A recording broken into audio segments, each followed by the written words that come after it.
KC youth ಆಯೋಜಿಸಿರುವ ಈ cricket ಪಂದ್ಯಾಟಕ್ಕೆ ಮತ್ತೊಂದು ಆವರ್ತಿ ಎಲ್ಲರನ್ನು ಪ್ರೀತಿಪೂರ್ವಕವಾಗಿ ಸ್ವಾಗತಿಸ್ತೀವಿ. ಎಲ್ಲ ಕ್ರಿಕೆಟ್ ಪಂದ್ಯಾಟ ಉತ್ತಮ ರೀತಿಯಲ್ಲಿ 2 ದಿವಸಗಳು ನಡೆಯಲಿ ಅನ್ನುವಂಥ ದೇವರ ಆಶೀರ್ವಾದವನ್ನು ನಾವು ಬೇಡುತ್ತಾ ಮುಂದುವರಿಯೋಣ. ನಮ್ಮ ಶಿರಗಳನ್ನು ಭಾಗಿಸಿ ಪ್ರಾರ್ಥನೆ ಮಾಡೋಣ. ಸರ್ವಶಕ್ತನು ಕೃಪಾಳುವಾದ ದೇವರೇ, ನಮಗೆ ವಿವಿಧ ವರತಲಾಂತ ನಿನ್ನ ಕೃಪೆ ಪ್ರಸನ್ನತೆ ಆರಂಭದಿಂದ ಅಂತ್ಯದವರೆಗೂ ಮತ್ತು ಎಲ್ಲ ಸ್ಪರ್ಧಿಗಳು ಆಡುವಂಥ ವೇಳೆಗಳಲ್ಲಿ ಪ್ರತಿ ಸ್ಪರ್ಧಿಗಳ ಸಂಗಡ ನೀನಿದ್ದುಕೊಂಡು ನಿನ್ನ ಕೃಪೆಗಾಗಿ ನಡೆಸು. ವಿವಿಧ ವರತಲಾಂತುಗಳನ್ನು ಒಬ್ಬೊಬ್ಬರಿಗೆ ಅನುಗ್ರಹಿಸಿಕೊಟ್ಟಿದ್ದೆ.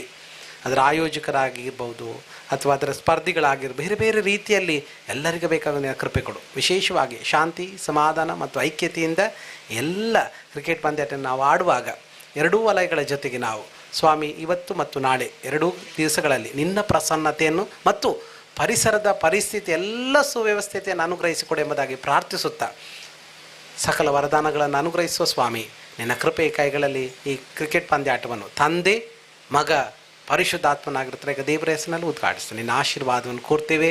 ನಿನ್ನ ಕೃಪೆಯ ಕೈಗಳಲ್ಲಿ ಇಟ್ಕೊಂಡು ನಡೆಸಿ ಎಂಬುದಾಗಿ ಪ್ರಾರ್ಥಿಸಿ ಯೇಸುವಿನ ಪರಮ ಪವಿತ್ರ ನಾಮದಲ್ಲಿ ಪ್ರಾರ್ಥನೆ ಕೇಳು ದೇವರೇ, ಆಮೇಲೆ. ತಂದೆ ಕುಮಾರ ಪರಿಶುದ್ಧಾತ್ಮ ಈಗ ದೇವರ ಆಶೀರ್ವಾದ ನಮ್ಮ ಮುಂದಿನೆಲ್ಲ ಕ್ರಿಕೆಟ್ ಪಂದ್ಯಾಟದ ಮತ್ತು ಎಲ್ಲ ಕಾರ್ಯ ಸಂಘಟನೆ ನಿತ್ಯನಿರಂತರವಾಗಿರಲಿ, ಆಮೇಲೆ. ತಂದೆಯ ಮಗನ ಮತ್ತು ಪರಿಶುದ್ಧಾತ್ಮನಾಗಿರುವ ತ್ರೈಕ ದೇವರ ಹೆಸರಿನಲ್ಲಿ ಈ ಕ್ರಿಕೆಟ್ ಪಂದ್ಯಾಟವನ್ನು ಉದ್ಘಾಟಿಸ್ತಾ ಎಲ್ಲ ಸ್ಪರ್ಧಿಗಳಿಗೆ ಮತ್ತು ಇದರ ಕ್ರಿಕೆಟ್ ಪಂದ್ಯಾಟದ ಎಲ್ಲ ತಂಡಗಳಿಗೆ ವಿಶೇಷವಾಗಿ ಶುಭಾಶಯಗಳನ್ನು ತಿಳಿಸ್ತೇನೆ. ಮತ್ತು ಆಯೋಜಕರು ಏನಿದ್ರೂ ಕೂಡ ಆಯೋಜಕರ ಬಳಿಯಲ್ಲಿ ನೀವು ಅದನ್ನು ಚರ್ಚಿಸಿ ಅದನ್ನು ಮುಂದುವರಿಸಿಕೊಂಡು ಹೋಗಬೇಕಾಗಿ ಕೇಳ್ಕೊಳ್ತೀವಿ. ಮತ್ತೊಂದು ಆವರ್ತಿ ಎಲ್ಲರಿಗೂ ಆಲ್ ದ ಬೆಸ್ಟ್ ಎಲ್ಲರಿಗೆ ಸರ್.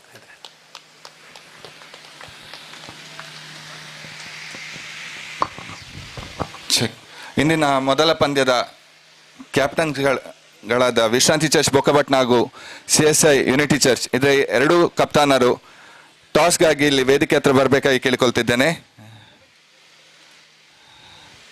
ದಯವಿಟ್ಟು 2 ತಂಡದ ಕ್ಯಾಪ್ಟನ್ಸ್ ದಯವಿಟ್ಟು ಟಾಸ್ಗೆ ಬನ್ನಿ.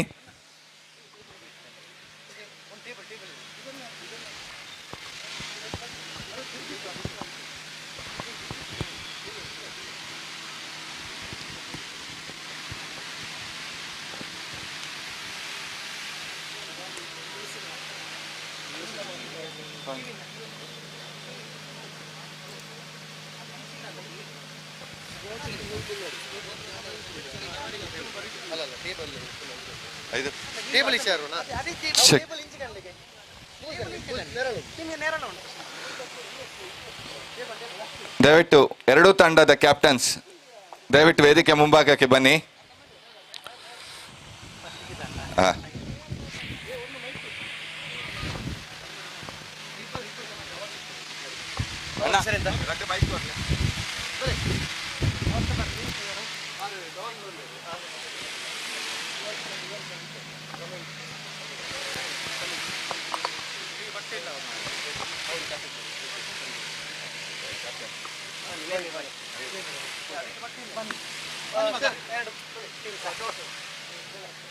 ಮುಲ್ಕಿ ಮತ್ತೆ ಇದಲ್ಲ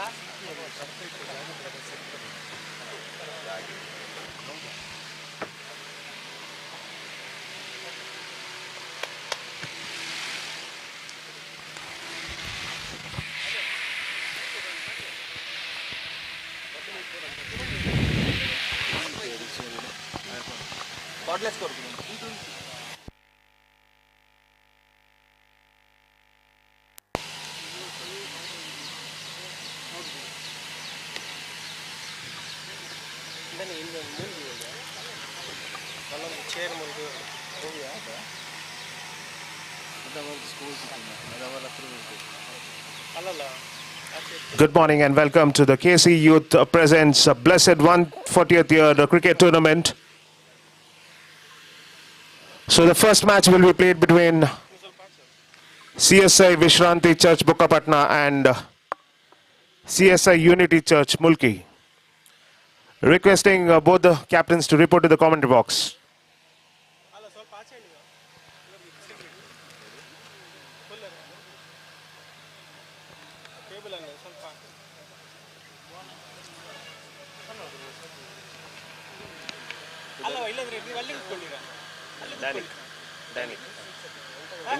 English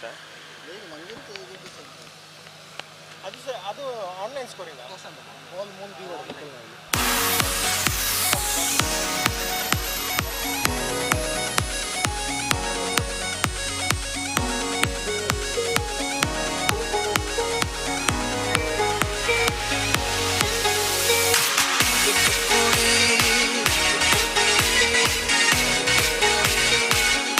So Unity Church Mulki has won the toss and they have elected to field first.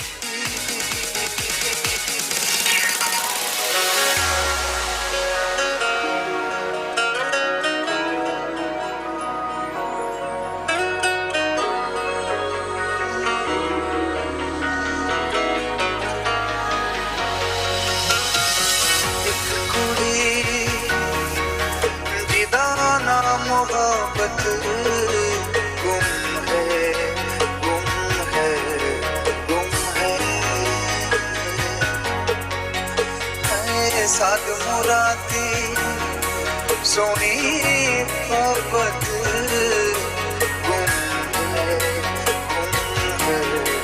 गुम है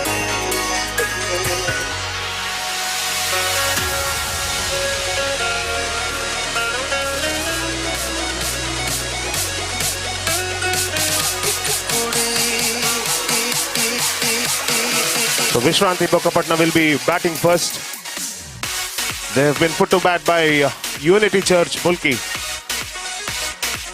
This is the first match of CSI Kanthi KC Trophy.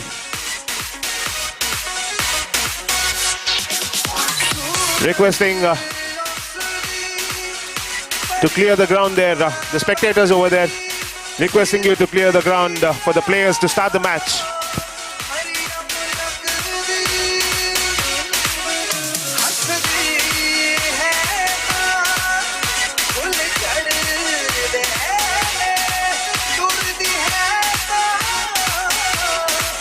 Requesting 12th players of both the teams to report to the commentary box. 12th man of Unity Mulki and Vishwanti Bokapatna requesting you to report to the commentary box. I repeat, 12th players of both the teams, you are requested to report to the commentary box.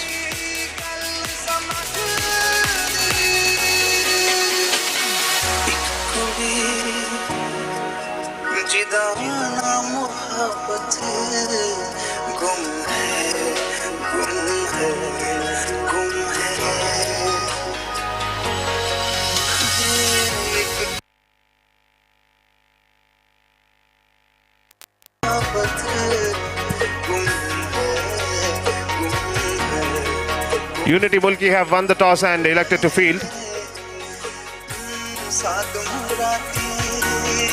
12th players of both the teams are requested to report to the commentary box.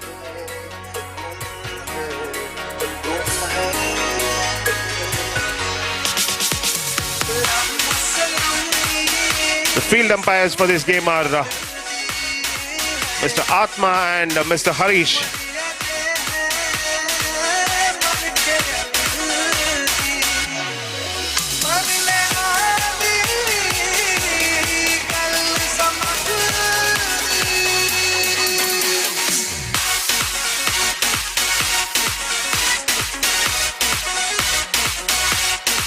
So this will be a 5 overs match.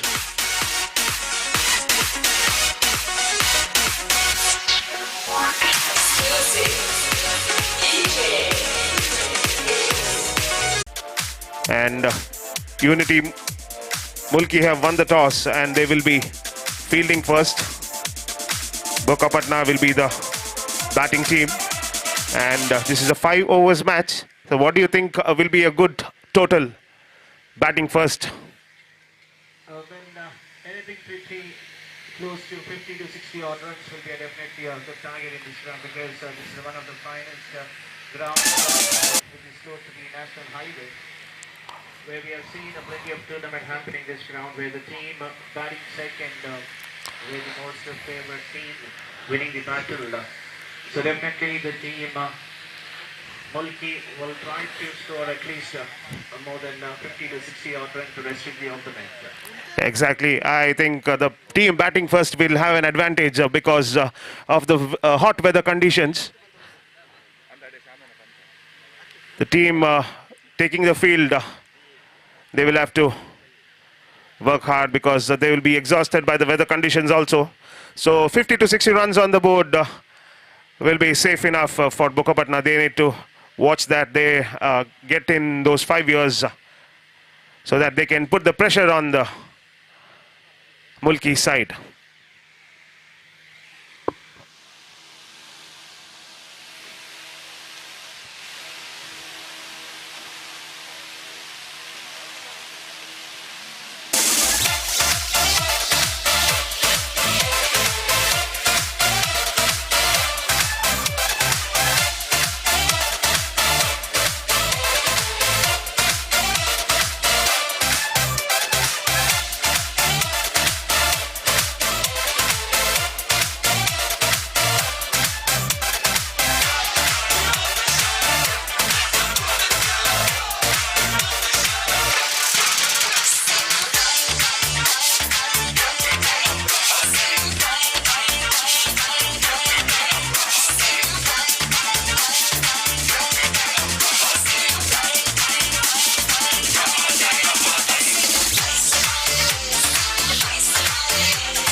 So we have Reverend Dr. Ebenezer Jatan with the bat there.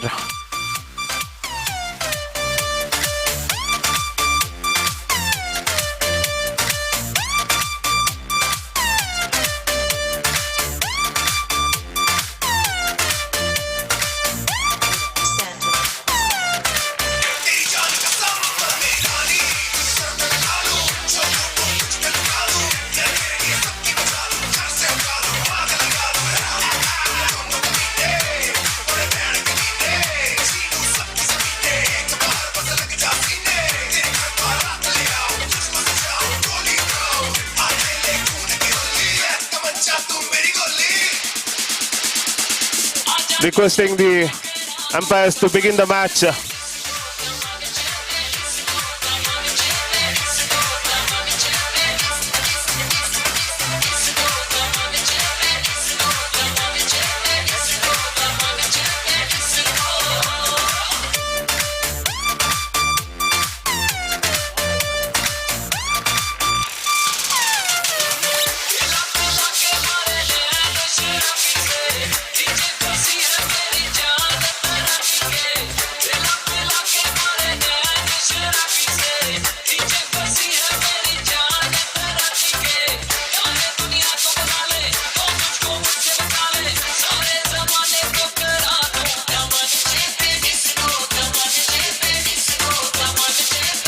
Sudesh and Ritesh are the two opening batsmen for the Brokapatna side. Jocelyn to begin the proceedings for Mulki.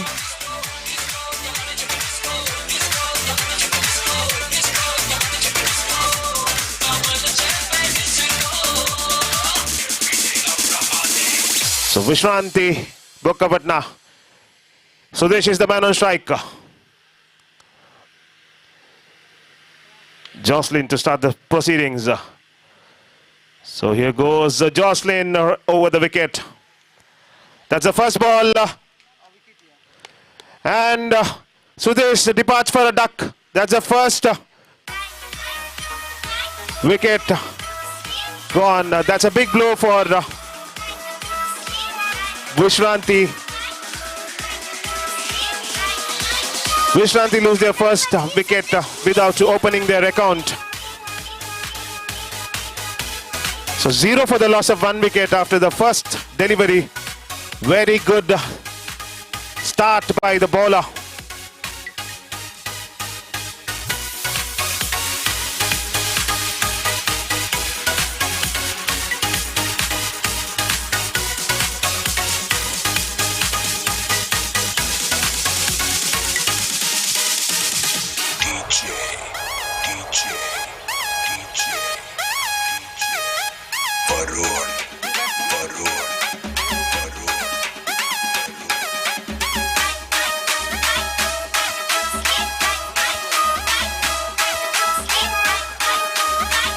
Reval, the one down man for the Bukapatna side. Here goes Jocelyn, second time, this time down the leg side. Down the leg side, so wide signal by the umpire. Wide and 2 more runs added. So 3 runs.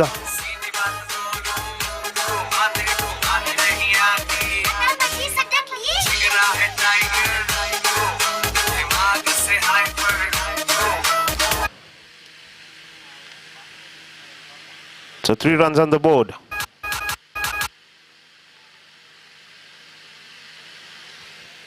Reval is the man on strike. Here goes Jocelyn now, a second time after that extra delivery. Down the leg side. A quick single taken. With that single, Reval gets off the mark. 4 runs on the board. 2 legal deliveries bowled and 4 runs on the board for the loss of 1 wicket.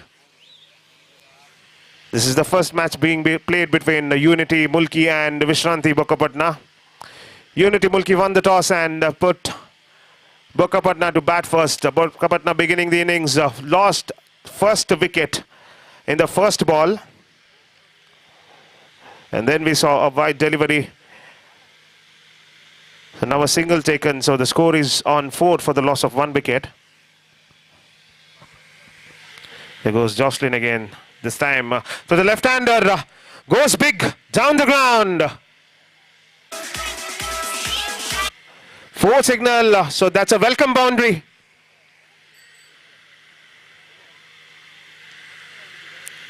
Going over the fielder there at long off. Clearing the field and gets a boundary. So 3 balls bowled and 7 runs on the board. This time, once again, a fielder getting underneath it and makes no mistake. So the second wicket gone. Wanted to go for a big one, not getting the elevation. Finds the fielder and the second wicket gone. They already had runs on the board, so going for another big one was not required, as they had already lost 1 wicket. But getting tempted, after getting a boundary, getting tempted again to go big, finding the fielder and losing the second wicket. So with that, second wicket gone and the score is on 8. 8 for the loss of 2 wickets.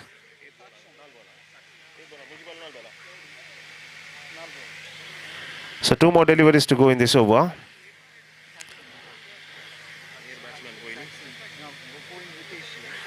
Ritesh is the left-hander. Gone. So replacing him will be Saxon. 8 runs on the board. 4 deliveries bowled. 8 for the loss of 2 wickets. Here goes Jocelyn to Saxon this time. Saxon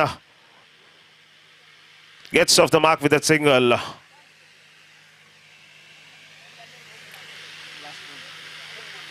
Last ball of this over to go. Reval the man on strike. Jocelyn to Reval. Let's see what Reval is going to do. Beautiful delivery. Ends with the dot ball. So the first over is completed. 9 runs on the board for the loss of 2 wickets. 4 more overs to go in this innings of Vishranti. As I was discussing with Anil, 50 to 60 runs will be a competitive total on this ground, considering the weather conditions.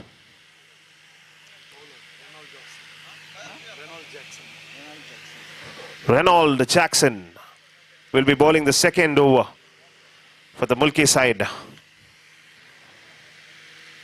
So let's see what Reynolds has in store. Will he be able to bowl some dot balls and bring back Mulki on track?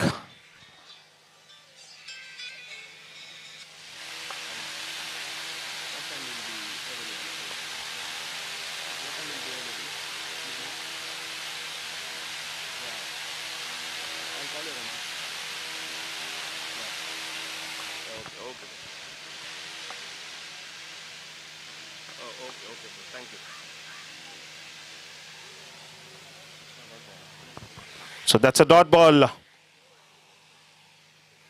Here goes Reynolds once again.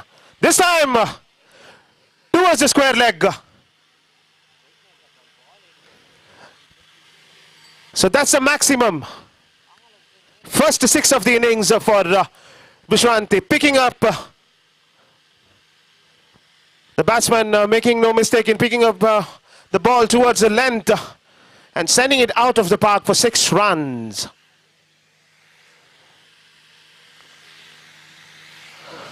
So 15 runs on the board for the loss of 2 wickets. So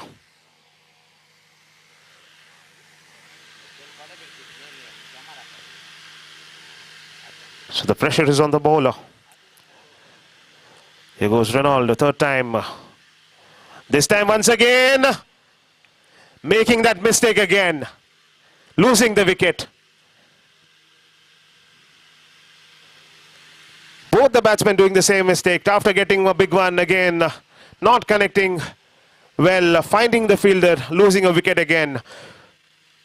So Bokapatna here has got runs on the board, but they're not consistent enough with their batting. They have failed to rotate the strike, just trying to find the big shots. And in that attempt, they have lost wickets. 3 more deliveries to go in this over.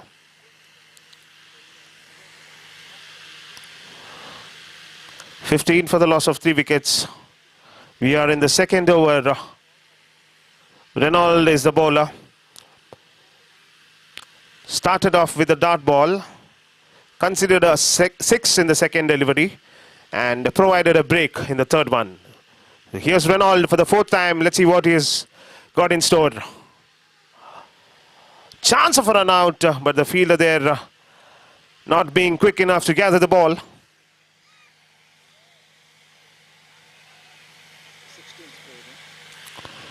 So 16 for the loss of 3 wickets.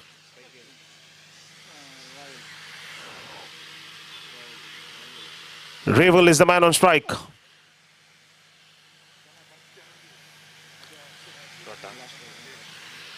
So last ball of this over to go. 16 runs on the board. This time goes big.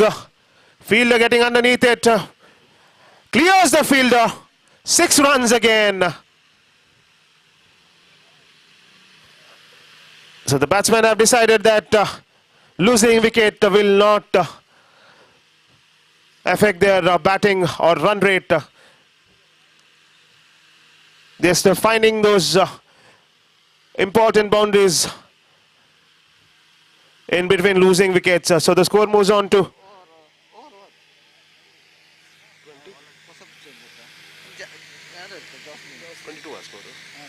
22 runs on the board.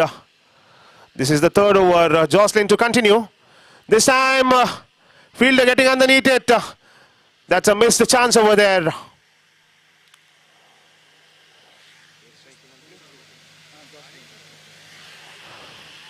So with that single taken, the score moves on to 23 for the loss of 3 wickets. That brings back Ravel on strike. Here goes Jocelyn to Ravel. Ravel goes big this time, and there is no doubt that it is out of the park. Beautiful shot. Making no mistake in sending the ball out of the park. He had that pace in the ball. That was a pickup shot.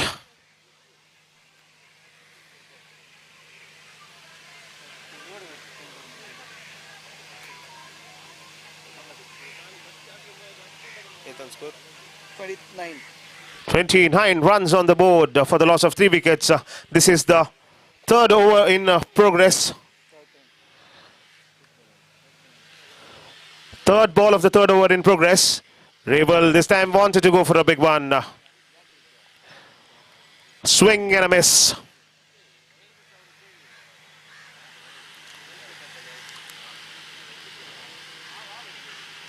Here goes Jocelyn now. 4th time. This time straight down the ground. One bounce into the hands of the fielder. That's a good save by the fielder there. 2 runs been taken.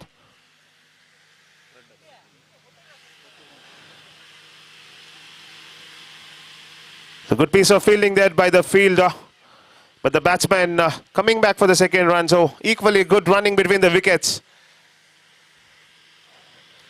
31 runs on the board for the loss of 3 wickets. This time a fielder getting underneath it.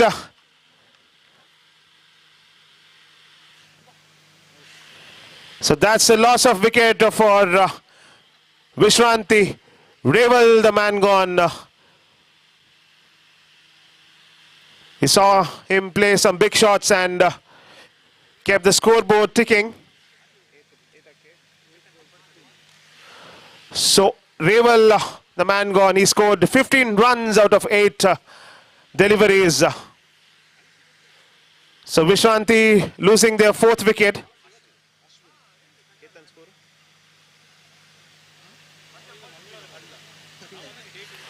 "31 for the loss of 4 wickets. Ashwin is the new man in. Here goes Jocelyn to Ashwin. Ashwin gets off the mark, half volley. That's a fumble there by the fielder.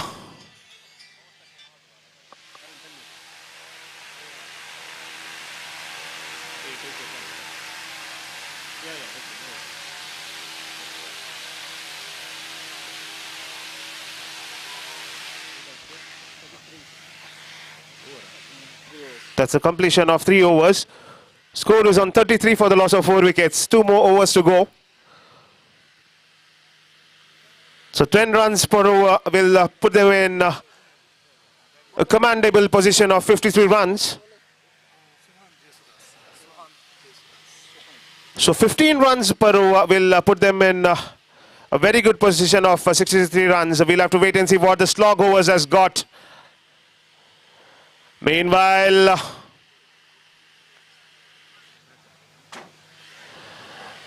once again, the fielder there making no mistake, and that's a wicket down.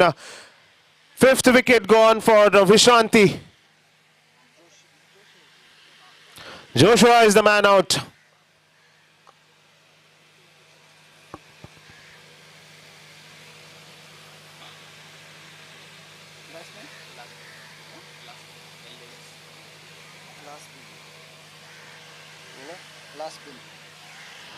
Last bin is the new man in. This is the 4th over in progress. Suhan is the bowler.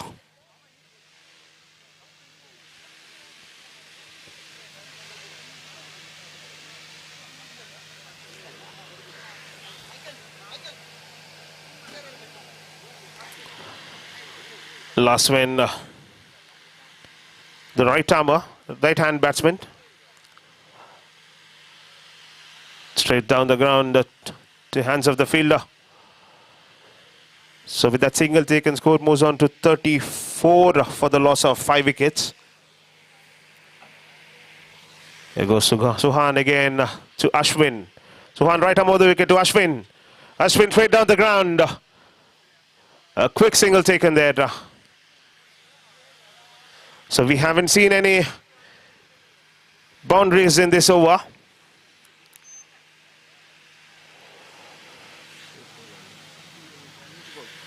Three balls bowled, this time down the leg side. So umpire remains unmoved. So that's a dot ball there. You can see the non-striker coming up and having a word with the striker. So we'll have to wait and watch whether they'll try to go for the big ones, as there's only 2 balls remaining in this over. Meanwhile, again a swing and a miss.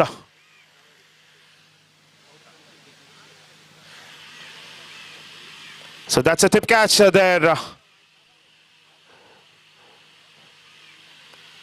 Good wicket keeping by the keeper.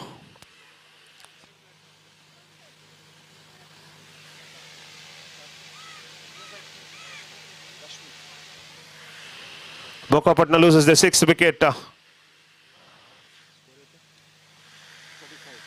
35 for the loss of 6 wicket. This is the 4th over in progress. Last ball of the 4th over to go. Rashmit is the new man in.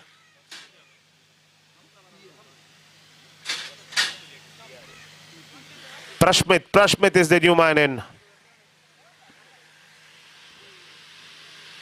Suhan has done a pretty decent job for his team. Once again, good piece of bowling. Only a single taken. Wanted to come back for the second run. That's a very poor throw by the fielder there. The bowler himself. It's a good piece of running between the wickets. Making use of that fumble.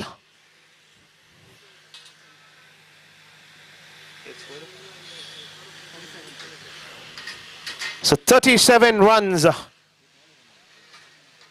That's a very good over by Suhan there.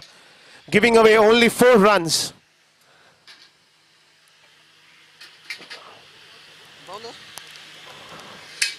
So we have seen a dip in the run rate in the previous over.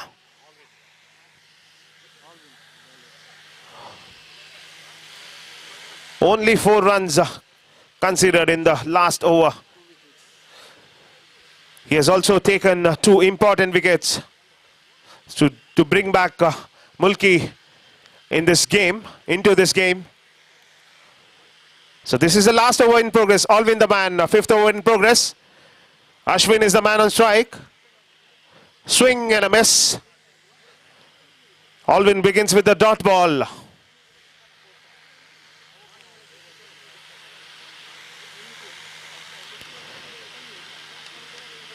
Here goes Alvin again, this time to Ashwin. Once again, it is the same attempt and the same result. So dot balls in this slog overs proved to be very costly for the batting side, because slog overs are the overs where you need to keep your scoreboard ticking and get some important run. This time, one bounce into the hands of the fielder.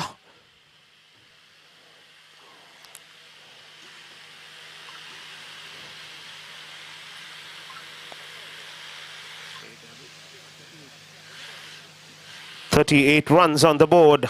Here goes Alvin for the 4th time.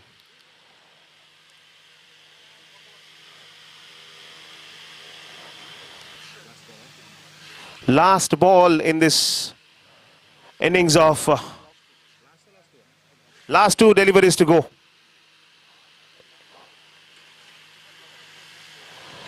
Swept fine. Coming back for the second run. Misfield by the fielder there. So easy 2 runs taken. Wanted to come back for the 3rd one, but sent back by his partner. So 40 runs on the board for the Visakhapatnam Vishranti side. Alvin is the bowler. Will be bowling the last delivery of this over. Here goes Alvin. Will he find the gap? Once again, a misfield there. Coming back for the second run. Easily completed. Coming back for the 3rd run. A chance of a run out. It's easy pickings, and that's a run out. That's a wrap up there. Completion of 5 overs of the Visakhapatnam Vishranti. And the score is on 42 runs for the loss of 6 wickets. 43 will be the target for Unity Mulki. They won the toss and put Visakhapatnam side to bat first. And after giving away 33 runs in the first 3 overs, they have had a very good comeback. Only giving 9 runs in the last 2 overs, in the slog overs. So 43 will be the target for the Mulki side.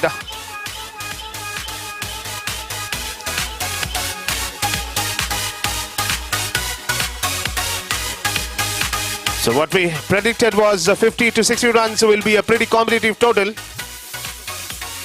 But they have fallen short by 8 runs, which means they'll have to be pretty tight with their bowling and fielding.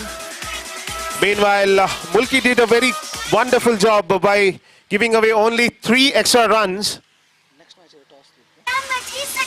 Requesting both the captains of the next match, CSI Hebik Memorial Church Goriguda and Aman Memorial Church Haliyangadi, to report to the commentary box.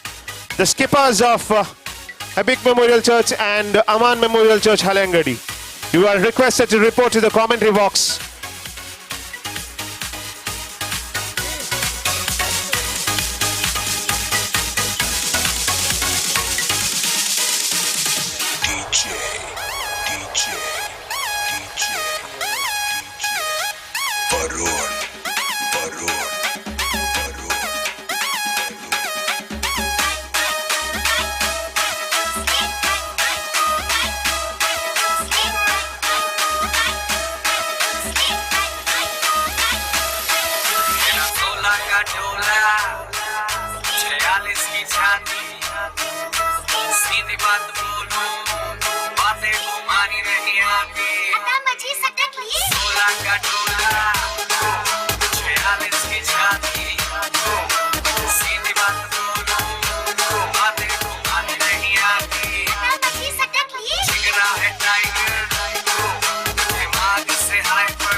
Over to my left, we have the refreshment stall by the organizers of the tournament.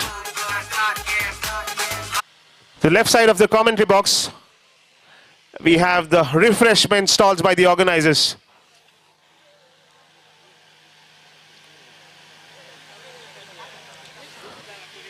So 43 is the target for Unity side.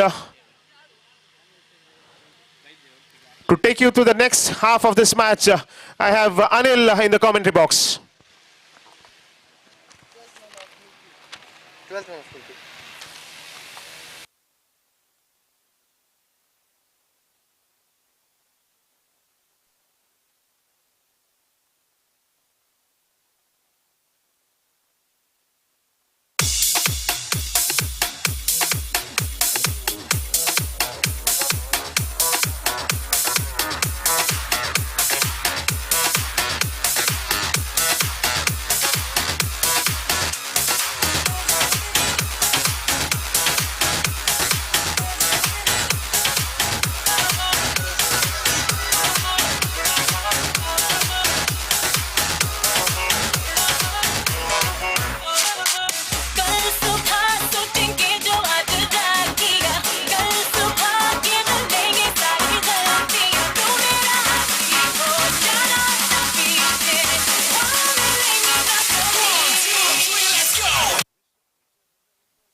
A 43 is a target, and that's a line of length what the bowler needs to bowl. Just try to keep slightly outside the off stick, because anything pitched outside the leg stick will be hammered. And there wasn't at this time that the wicket keeper missing it completely. What a start for the team. Vishranti Church, 3 back-to-back dot balls. At one stage in the beginning of the innings, we thought that anything above 60 plus was definitely a target for the Mulki side, but the bowlers of the Mulki, they bounced back very strongly in the last 2 overs, conceding just 9 runs in the last 2 overs. But now the pressure is back into the team. Back to back we have seen a dot balls. I request the captain of Epic Memorial Church, Gori Gudda and Aman Memorial Church, please to come to the commentary box for the toss. We are running short of the time, so I request the two captains, please try to cooperate with the officials.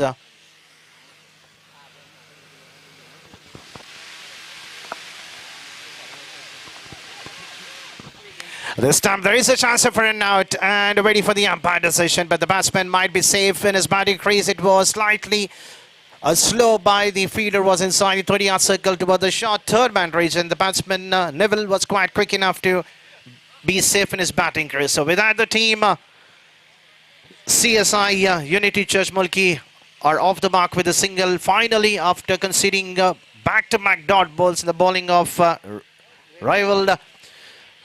The start what the team wanted was being provided by the bowler. That's a confident start. Even 43 is looking quite tougher for the Mulki team. If they go in this way, then the target will be tougher and tougher. They're just trying to play defensively, not going for any big hit. So over number 1 coming to an end. The score is just a 1 for no loss.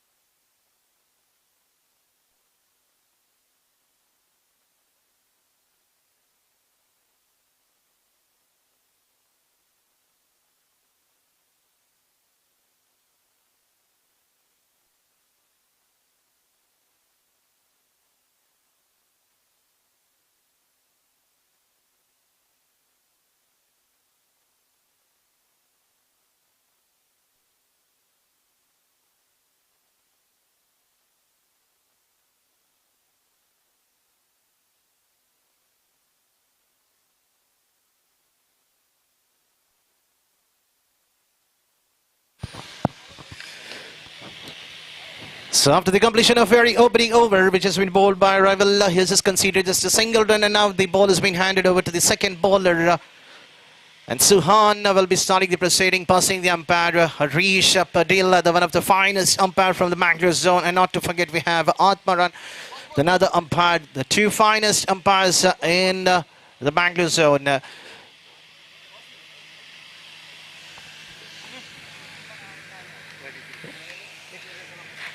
So the next match, which has been played by CSI Hebek versus Aman Memorial, the captain of Hebek won the toss, and definitely the decision will be pending right now. But let's coming back to the first game. Request the umpire to carry on with the game. Suhan taking his time to bowl the second over for his side, and can we see a big hit coming in the bat of Jocelyn?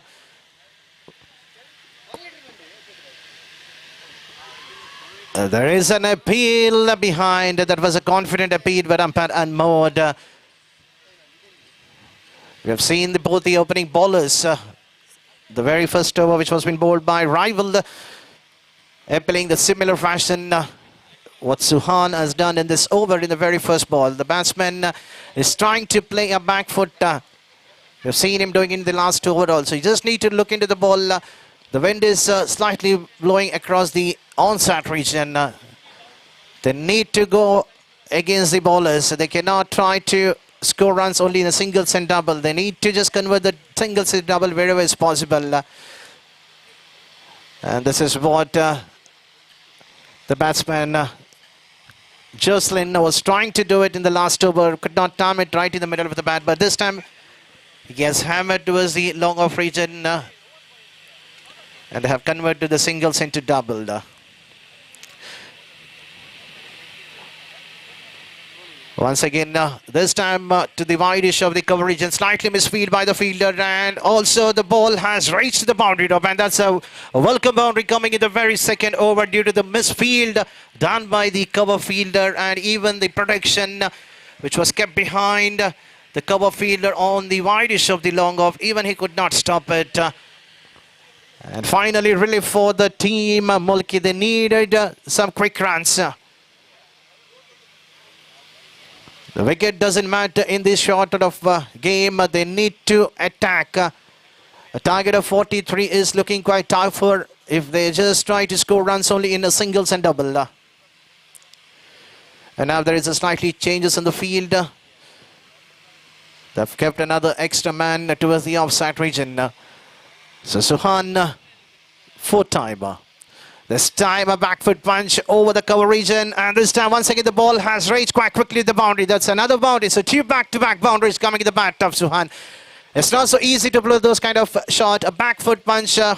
Even the fielder was kept on the deep to the cover region. The batsman Jocelyn did not have any fear to play that shot to the cover region.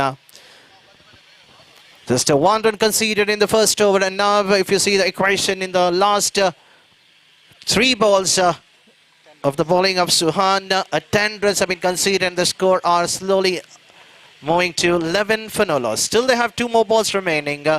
Still they need another 32 to get.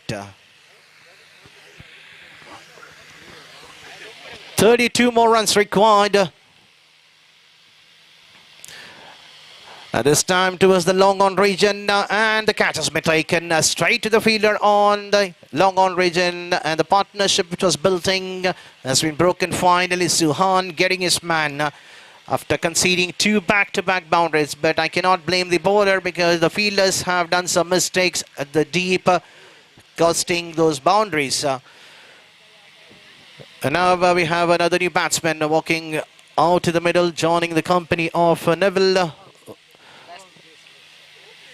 Yet to get off the mark, who is on the non-strikers end, and now we have a new batsman, Suhan. So 19 more balls remaining, 32 to get. So equation is just about 11 runs per over. A couple of big hits will get the team CSI Unity Church Mulki. The winners will qualify to the next round. The losers will be out of this tournament because it's a knockout tournament. So run rate doesn't matter in this sort of the game. They need to attack the bowler because it's just a 5 overs game. So final ball of the over number 2. Suhan to Suhan. Straight away going for the reverse sweep. There is no leg before in this tournament. At the end, slightly an overthrow. Will the batsman cross for the second run due to some a freely gift given by the opponent team. A leg by signal given by the umpire. Over number 2 coming to an end. Scores on 13 for 1. Now the question is 18 ball, 30 to get. So it means that in each and every over, this run rate is required is around 10 runs per over. So the next match, the captain of CSI Habik has won the toss and he has decided to feed first. So I request the captain, as soon as this game gets over, please set your field immediately so that we can start the game on time.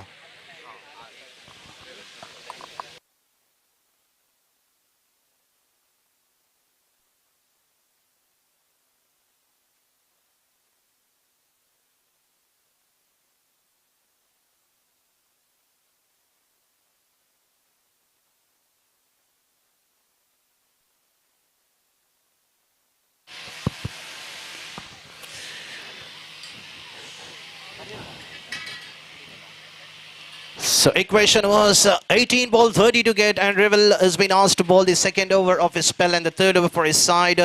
He bowled an excellent spell, even though he could not get a wicket in his first over, but he had bowled a tight line, and now once again the batsman going for the reverse sweep, missing it completely. The batsman should go after the bowling on the onset region. There is a huge gap across the 5-leg region because the fielder is slightly pushed towards the square-leg region. There is no leg before in this tournament, so batsman can take those risky hits. This time right in the block call. It's not so easy to go after the bowling of rival. He has bowled an excellent first over, just conceding 1 run.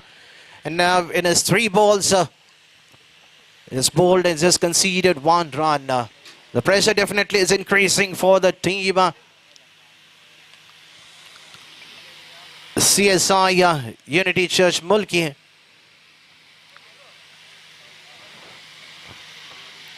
And this time there is an appeal for an out. The throw was not accurate by the bowler because it's not so easy for the bowler on his own bowling mark. Tried to do an excellent fielding, but he has done an excellent work. A lot of dot balls conceded by the bowlers of Vishranti Church. Bokapatna, they are the one of the finest team in this tournament. This time driven it straight to the fielder on the long off region. The captain will be pleased so far by the performance shown by the bowlers of Vishranti Church. They're bowling a decent line in. Apart from those two boundaries, we've seen plenty of dot balls. So the final ball of the over number 3, a slower one, hammered to the long on region. Batsman looking for the second run, but they should be only satisfied only with the single. Over number 3 coming to an end. The score is on 16 for 1. So 12 balls, 27 is a question. The run rate is about 13.5 runs. Apart from those two boundaries, we have not seen a big hit that has been cleared out of the park. We have seen a couple of big sixes coming from the batters of Vishranti Church. Cricket is the funniest game. Until the last ball has not been delivered, you cannot predict which team is the favourite to qualify for the next round.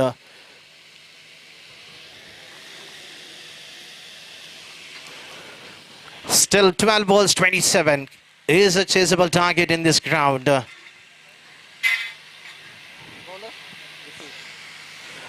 Ritesh is the man who got off the mark with a boundary in his innings while he was batting for his team.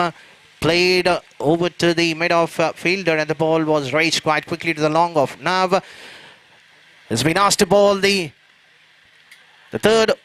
fourth over for his side. A back foot punch towards the point region. An excellent fielding done by the fielder. It's not so easy to stop those kind of the fielding by the fielder. Sandeep made it quite easily, running from the widest of the cover region, at least saving 2 runs for his side. Neville, the man who has come as an opener, playing a back foot cut towards the deep point region. A left arm orthodox bowler comes back, bowls another beauty length. That's what he tried doing in the very first ball. But the batsman had an ample of chance to play towards the deep third man region. This time he was quite quicker. And there is an appeal. That's the same similar line length that what he had bowled. Ritesh is just trying to keep the line outside the off stick. He knows that if anything is pitched towards the pad of the batter, will be hammered towards the onside region. This time there is a chance for a catch, but the ball falling short of a mid-off region just for another single. 2 to go. Excellent over. Just the 3 runs conceded. Score is on 19 on the board. 24 to get out of 8 balls.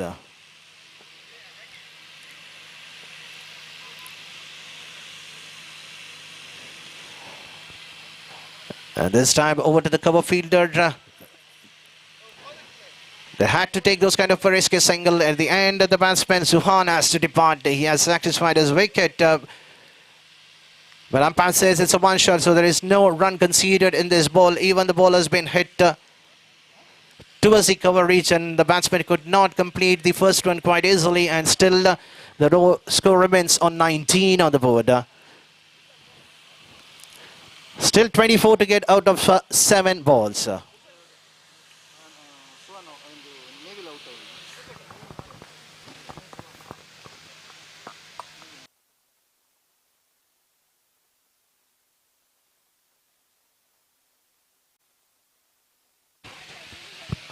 So the final ball of the over number 4 score still remains on 19. So at this stage, definitely the favourite is CSI Vishranti Church. They are the favourite team to begin the battle of this tournament with a victory. Going for the reverse sweep. The batsman going for a quick run. The wicket keeper missing it by an inch, and the batsman Ronald is safe in his batting crease. Over number 4 coming to end. The score is on 24. The two, they're going exactly around 5 runs per over. And now in the remaining last over, they need 23.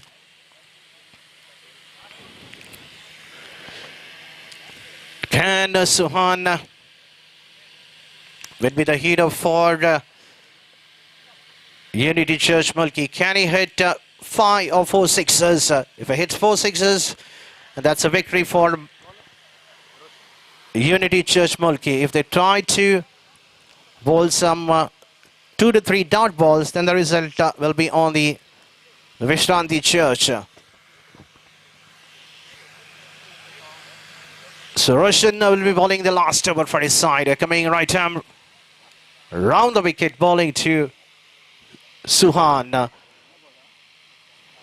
Luckily for the bowler, it was the last moment. Umpire raising his hand, and it says that it's a no ball. So that's 1+1 adding to the total, and that's a free hit signal coming from the umpire, and that's the first free hit of the tournament.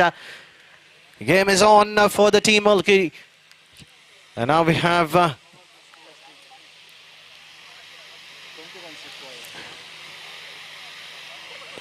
Suhan on the batting and playing the free hit ball straight to the mid-order region. There is a chance of an out. It was a direct hit, but the batsman is safe. He's definitely looking for the second run, but Ronald Jackson says that I will be on the strikers end for the remaining 5 ball. 5 ball, 19 to get, which is not a tougher target. 3 big sixes on the outside region. The wind is blowing towards the outside region. Can he target towards the fine leg region? We've seen, and the very first ball, and luckily that was not carried out of the park, but straight to the fielder under pressure, taking an excellent running catch. The fielder was slightly wideish in the square leg region.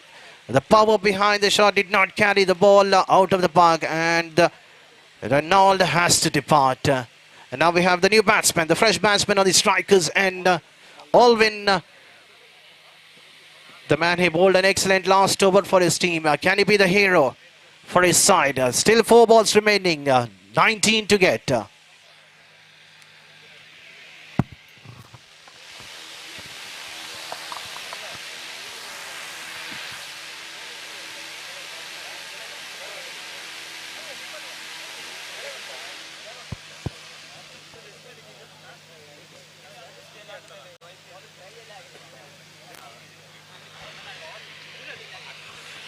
So Roshan, a third time in this over, this time coming over the wicket. And Alvin coming straight away down the track without any fear. Wanted to go for a big hit. At the end, the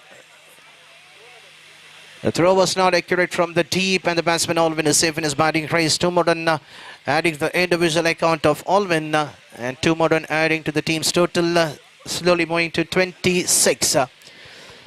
3 ball, 17 to get. So it means that 3 big sixes is required for the team Unity Church Mulki.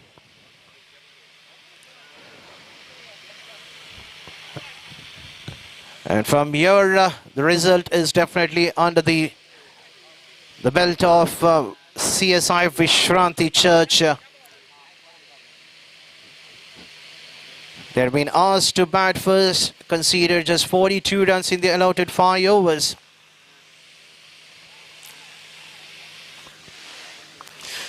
So now that's it. That will be definitely the chances for the team United Church Mulki is already over in this tournament, and definitely we will be thankful for the team United Church Mulki for taking part in this tournament.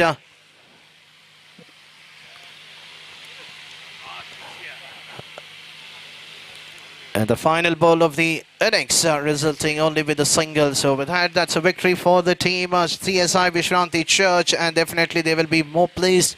The captain of CSI Vishranti Church, Bogapatna, they will be the most happiest team after asking to bat first. They had a pretty good start. At the end, the wickets were fumbled, but at the end, they managed to scored around 42 runs in the allotted 5 overs. At the target of 43, which was not a tough one for the team Unity Church Mulki, but the batters did not do anything much. But on the other end, the bowlers of Vishranti Church have done an excellent work restricting the opponent team. and winning the game by 16 runs. So thank you once again, CSI Unity Church Mulki, for participating in this tournament, which has been organized by the members of CSI Kanthi Church. Jeppu KC Youth presents the blessed 140th year trophy, which has been played today and tomorrow in this one of the finest ground, which is facing towards the national highway, the fishery ground of Mangalore. So now the second match of the day, which has been played by CSI Hebik Memorial Church Gorigudda versus Aman Memorial Church Halangadi, with the captain of CSI Hebik, after winning the toss, elected to field first. So request the fielders of Hebik Memorial Church, please enter the field. And also in the meanwhile, I request the 12th man of both the teams, please do report to the commentary box. We have this a tournament live coverage, and I would like to thank our media partner, Bedra Media, who is taking a full charge of this tournament for this tournament. So you can watch this tournament live in YouTube, searching on Bedra Media Live. So now over to my co-commentator Danny for the innings of the second match between CSI Hebik Memorial Church Gorigudda versus Aman Memorial Church Halangadi. The captain of Hebik Memorial Church winning the toss. The fielders are already out in the middle. Man of the match, Raven. And the previous match, that's the opening match, which was played between CSI Vishranti Church versus CSI Unity Church Mulki. And the man of the match goes to none other than Revel. So I request Mr. Revel to come forward and collect his man of the match reward for an excellent bowling performance, getting the opponent under pressure, considering just less than 2 to 3 runs in his 2 overs of spell, and also scoring some quick runs for his side. And now over to my co-commentator Danny for the second match between Hebik Memorial versus Aman Memorial. Over to you, Danny. Thank you, Anil.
second run.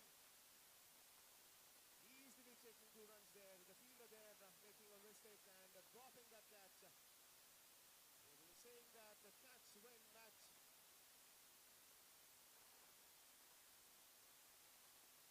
The drop of catch will be proving too costly. The heading side, meanwhile, a single taken.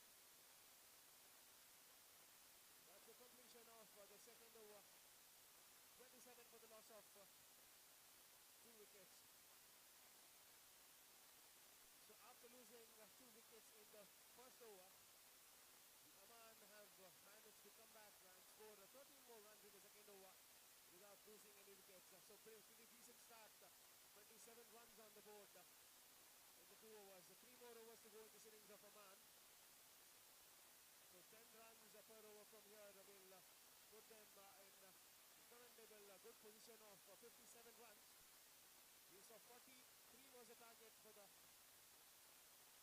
team which played the last game, but they struggled to reach there. So I strongly believe that the team which is batting first has an edge.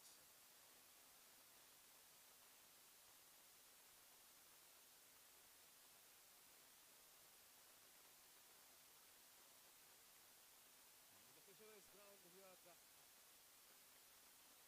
situated right in the National Highway 66. Meanwhile, a single taken. Nikhil to continue. Calling the second over of his quota and the third over for the team.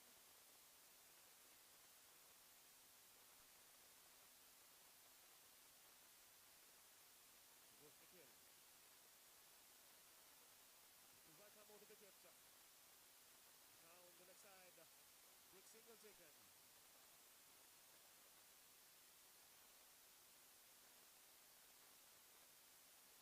So both the batsmen now are dealing with singles just to keep the scoreboard ticking.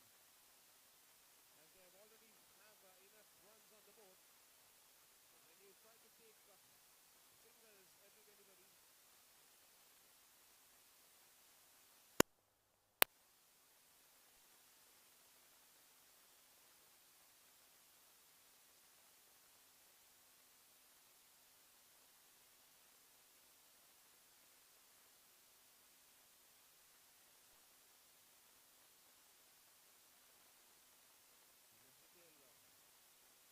Full toss.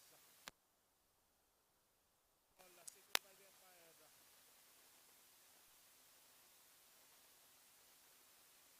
Nikhil there struggling with the line and leg.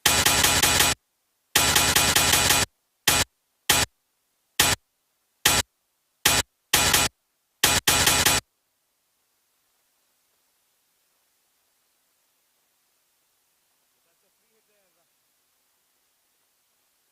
Here goes Nikhil this time. Once again, poor piece of fielding there.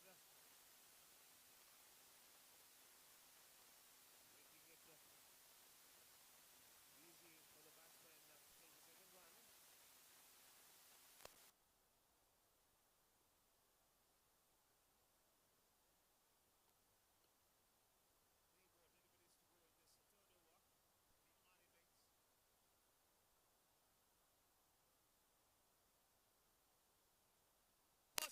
Down the ground, and that's maximum.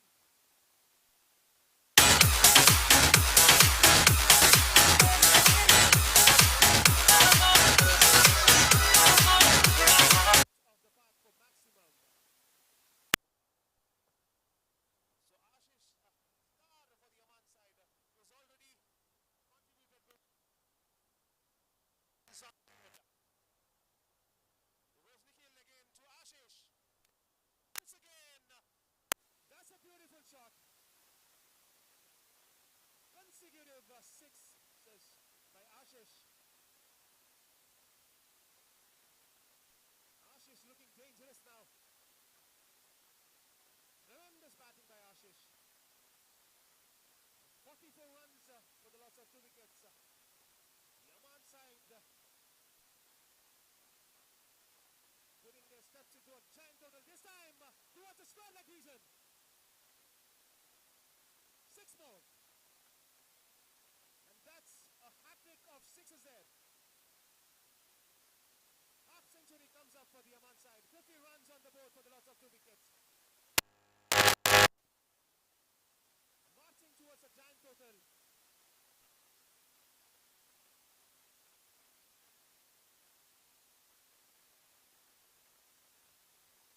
So 2 more overs to go. 50 runs on the board already for Aman. We'll have to wait and watch what the Aman has in store in the next 2 slog overs. Ashish batting on 35.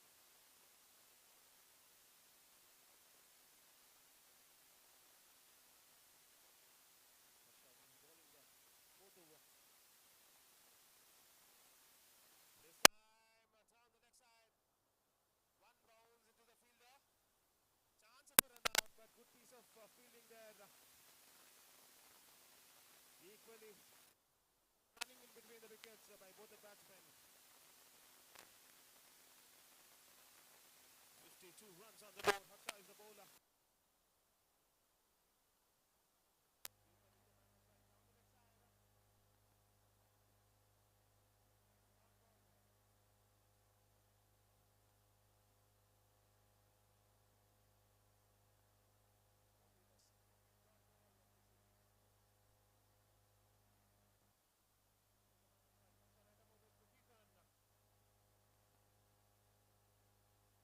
No ball signal by the umpire.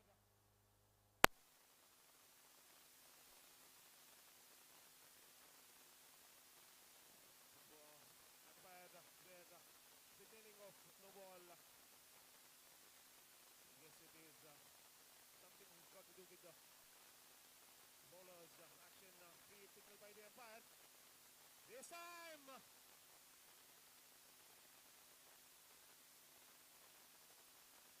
coming back for the second run. Ashish continuing his wonderful batting. Wanted to go out of the park, not getting the distance, but managing to score 2 runs. Full toss. And that's wide ball. So Harsha struggling there. Not finding the line, giving away some extra runs now. This is the man on strike to Harsha.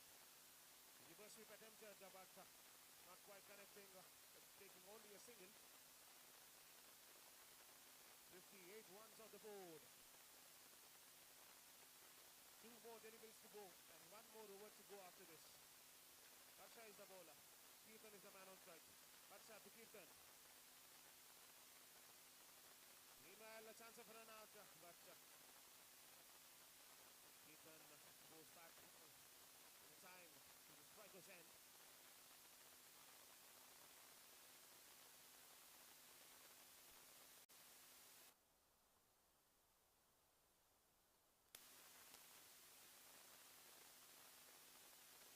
Kirtan once again beating the batsman completely there. So that's end of the 4th over. 58 for the loss of 2 wickets. So after losing 2 wickets in the first over, Aman have made a strong comeback. They've made it a point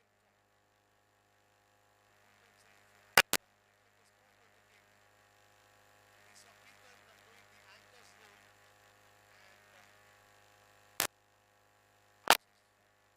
and leading up the charge. Ashish is batting on 41. So we have the last over. We'll have to wait and watch whether Ashish will get a half century to his name.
68 runs on the board. Here goes Shreyas to Santosh. So let's see what Santosh has got.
This time it's a full toss. Coming back for the second run. Wanted to come back for the third.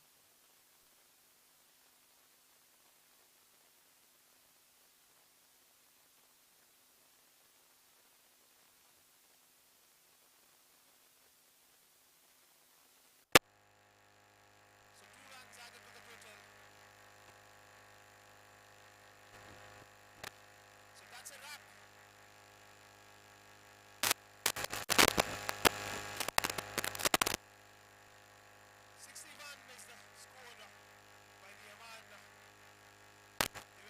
First, Ashish.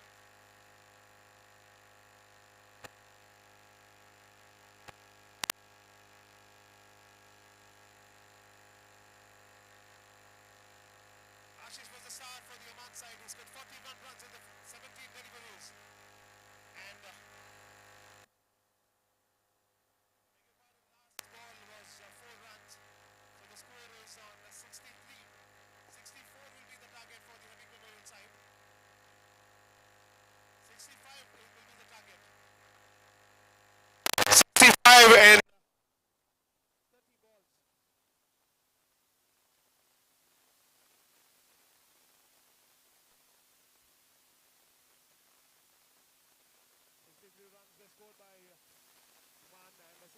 be the target. 64 of the 5 overs. It's been the 30 balls. So Anil, what do you think about this game? Aman, they have scored 63 runs on the board. 64 is the target. Do you think Hello. Yes, Danny, definitely, because at one stage we thought that Amman Memorial would not try to get those target of 64 runs, but the credit goes to just one batter who scored 41 run with the help of 4 sixes. So definitely the batters of Hebik will walk out in the middle, will try to chase a target. One or two players, if they score some big runs, the way how Ashish played for Aman, if Nikhil or Justin, either any one of those two batsmen, if they score runs for their team, the target of 64 will be chaseable in this ground, because there are two positions which is the shortest part in this ground. One is over to the long on and long off region. That is the shortest part of the ground, and anything which is pitched onto the pads can be hammered towards the widish of the fine leg. So definitely the target of 64 will be chaseable by Hebik Memorial, and let's. I clearly believe that the pressure is on the Hebik side, and Aman. what they have to do, as they have enough runs on the board to defend. They just need to bowl the ball in the right areas. They know which part of the ground is very short, so they need to keep tight line and length so that the batsmen don't get easy to pick away with the shots. Meanwhile, I request the captains of Bishop Sergeant Church Tokotu and Shanti Cathedral Balmata to report to the commentary box. The captains of Shanti Cathedral Balmata and Bishop Sergeant Tokotu reported to the commentary box.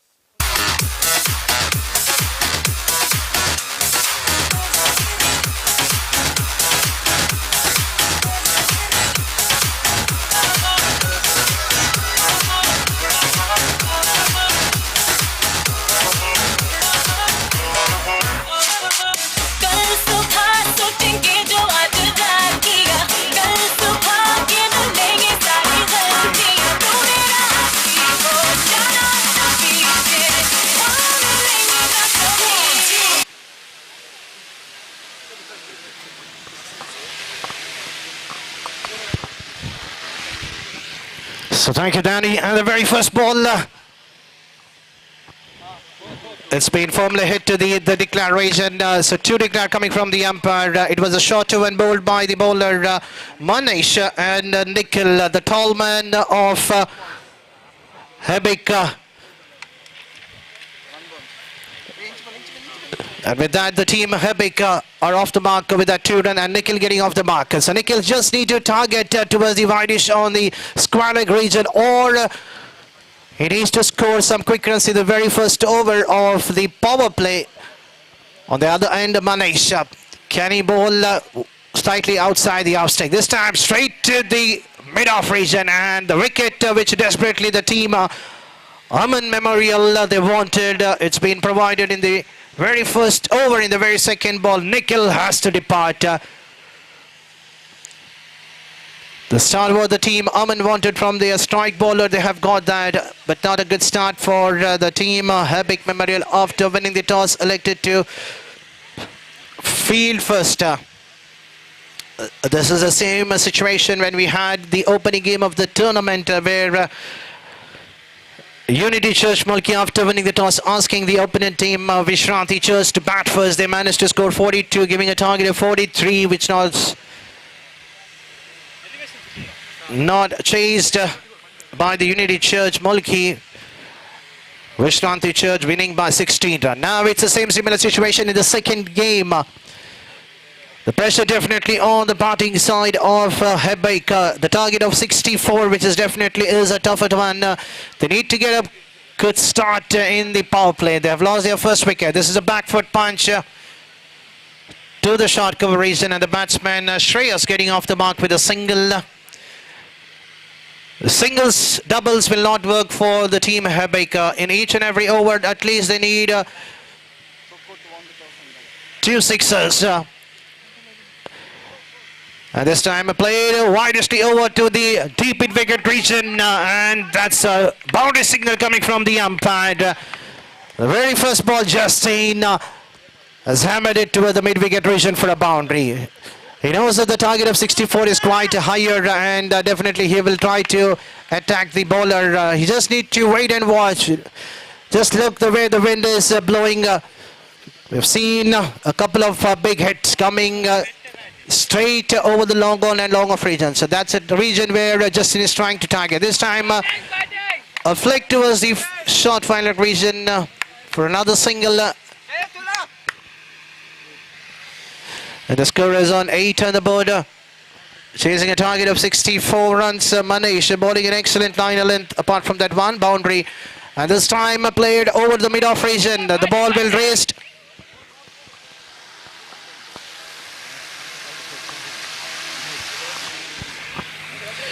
Another 2 runs adding to the account of Shreyas, and 2 more runs adding to the account of Hebek Memorial. So after the completion of first over, scores on 10 for 1 of the wicket of Nikhil falling in the very second ball. 24 balls, 54 to get.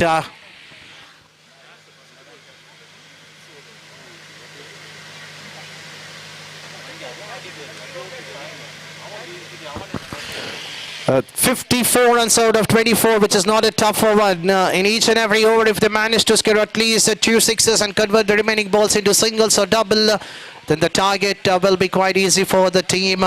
Hebek Memorial. On the other end, the bowlers of Aman Memorial will definitely try to keep a tight line of length. They know that the poplar has been completed, just 10 runs have been conceded. Santosh has been asked to bowl the second over for his side. He'll be bowling the first over. The next match, that's the third match of the day, will be played between Bishop Surgeon Church Sukot after winning the toss against Shanti Cathedral Balmata. They've asked to decided to bat first, so definitely that will be another most excited game in this tournament, which has been organized by the members of CSI Kanthi Church, Jeppu, KC Youth Trophy. That will be the most excited game. Plenty of good players on both the teams.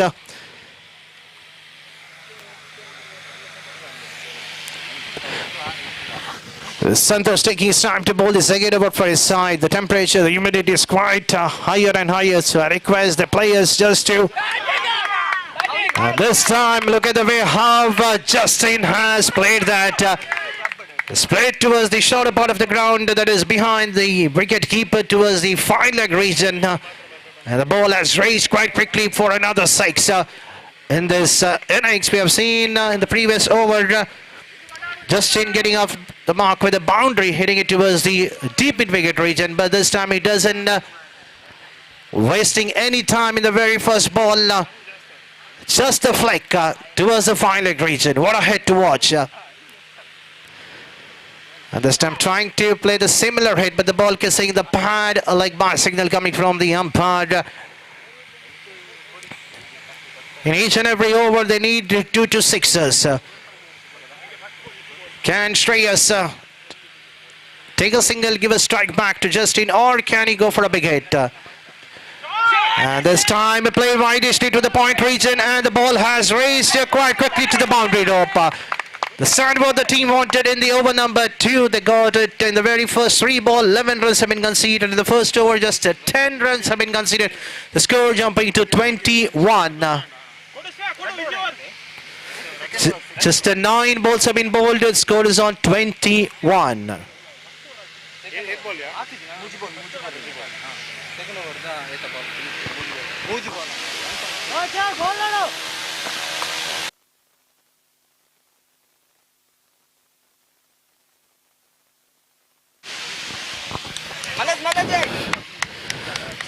Finally, relief for the bowler. Comes back, bowls slightly quite quicker outside the off stake. The batsman Shreyas too early to play a back foot cut. Wanted to play the same similar hit And this time once again a back foot cut, taking a single, giving a strike back to Justin. Even Shreyas has an ability to clear the boundary. We have seen him hitting a boundary towards the point region. Even both the batters, it doesn't mean just the one batter, that is Justin has to go against the bowling. Even Shreyas has to attack. So final ball of the over number 2. This time too early to play that shot. At the end just a single conceded as in a form of a leg bite toward the short fine leg region inside the 30-yard circle. Over number 2 coming to an end. Scores on 23. Still 41 to get out of 18 ball.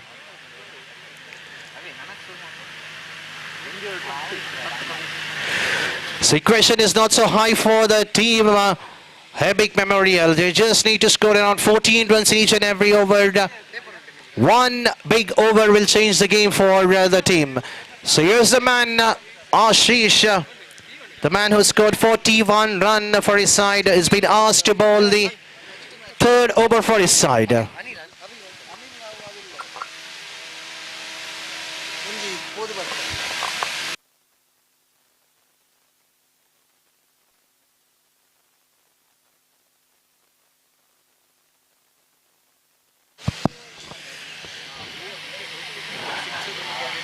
And Ashish bowling with a quicker pace. The batsman Justin too early to come down the track. Wanted to play toward the mid-wicket region. Just need to watch the ball. Just be there on your crease. Look into the arm of the bowling of Ashish. Anything pitching short outside the leg stick can be played towards the fine leg or to the long leg. And this time the batsman had a chance, but again it was a slower one which has been bowled by the bowler Ashish. He's just trying to change his liner length. That's the smart thinking by the bowler. It knows that the wind is blowing across to the onside region. He's just trying to keep a tight line, bowling outside the off stick. The batsman can take a roam because there is no leg before in this tournament. This time too early to play a pull shot. It was a quicker one. The bowler watching the batsman taking a charge, making a room, wanted to play towards his favorite region, towards the fine leg region. And the bowler following the batsman, resulting with a dot ball. And this time there was a chance, but this is not a good sign from the batsman Justine, thinking that the umpire could have called it as a no ball. But at the end, umpire says that's a legal one. It's not a no ball, it was a legal one.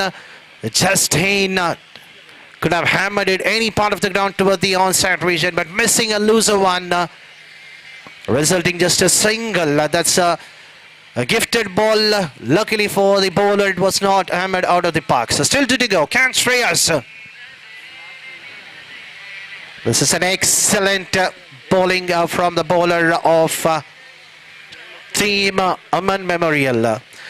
That's an experienced player who done an excellent work for his team. Batted well, now is bowling an excellent spell for his side. Just a single conceded in this over. Final ball of the over number 3. The run is not pouring for the team. Hebig Memorial. The final ball has been driven to the long on region. A slight fumble, but the batsman should be satisfied with a single only. Over number 3 coming to an end. Scores on 25.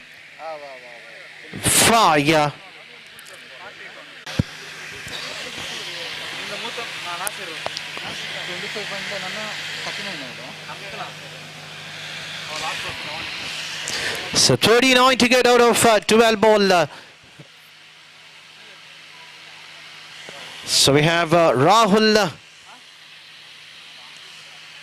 The man will be bowling the 4th over for his side. We have seen the 4 bowlers have been used so far. And Rahul will be bowling the 4th over for his team. And definitely the last over will be been bowled by Ashish because he has bowled an excellent over in the previous one. So this will be the crucial over for the team Hebig. Shreyas straight away going for a big hit. Missing it completely. Resulting with a dot ball.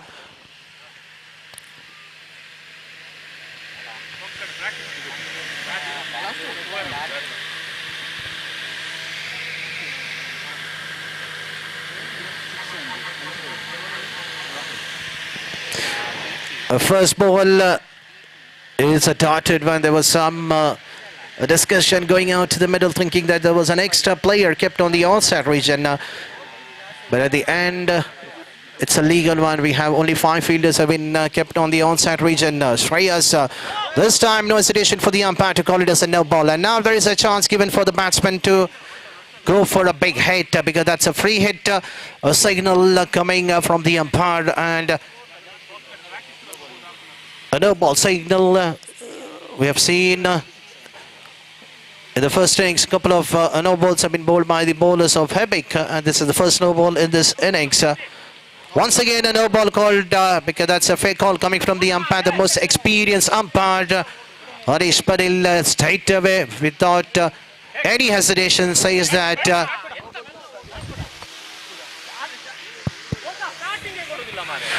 it's a no ball because of the action of Rahul. So score slowly chipping to 28. They shouldn't look for the wickets. They have to go against the bowlers because there's just a knockout game. And the free hit ball has been hammered and the result is a 6 coming in the bat of Justin. He's looking quite tired out in the middle, but you have to play for your team. You shouldn't look tired out in the middle. You have to play a knock for your side like the way how Ashish have done for his side. Just a matter of 2 to 3 sixes and each over will get your team for the next round. So with the help of the 6, score is on 34. The free hit ball has been hammered. This time once again a play towards the long off region for another 6. That's a back-to-back sixes coming in the bat of Justin, and that's a third 6 coming in the innings of Justin. And now the score has jumped to 40 on the board. Just another 24 to get. With the help of 4 big sixes will do for their side. This time right in the block call, a single has been taken on the mid-wicket region. And now it's an opportunity for Shreyas. You cannot depend upon one batter in the team of this shorter format of the game. The other batsman on the other hand has to attack. The chance was given, a no ball signal has been given, the ball has been raised toward the deep mid-wicket region. A misfield costing a boundary.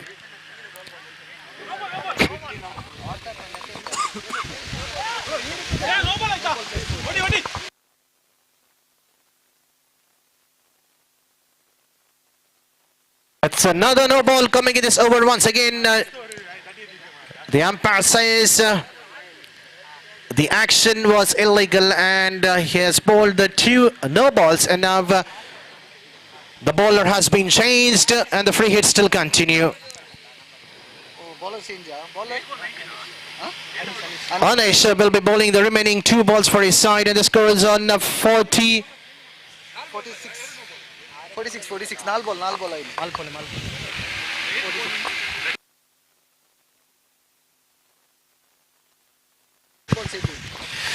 So Anish will be bowling the 5th ball, and here's the free hit ball. Shreyas on to the arch. There is a man, but he cannot be judged as an out because it was firmly hit to the point region. A single has been taken, and now the strike has been given back to Justin, the man who has hit 3 sixes.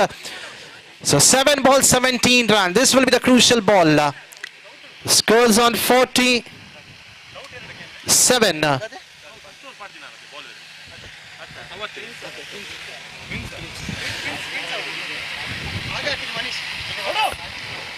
And this time there is a fielder under it. Will the catch will be taken, and that's a crucial one, and the man Justin has to depart. Intention was quite good enough to go for a big hit. He knew that it was the last ball of the over number 4. 17 was required. If 1-6 would have been the change of the game, but now still the question is 6 balls, 17 to get, and there is no hesitation who's going to bowl the last over for the team Aman. It could be none other than Ashish, or let's see who's going to bowl the last over. And now we have a new batsman, Harsha. joining the company of Shreyas. 6 balls, 17. It's not a big task. Justin, the man, could have been the hero for his side. So here is the call coming from the captain of Aman. The last over will be bowled by Ashish. That was the free call coming from the captain. He'll be bowling the last over. 6 ball, 17 to get. What a match it was. Played between the two well-known side.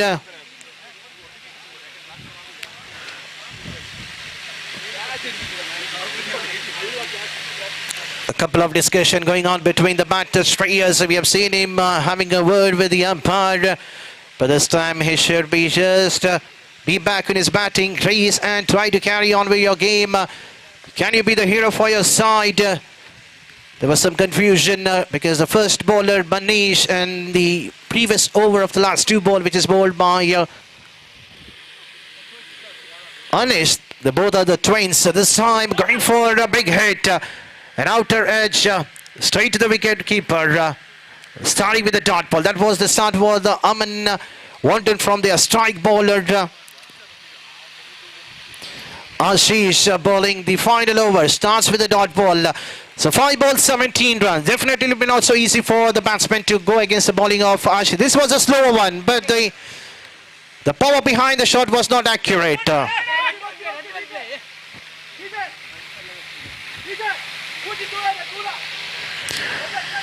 The power did not carry the ball out of the park. Luckily, the ball did not carry straight to the field on the long on region. Too early to play that shot by Shreyas. Now remaining 4 balls, 16 to get. If the match is ending with a tie, we're just waiting for the organizers to let us know whether there is a super over in this tournament or okay, if the match ends with a tie, the winner will be decided in a form of a super over. That's a fair call coming from the organizers. We have seen in a lot of tournament a super over has been introduced in the tournament. So Harsha will be facing the third ball of this over number 5. Ashish the bowler, shorter one. This time hammered to the long on region. The result is a 6. That's an excellent hit. One bounce has been called by the umpire, and it's not so easy to play those kind of a hit toward the long on region. But the batsman Harsha had made it quite easier. A back foot punch straight to the long on region for a 6. Nothing wrong with the delivery bowled by Ashish, but the batsman Harsha had made it quite easier. That's a confident hit coming in the very first ball of the innings that he has been faced in this innings. So still the game is on. 3 ball, 10 to go. And this time hammered to the long of region, but he doesn't want to take a single. He needs to keep himself in the striker's end because he knows that he has an ability to clear the boundary up. Even the players on the dugout of Habib Memorial, they know that Harsha has an ability. So here's the 5th ball.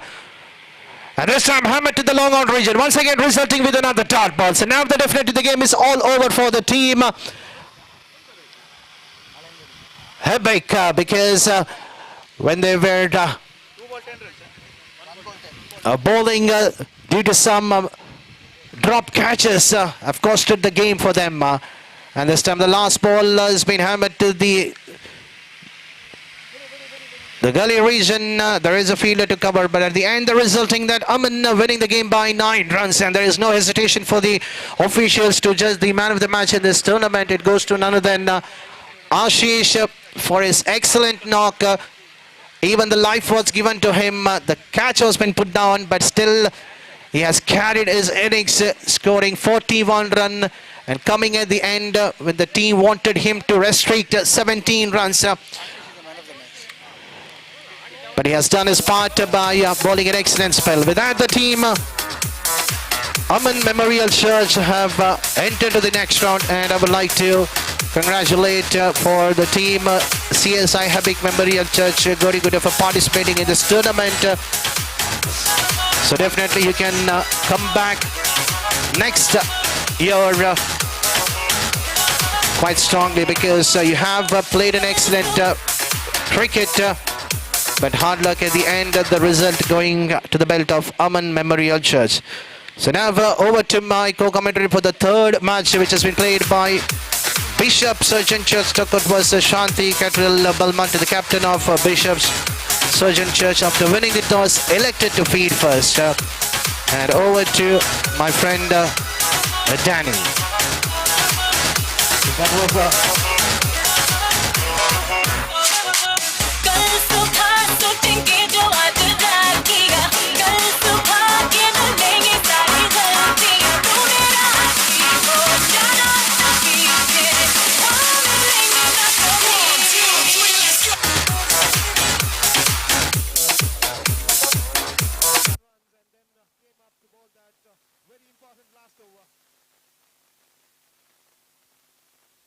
Congratulations, Aman. Advancing to the next round of this tournament. Tough luck this time for the Hebik side. So Ashish is the man of the match for the Aman.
definite for the Bishop Sargent side.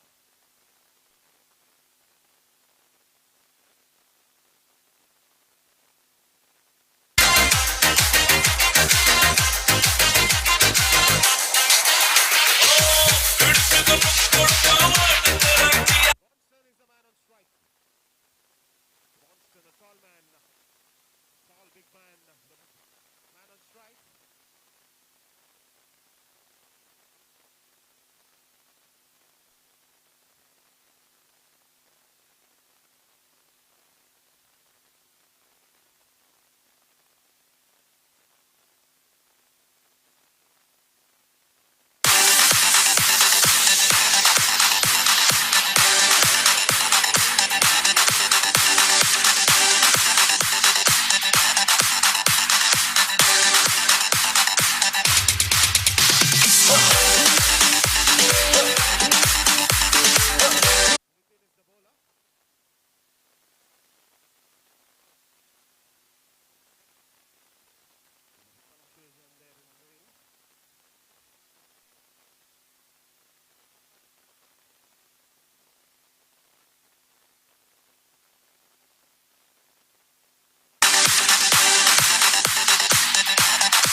Champion, everybody knows him from a champion.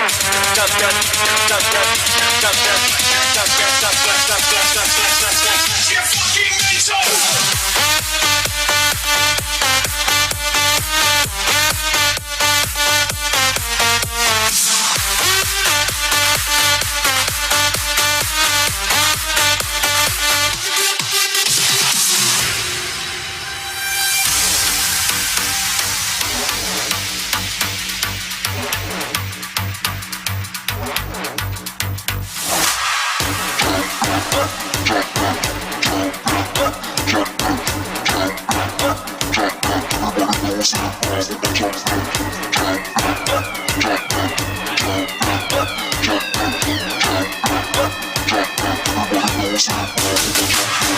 A champion, a champion, Marshall a champion, Kanthi a champion, Lara a champion, Pollard is a champion, Kane is a champion. Don't forget Michael Jordan, Obama a champion, Mandela a champion, Kamala a champion, Porsche a champion, 958, Bolt a champion, a champion, a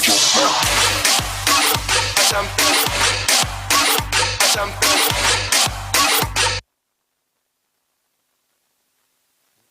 Walking back into the dugout.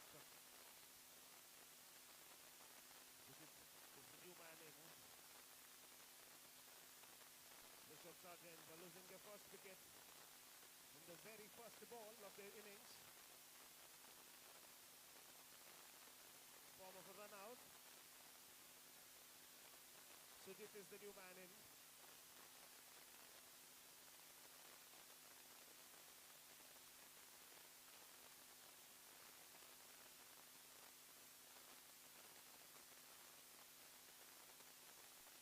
Goes mid in to Sujit.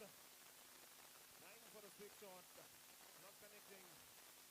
But that's a dot ball again. The 2 balls bowled. And no runs have been taken so far. This time, once again, very good piece of bowling by the bowler. 3 consecutive dot deliveries. It's been a good start.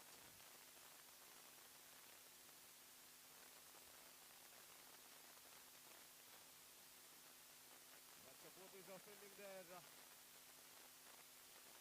Finally, the Bishop Sargent have managed to get off the mark with that single. So 4 deliveries have been bowled in this over, and 2 more deliveries to go. 1 for the loss of 1 wicket. That brings Joshua on strike. Joshua, one among the opening batsmen. We saw Bishop Sargent losing the first wicket for a run out. Now Joshua, the left-hander, is on strike.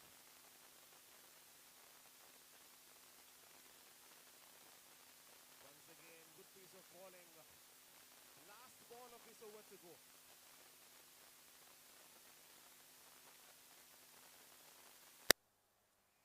Want to take a quick single there.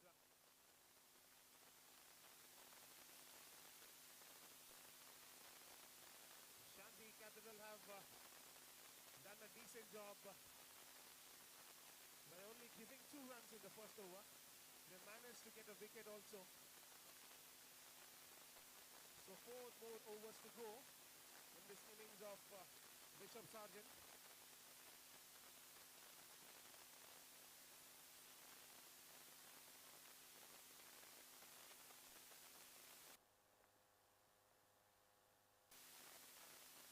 We have 2 left-handers in the middle.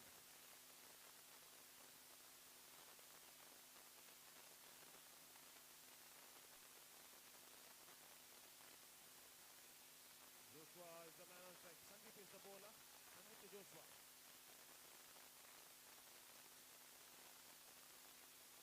Begins with the dot ball. Wanted to take a second run. A fumble by the fielder there. Being sent back by his partner.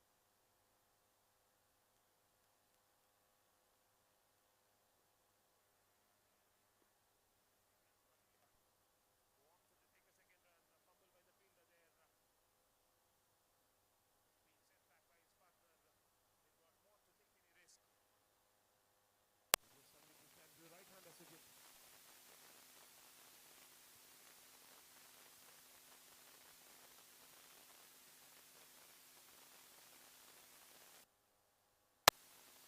Sam down the leg side and wide signal by the umpire.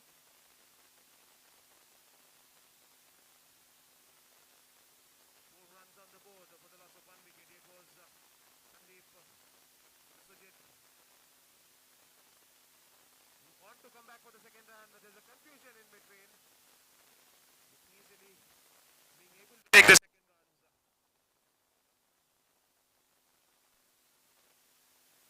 3 more deliveries to go in this over. On the board for the loss of 1 wicket. Sandeep is the bowler. Sujit is the man on strike. Sujit tries to go big. Fielding getting underneath it. Beating the fielder 1 bounce into the stands for 4 runs.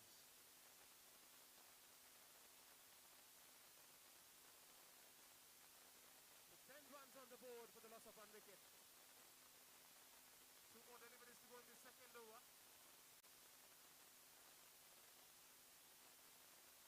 8 runs already conceded in this second over. Once again to the same area. And this time the fielder making no mistake in collecting the ball. Only a single taken. 11 runs. The second over to go. Sandeep is the bowler. Joshua the left-hander on strike. We'll have to wait and watch what Joshua will do in this last ball. It goes Sandeep to Joshua.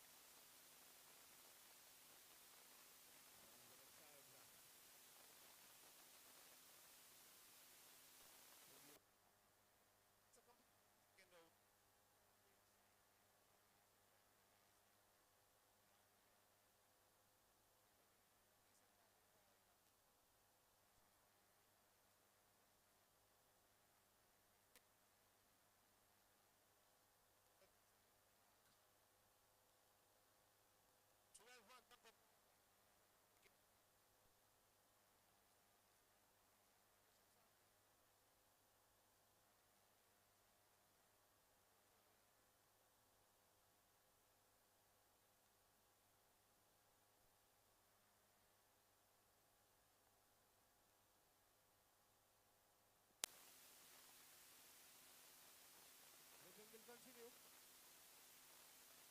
This time to Joshua. Beating the batsman. 2 dot balls.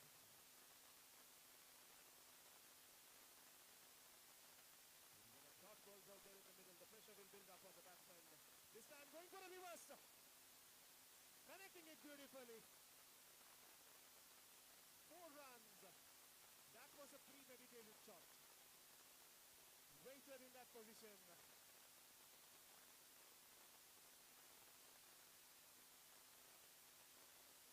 The left-hander switched position and waited for the ball and made no mistake in sending it out for forehand. He goes looking once again, this time down the left side. Straight to the hands of the fielder. That's a good catch.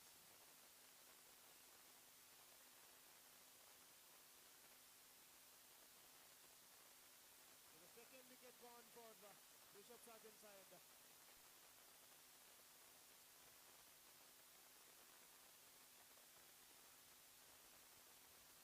Joshua is the man gone.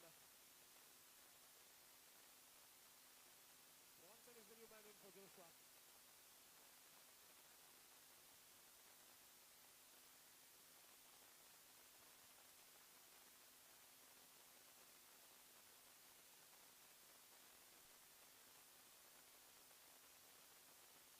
Bronson is the new man in. 3 more deliveries to go in this third over. 16 runs on the board. Bronson gets off the mark. 17 on the board now. Last ball of this over to go. 2 more overs to go after this.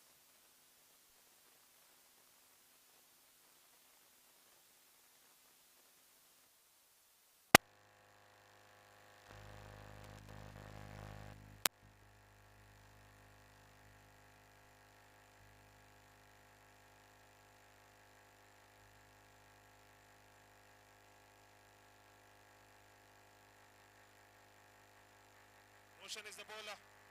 Full toss.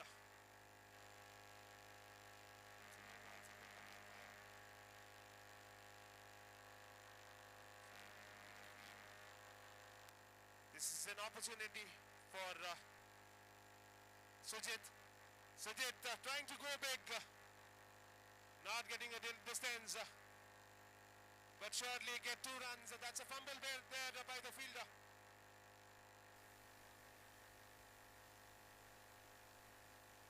20 runs on the board.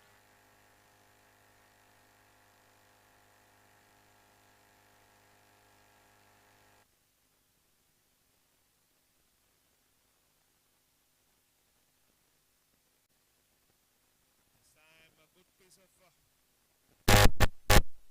but far off the off stump, so that's a wide ball. Straight down the ground. One bounce into the fielder's hand. Very good piece of fielding there by the fielder at long off.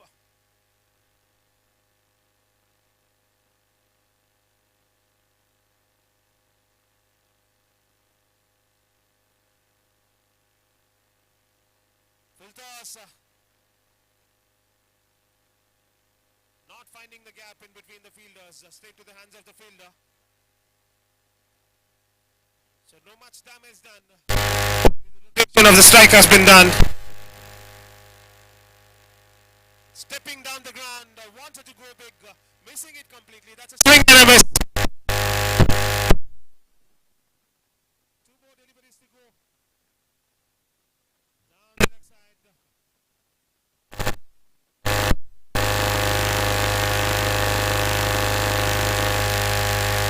So the Balbata have been done a pretty decent job. This time again a white. Signal by the umpire, so extra run added to the total. With that extra run added, the score goes on to 24 for the loss of 2 wickets. Batsman there struggling in the middle, not able to connect with the ball. So that's a completion of 4 overs. The score goes on to 24 for the loss of 2 wickets. Last over to go. They will have to go big. Look to score 15 to 20 runs. If they'll have to beat back beat that which scored 64 runs also, faced the difficulty in defending. So that's a wrap there. That's a catch.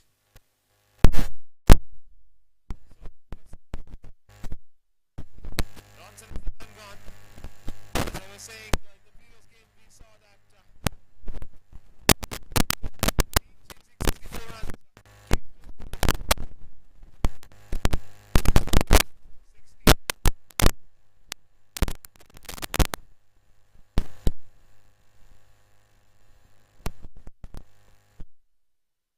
Christopher is the new man in.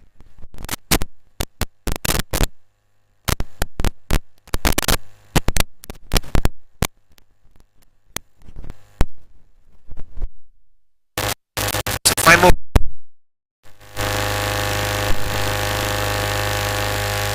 24 runs on the board for Bishop Sargent.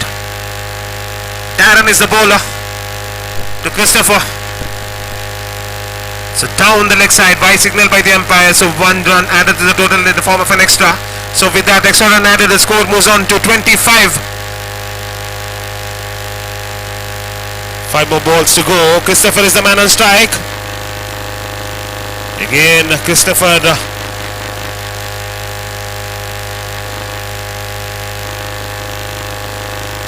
To my left side, to the left side of the commentary box, we have the refreshments counter. Single taken.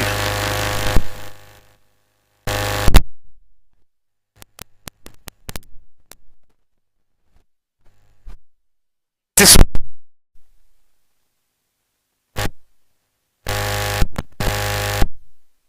saw only one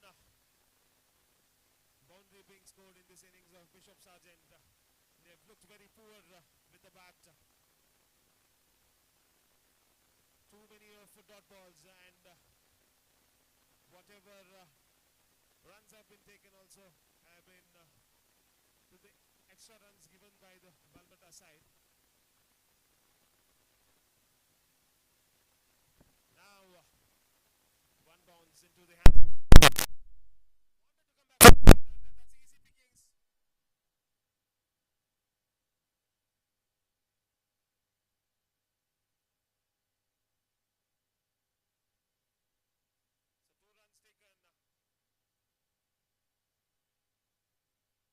Last ball of this Bishop Sargent innings. 29 runs on the board. Once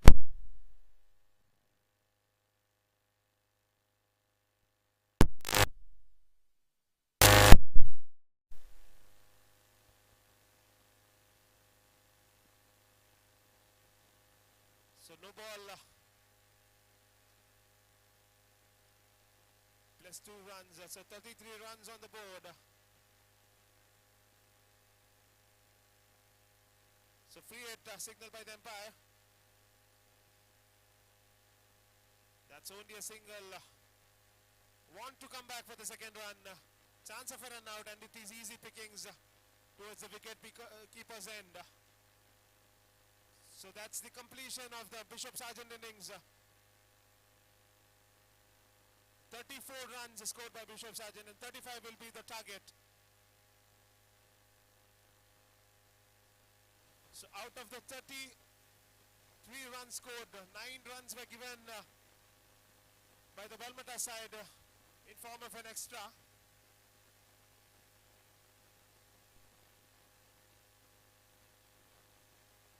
So the equation is simple. The target for the Shanti Cathedral is 34 runs in 5 overs, that is the 30 balls. They can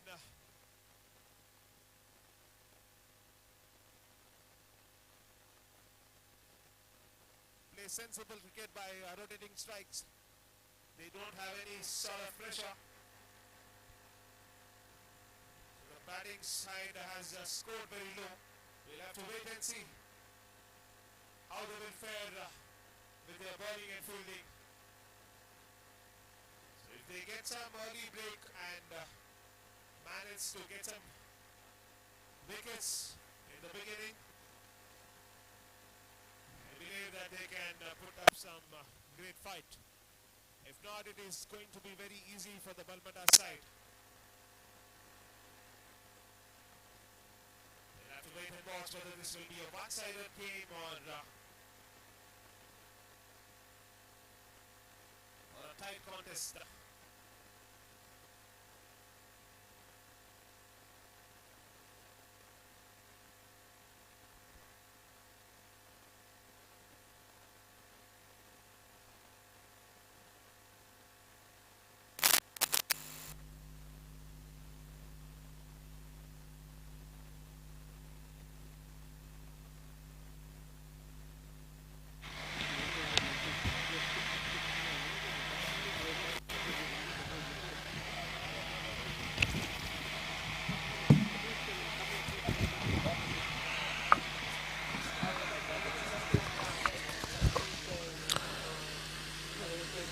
So 34 is the target for the Balmata side.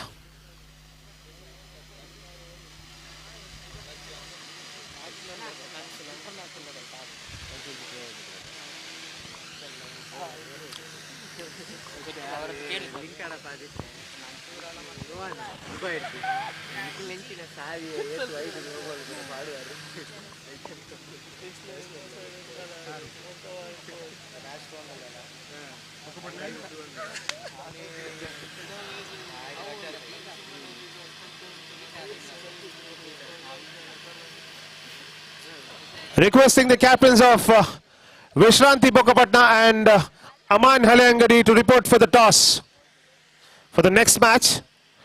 The captains of Vishranti Bokapatna and Aman Halangadi.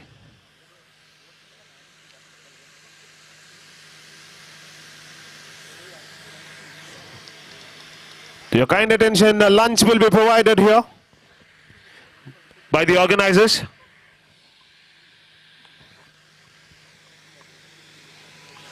Meanwhile, 34 is the easy target for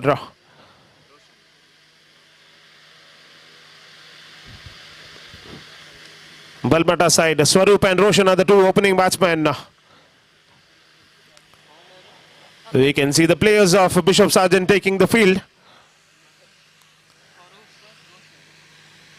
And we'll have to wait and watch.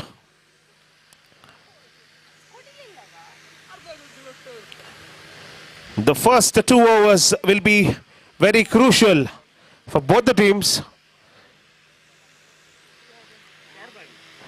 If the Bishop Sargent doesn't manage to get some early break and bowl some dot balls, the match will slip away from their hands. Meanwhile,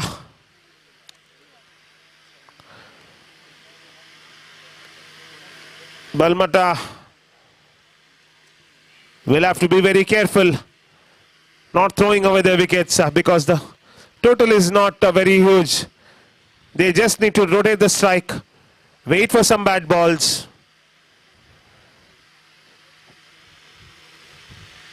and score some important runs.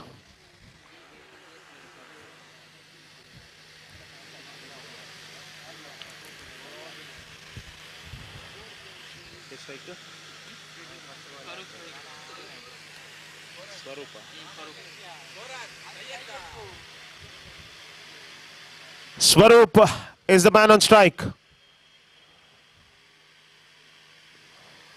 That's a square cut attempted by Swaroop. Finds the fielder. Sargent begins with a dot ball. Down the leg side. 4 runs. So the second ball in progress, and that's 4 runs. So 30 more required.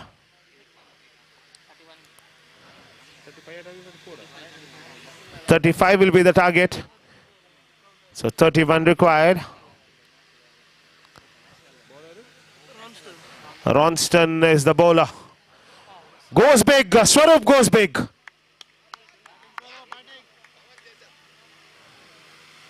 So Swarup has decided that he'll pick up the bad balls and send them out of the park. Here goes Ronston to Swarup. Sensible cricket by Swarup once again. Slashing it towards the offside for a boundary. So we have seen already 14 runs on the board. 2 more deliveries to go. Here goes Ronston to Swarup. Swarup goes big again. This time it is 6 runs. So 20 runs on the board. This is clearly going to be a one-sided contest. Balmata, after restricting Vishal Sarjan for 34 runs, making no mistake. They want to finish things in a quick fashion.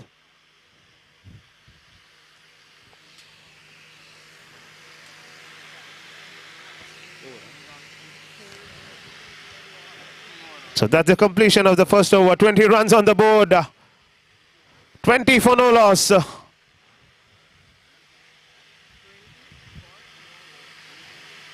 So 35 is the target. 15 runs required of the remaining 24 balls.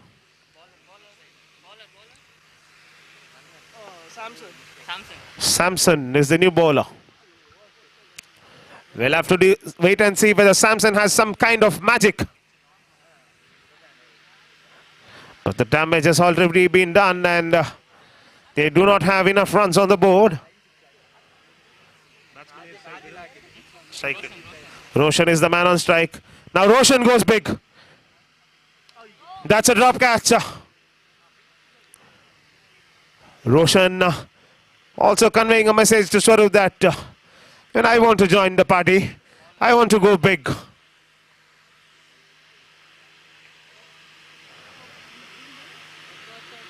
So that brings back Swarup on strike. The score is on 21. This time Swarup. Easy pickings for Swarup.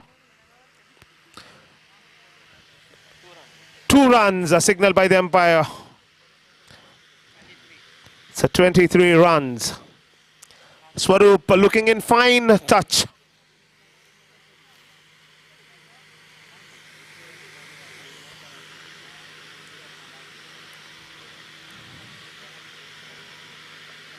Here goes Samson to Swarup. Very well played by Swarup. Coming back for the second run. Good running in between the wickets. 25 runs on the board. Last 3 balls to go in this over.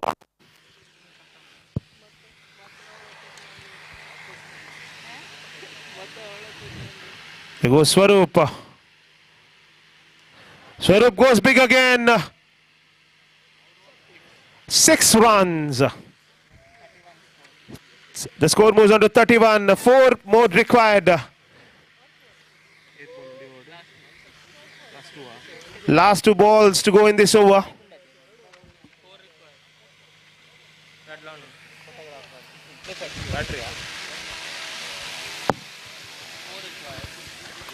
So 4 required.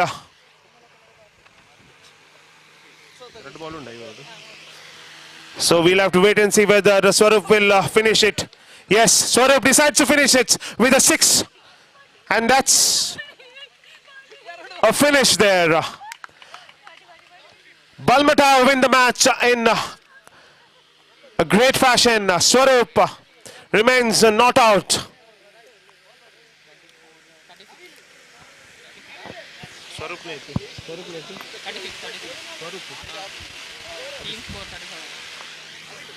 So the team score is 37. Swarup alone has scored 36 runs.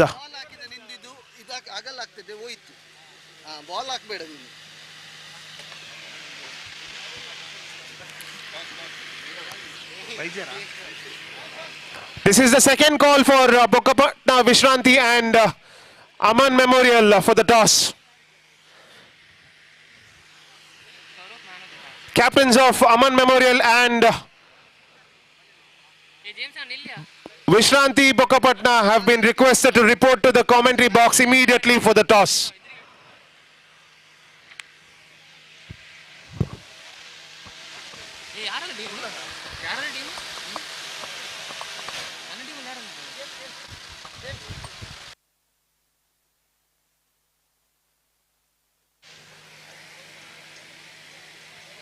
So lunch will be provided.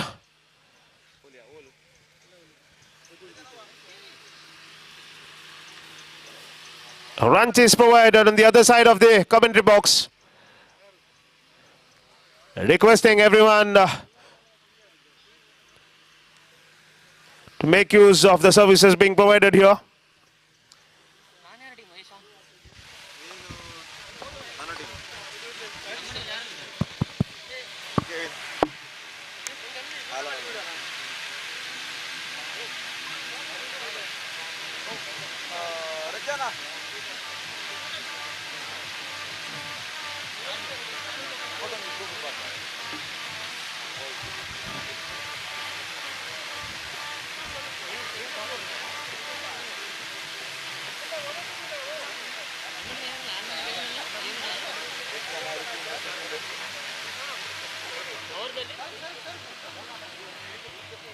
Michael.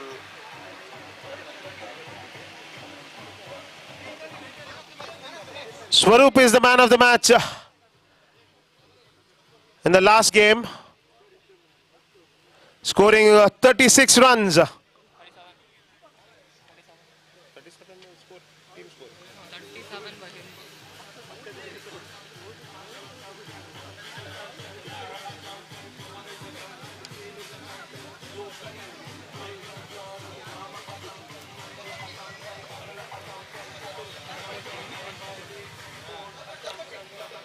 Requesting the captain of Bishop Sargent to report to the commentary box to receive the memento.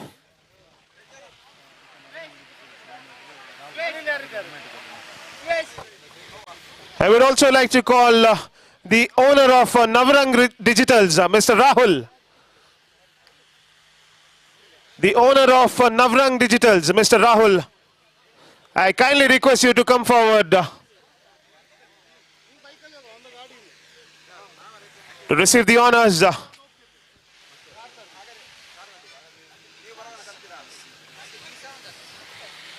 The owner of Navrang Digitals, Mr. Rahul.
ಅದು lunch ಈಗ ಅವರಿಗೆ continuous ಮಾಡಿ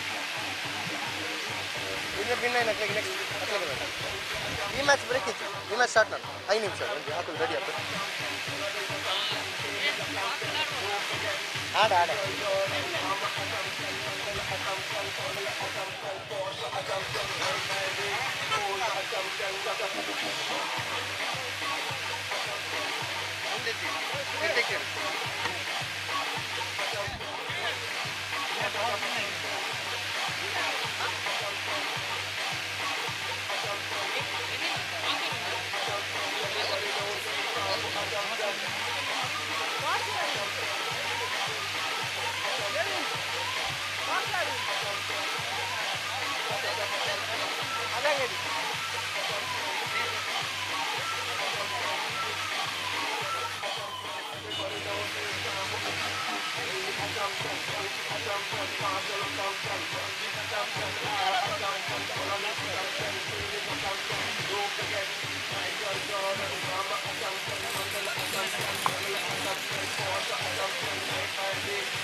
Memorial elected to field.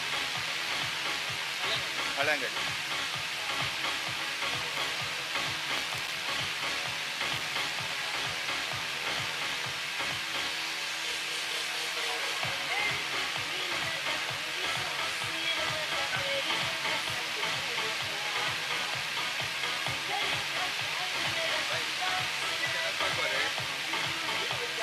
Halangadi won the toss and is elected to field.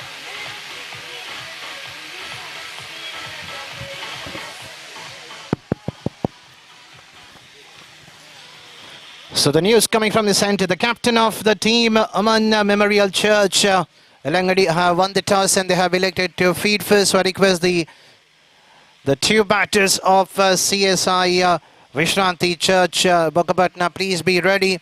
And also I request the fielders to enter the field immediately and the two umpires. And that will be the fourth match of the day. The winner will battle against the big semi-final match against the Shanti Cathedral Balmata that will be played after this game. And also there is an announcement coming from the officials. The lunch has been already... So the players in the ground, you can go and have your lunch. We have the lunch counter on the other side of the ground, that is on the on-site region.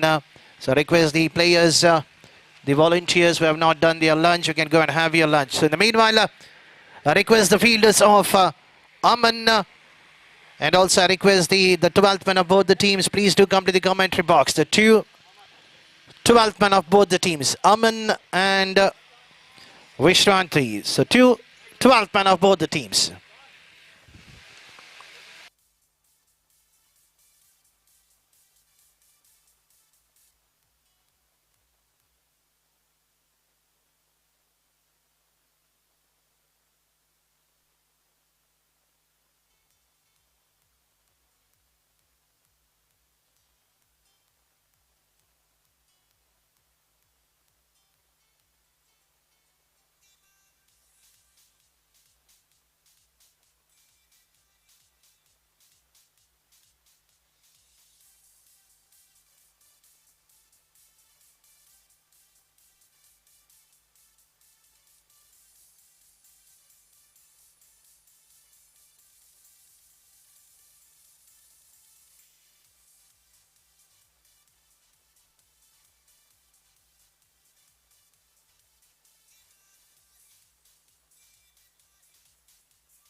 So there's a signal coming from the umpire for the start of the match number 4 of the day, and we have the match between CSI Vishranti Church Bokapatna versus Aman Memorial Church Alangadi. The captain of Aman winning the toss, elected to field first. We have Ashish, the man who backed the man of the match in the previous game, will be starting the proceeding. And we have Sudesh, the man who got out for a golden duck in the first game. A lot of responsible under the shoulders of Sudesh. So here's the first ball. Going for the switch hit, and umpire says that's wide, and with that the team CSI Vishranti Church opens their account with an extra. In the last game, they managed to score 42 runs when they were asked to bat first by the team Mulki. So can they cross that 40-plus run? This time going for the reverse sweep, finding the field in the cover region, resulting with a single. There was slightly miscommunications between the fielders, or else the captain, Ritesh, should have been back into the pavilion form for it out, and that would have been a disastrous start for the team CSI Vishranti Church. So first over of the power play needs to be utilized by these two batters. Only two fielders have been pushed back to the outside the 30-yard circle. One is on the long off region, and we have one fielder pushed towards the deep skyline region, because we have a left-hand batsman Ritesh on the strikers, and the captain who got off the mark with the boundary in the very first game. And the very next ball, he had to depart. So these two batsmen can change the equations for their side. They know that on the other end, Aman, they have a quite good batting lineup. So they have to score anything about 50 to 60 runs if they want to defeat the opponent side. This time the bowler changing the angle, coming right arm around the wicket. And Ritesh has firmly hit, and once again the similar fashion that he got off the mark in the very first ball. But this time the ball has raised to the long off region in between the two fielders in the mid-off and the cover region, and the ball has been raised to the traceable to the boundary rope, and that's the first boundary in the innings. So the start what the team wanted, they have got that. And this time by played a light cut over the short Tournament region. Will the ball go to the directions of the declare region? But in the meanwhile, the batsman crossing for another 2 runs. An excellent running between the wicket. Both the batters are quite good enough to complete the single into double. They played plenty of cricket among themselves, and they know that how important their wicket is, because it's a 5 overs game. 1 or 2 batters, if they stick till the end, the runs automatically will flow for the opponent. This time finding the fielder towards the cover region, and that's not the way that Ritesh wanted to get departed for his side. He was looking confident out in the middle, but now finding the fielder. But umpire says the batsman has to depart. Formula head, finding the fielder in the cover region.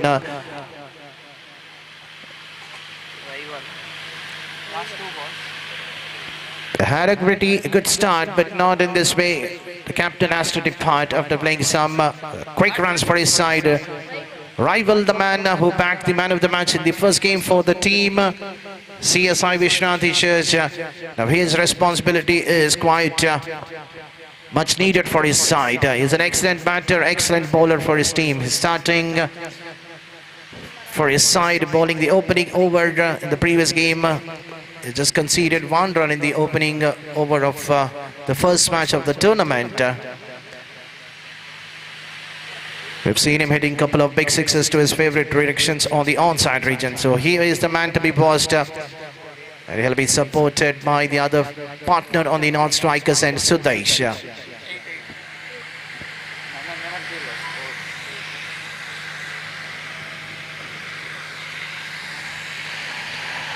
And what a way to get off the mark. Firmly hit into the deep in wicket region for a boundary. That's a confident hit coming by the man who backed the man of the match in the first game. Over pitch ball has been hammered in between the two fielders on the long on and the deep mid wicket region. Even those two fielders were not able to stop it. The power behind the shot, and the next the rest of the work is done by the wind which is blowing towards the onside region. What a hit. Not a good start for the bowler Ashish. It's been hammered. This time going for a big hit, missing it, resetting with the dot ball. Over number 1 coming to net, scores on 12 for 1. After losing the wicket of the skipper Ritesh, after scoring quick 6 runs for his team, finding the field in the cover region. If these two batters, if they carry on the same fashion in the remaining 4 overs, if they go in this fashion, like scoring 12 runs in each and every over, the 60 runs will be the tougher target, because we have seen the team Aman Memorial in the opening game scoring around 63 runs in the allotted 5 overs. And it was a close game between Hebri Memorial at the end, winning the game by 9 runs and qualifying themselves into the second round. Now we change the bowling end, we have Manish. Normally we have seen him starting the proceeding in the previous game, but this time he's been asked to bowl the second over for his side. Can he get a breakthrough for his team, or can we see some big hit coming in the bat of Sudesh? He's playing on 1 for his side after facing just a 1 ball. He's an excellent player. Now he has to take a charge for his side. The captain is already back into the pavilion.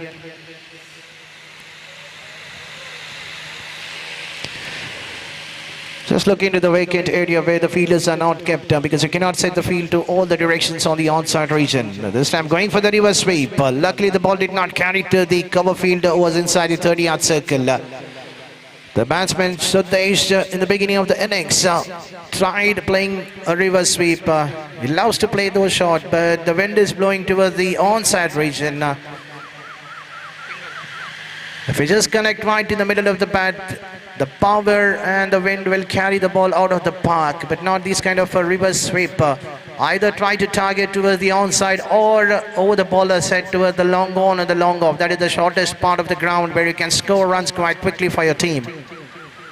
This time right on the block call. Well played, well bowled by the bowler. At the end, a single has been conceded. First 2 ball, 2 runs. Score jumping to 14.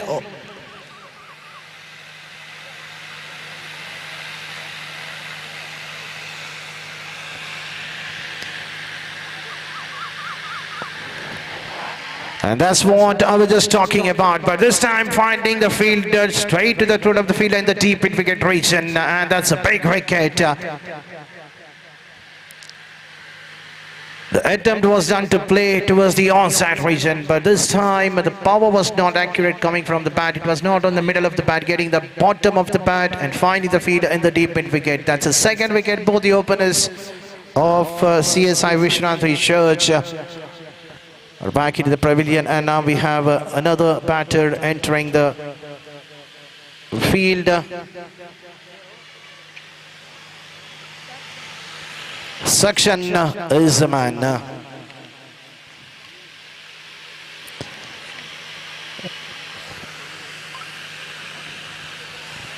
Joining the company of rival who's on the non-strikers end. The partnership is needed for their team. They've lost both their openers. Both are in the pavilion.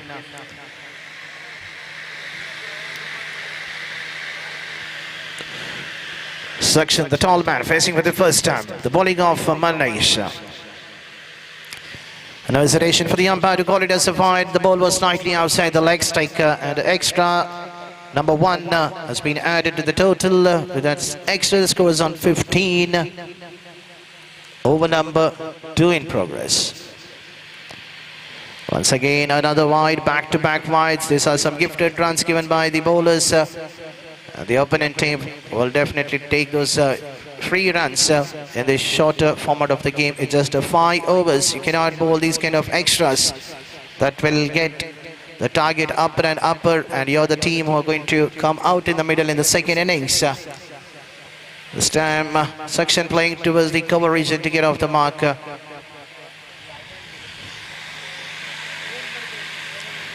Still last 2 more balls remaining. An excellent over, I can say. It was been bowled by Manish.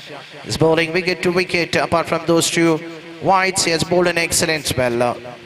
So far, he's not looking for a wicket. He's just trying to keep a tight line of length. And that gets the batter to do some mistakes and end up giving their wicket quite freely to the bowlers.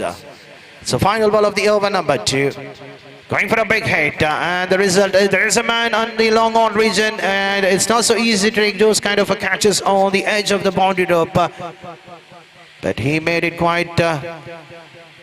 The brother of Manish taking a catch. What an excellent judgment at the end of the last ball of the over, number 2, and the man who the team desperately wanted him to be till the end has to depart. The last ball of the over, number 2, Rebel has to depart. At the score of 17, they have lost their 3rd wicket.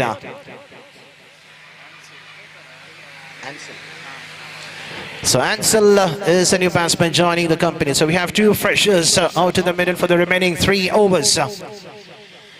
18 more balls remaining. Can they at least manage to score around 20 to 25 runs?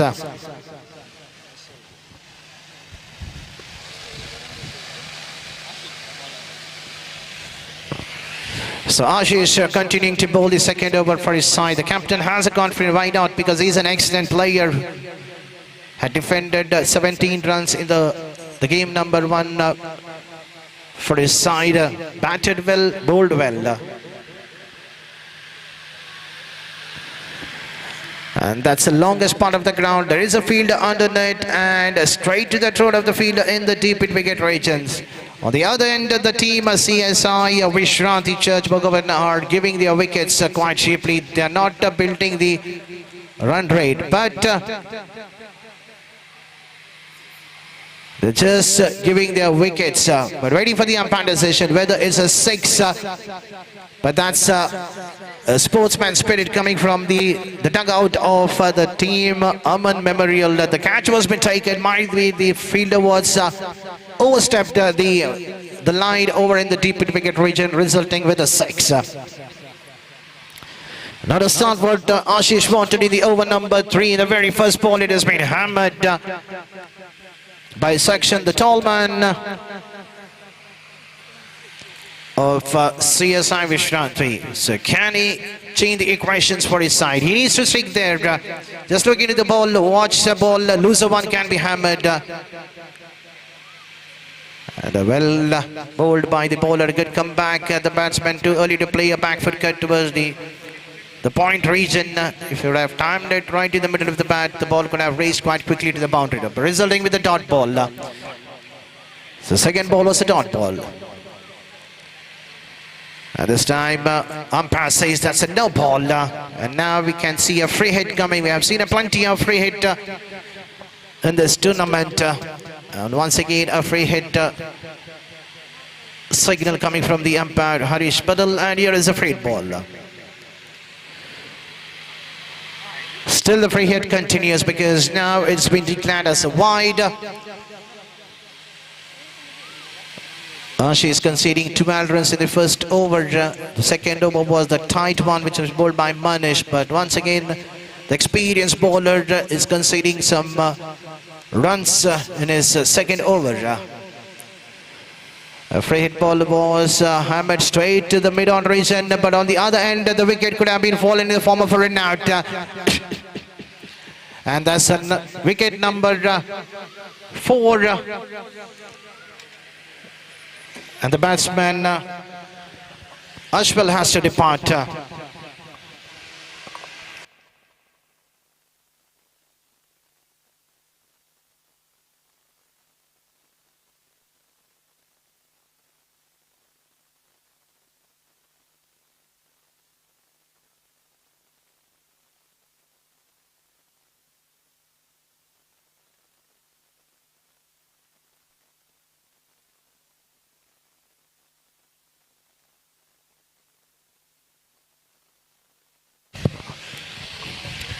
The catch was taken in the free hit ball, but on the other end, the wicket has to be fallen in the form of a run out. This time, the batsman has to depart, going for a pull shot towards the onside region. And Ashish, even though he has been conceded with runs in his over, he has brought team back into the winning position right now. If you see that the team CSI Vishrant, even in the previous game, they had a pretty good start. 33 runs have been scored in the first 3 overs. In the last 2 overs, just a 9 run conceding.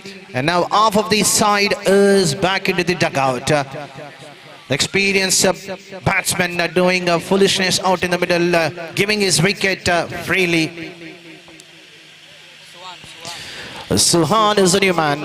So we have 2 new batsmen yet to face the ball in this innings. One is Suhan on the strikers end and Joshua on the non-strikers end. This time played to the mid-on region. There is a chance of a run out, but the batsman was quite quick enough to be safe in his batting crease. Runs are coming for the team CSI Vishranthi Church, but they're giving their wicket to the opponent quite cheaply. The partnership is not building up. The score is on 26 on the board, over number 3, final ball. Finishes with the dot ball, and Ashish finishing his 2 overs of spell. Quite expensive. Out of 26 runs, he has conceded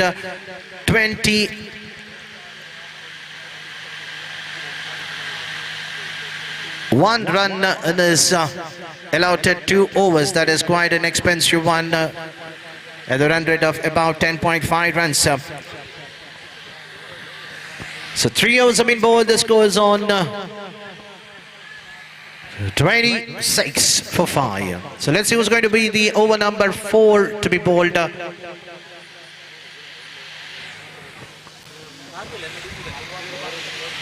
And the 4th over is being given to Anish. 26, 2 and 6, 26. Anish is the man who had to bowl 2 balls in the first game. So he has been asked to bowl the 4th over. Now he will be bowling the entire 6 balls in this innings. We have 2 twins playing in this match for the team Aman Memorial Church.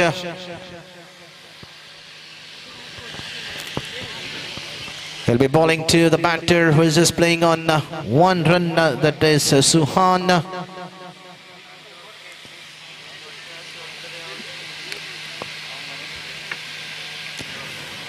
And there is an appeal straight away and another wicket. The wickets are fumbling, back-to-back wickets. And this time, Ani is striking in his very first ball, and another experienced player, Suhan, has to depart.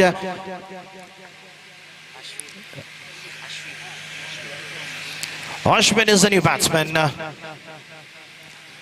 We hardly see wickets fumbling in this shorter format of the game, or else it's just the batters of 2 to 3 players scoring runs for their side. We have seen in the match against Bishop Surgeon Church Sukkot versus Shanti Cathedral Balmata, where they had to chase a target of 34 runs, which was being chased quite quick enough. And the credit goes to the captain. Surup scoring a quick 36 runs and banking a man of the match in the last game, and helping his team to qualify to the semi-final. And now in this game, the team CSI Vishranthi, they had a pretty good start, but on the other end they have given wickets quite cheaply. The score is on 27, over number 4 in progress. So definitely the bowlers have come back strongly, even though Ashish has been conceded 21 runs, but the 2 brothers have done an excellent work for their side. Look at the way how they have bowled wicket to wicket. This time going for the reverse sweep, finding the fielder. There is a chance of a run out, but the throw was not accurate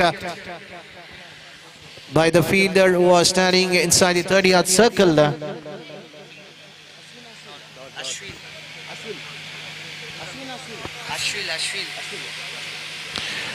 Okay, Ashbel is on the non-strikers end, and we have Joshua this time playing a late cut, missing it completely, resulting with the dot ball. What an over.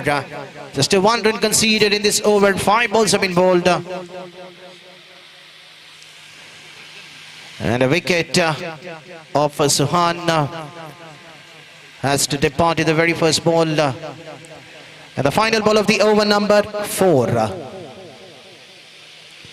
The batter coming down the track with the ball hitting the pad, resulting with the dot ball. Over number 4 coming to an end, scores on 27.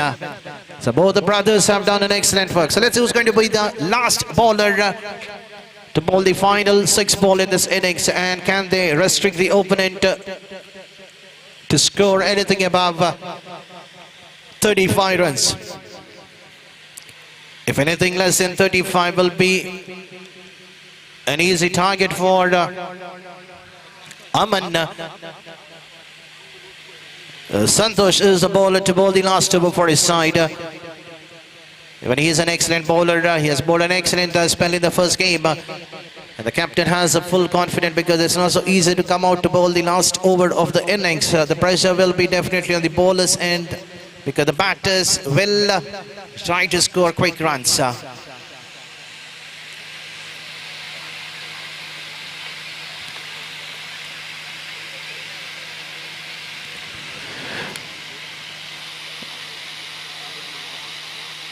Ashwil facing the bowling of Santosh. Slightly changes in the field, setting some. I request the captain of Aman, please try to set your field quite quick enough. It's not so easy to play under such a climate because it's not so good for the players because the humidity is quite higher and the player gets quite exhausted quite quickly. The very first ball dotted one, the second one loser one, but it's an one bounce over the bowler's batsman's head, resulting with a wide. Even the batter was slightly down the track, but no hesitation for the umpire to call it as a wide. It also a one bounce signal given by the umpire.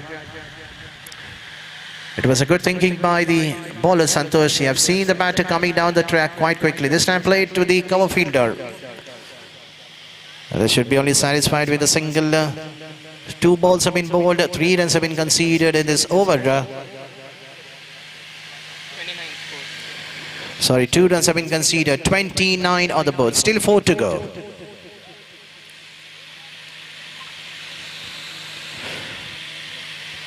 There's a warning given by the umpire for the fielder who is standing close to the 30-yard circle in the short third man region.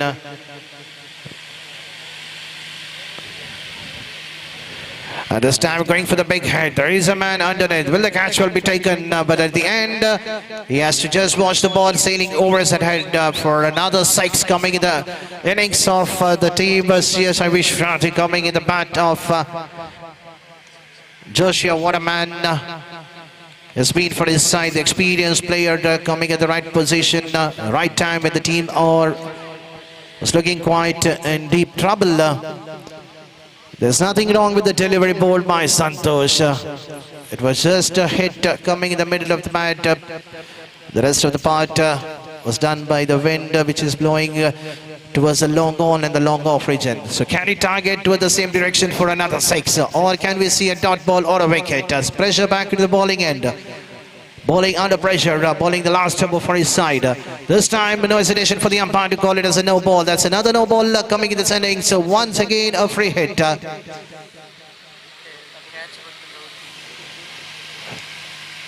free hit signal coming from the umpire. The batter can only be judged out in the form of a run out. But the free hit ball is being hammered toward the mid-wicket region. The batter should cross for the second run. And this time the batsman is safe in his batting crease. The throw was not so accurate from the deep. Another 2 more runs adding to the total score, jumping to 38. In the first game they managed to score 42 runs. They have still 2 more balls. 2 big hit will cross to the target what they were looking. That is around 50 runs. They can try to score that with the help of two big six.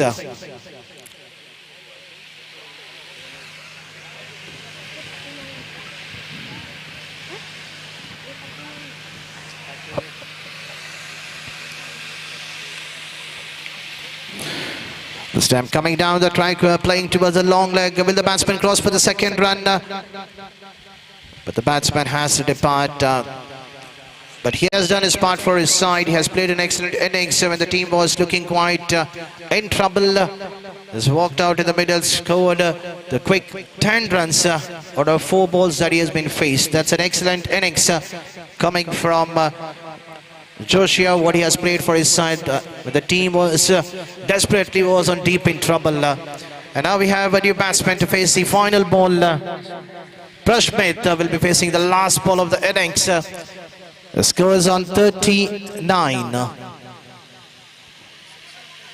Last ball, can he finishes the innings with a big hit, either a 6 or a boundary. And still there is a chance, but he has to depart in a form of run out, but that doesn't matter. They have the batsman Ashwil on the strikers end to face the final ball. Once again, just a 1 run can be added to the total in a form of a free hit. So score is on 40. And Sandeep will be the new batsman, but he'll be on the non-strikers end. He is the 10th man from the side of CSI Vishranti Church entering the field, but he'll be on the non-strikers end. And the final ball, Santosh. It's considered plenty of runs in this last over. That is a pressure, I can say, because the pressure is building. And here's a last ball. And the free hit ball. Still there is a signal coming from the umpire. It's a wide, and Sandeep was 2 down the track. 41 is the score. In the previous game, they scored 42 runs, and they had defended quite easily against Unity Church Mulki by winning 16 runs. So here's once again a free hit signal coming from the umpire. Final ball of the first innings. And the final ball has been hammered straight to the fielder on the long on region. But since it's a free hit ball, the batter can be only be judged out in a form of a run out. But this is the same score what they have scored in the first game, 42 runs. And the 43 is a target for Aman Memorial Church. Definitely it will be a tougher one for them when they come out in the second innings to chase a target against the strong bowling lineup of CSI Vishranti Church. Bhagavatna, but still the credit goes to the 2 bowlers of Aman, that are the 2 brothers, have brought the game back into the team Aman Memorial, but the rest of the bowlers have been hammered. So let's see how the team Aman Memorial Church Halangadi will come out. The man to be watched is Ashish, who bagged 41 runs in the previous game. So definitely he is the man to be watched in this game. On the other end, we have the opening bowler, that is Rival, will be the man to be watched for the team CSI Vishranti. The winner will battle against Shanti Cathedral Balmata. So that will be the next game. So as soon as this game gets over, definitely there might be a short break for 15 to 20 minutes. And then we will have a big semi-final. The winner will qualify for the final.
Thank you, DJ. Coming back to the second innings, waiting for the signal from the umpire to start for the second innings. We have Rival will be starting the proceeding, and here's the signal coming from the umpire to the start of the second innings. And we have Manish and Alvin, the two openers. The first over of the power play has been introduced.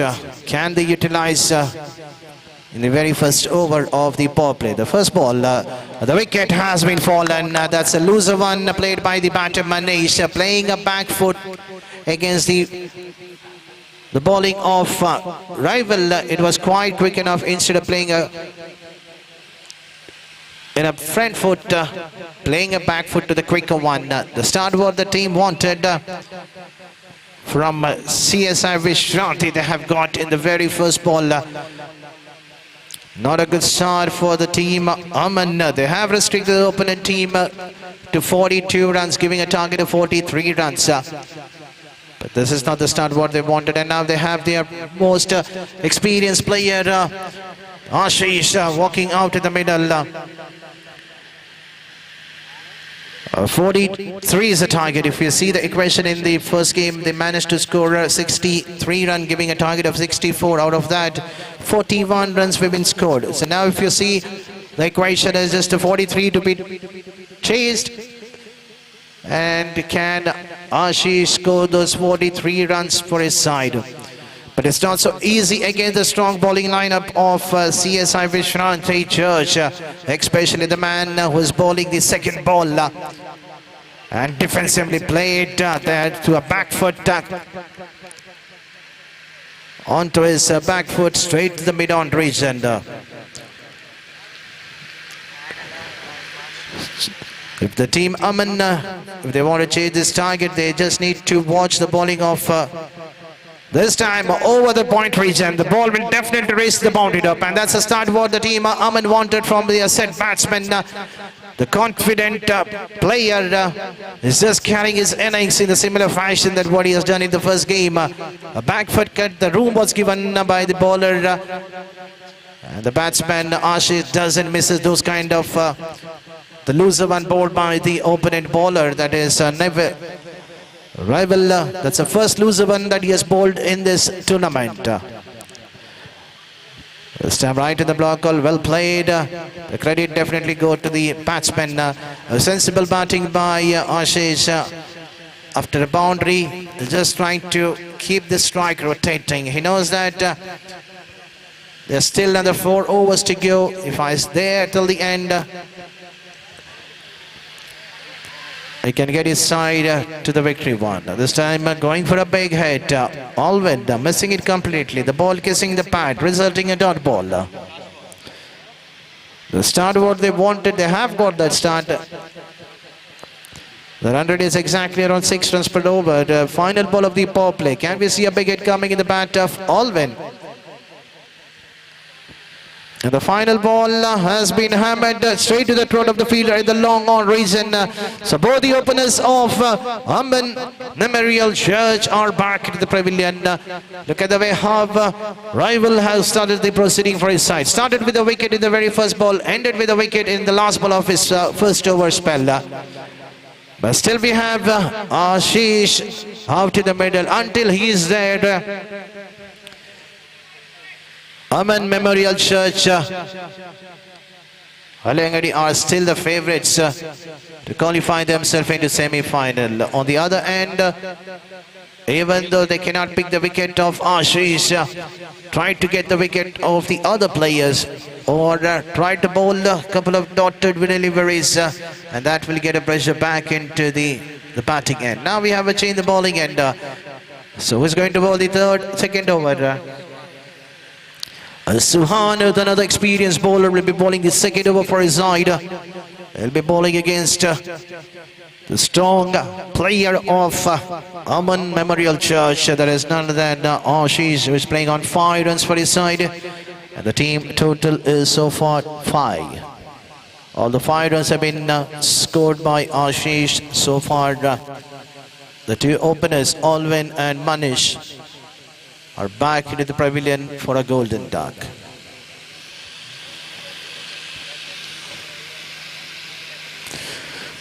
So now the field has been spread. They've kept their strong fielders on the edge of the boundary rope.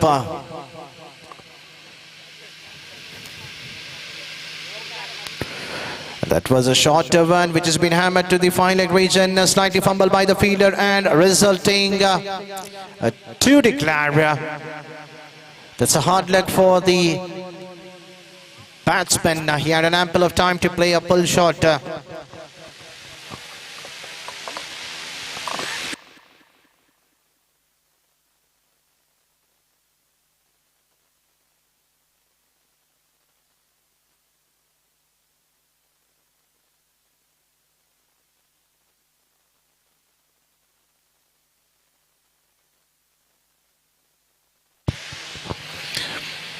It's a hard luck for the batsman. The ball has been raised over the declared region. They were slightly fumbled by the fielder in the fine leg region. Could not stop it in the last moment. The misfield costing an extra run for the team. So now we have changed the field. They have pushed the man towards the wide edge of the long leg, square leg, mid wicket, long on, long off, deep point. These are the fielders who have been kept outside the 30-yard circle. Suhan needs to bowl towards the offside region, that's outside the off stick. But not this kind of a loser one. Once again it's been hammered to the same direction, but this time once again the result could be another 2 runs and plus a no ball signal coming from the umpire, and that's a first free hit coming in this innings. Suhan losing his line of length. Is looking quite nervous out in the middle when you have a dangerous player on the striker's end. And the free hit ball has been hammered widest to the deep mid wicket region, resulting 1 bounce over to the boundary rope. Even the fielder on the long gone could not stop it because the power behind the shot has done the work for the team. The pressure is back to the bowler's end. Suhan has been hammered by Ashish. He's losing his line length. He's an excellent bowler. You cannot bowl this kind of elusive one to the player. Look at the way how the wind is blowing toward the onset region. This time once again the ball quite racing quite quickly to the declared region. Another 2 runs. It doesn't matter how those runs are coming for the opponent team. They will take those 2 runs quite easily. The boundaries and the sixes is not the way that you need to get your team to the winning position. Even the singles and doubles are much needed in the cricketing game. So with the help of those 2 runs, the score is jumping to 16. We have seen 2 runs have been scored toward the same direction on the shorter format of the ground towards the short fine leg region that is behind the stumps. It's just bowling toward the pad of the batter quite frequently. This time that's the line what Suhan needs to bowl. Keep it tight outside the off stick.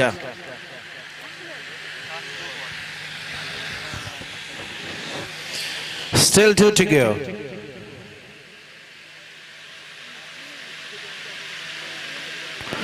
This time coming down the track at the last moment, just playing a late cut towards the short point. Fielder was inside the 30-yard circle. That's a sensible batting by Ashish. He knows that if he stays till the end of the 5 overs, the target can be chased quite easily. And he is doing his part for his side. He's giving a last ball, asking the other batsman. But this time, luckily, the catch has been not taken by the fielder in the mid-off region. The life is given to the player. Kids run. Luckily for the batsman, he survives. So over number 2 coming to an end. Score is on 18 on the board. Chasing a target of 43 runs.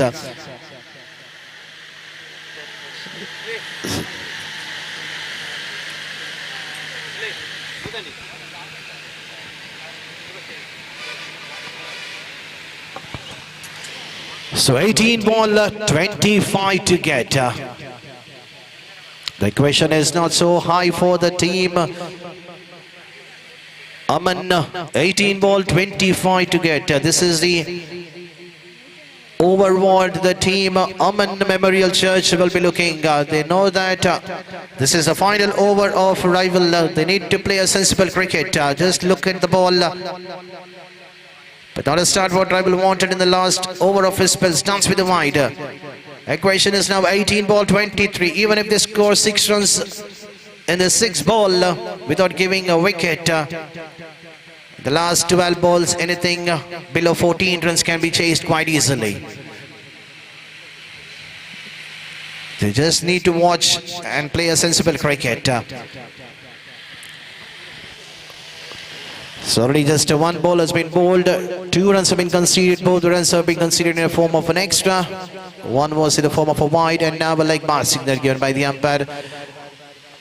Ashish will not try to go for a big hit in this over. He will just look into the gap, convert the singles into double. That's a sensible batting, right in the block, all well played. The credit goes to the batter. It was a quick one. They need to survive another 4 more balls in this over. Let's take another 4 runs. The final 2 overs, they can chase a remaining run.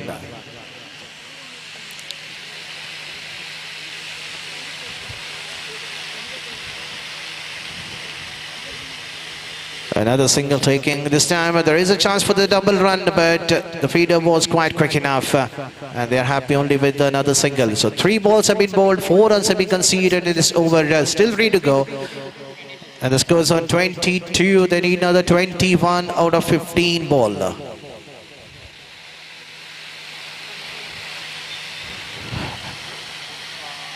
And a wide given by the umpire. That's a 3rd extra which has been bowled by Revel, the experienced bowler. If we consider these kind of free runs to the opponent, then it will be a tougher for the rest of the bowlers to defend the remaining runs. Sensible batting, a late cut towards the point reached for another single. Still 2 to go. So definitely they're not taking any risk. These 2 batsmen, Kirtan and Ashish, they're just playing a sensible cricket here. They know that this is the final over, and then they have the 2 loose overs whom they can target. Defensively played, and now we have final ball. Rival has done his part for his side, tried his level best to take a wicket, but there is nothing going under his belt. No luck at all in his 2nd over. He's given his 100% in this tournament in both the form for his side. That's called a player who's giving his 100%. This time there is an appeal, umpire unmoored. You cannot depend upon with just 1 or 2 players. Every player who is playing in this tournament need to give their 100% for their team so that they can get their team to the victory position. 12 balls, 19 to get. So it means that in each and every over they need to score a run rate of 9.5. Now the captain Ritesh will be taking a charge to bowl the over number 4. He is also an excellent bowler, a left-arm bowler, a left-arm orthodox bowler coming round the wicket. This is the most wanted over for both the teams. Can Ritesh get a breakthrough for his side? Can he get a wicket off Ashish? Even if he doesn't concede a wicket, can he at least bowl 3 to 4 dot balls, get a pressure back into the batting team? Aman, the captain, setting the field, trying to get his best fielders on the edge of the boundary ropes on the onside region, because they know that Ashish is strong towards the mid-wicket. So look at the way how the feed has been set. Long leg, a square leg, mid-wicket, long on, and one fielder close on to the deep mid-wicket region. And one more feeder inside the 30-yard circle in the mid-wicket. And we have... but now slightly change the fielder. The square leg fielder has to come inside the 30-yard circle because 4 fielders needs to be inside the 30-yard circle. It's a good observation by the bowler. He knew that one fielder was extra standing outside the 30-yard circle. This time going for the reverse sweep. There's a chance for a catch, and that's a wicket what the team CSIO Vishwanti Church wanted. This is not a great sign from the main player of Aman.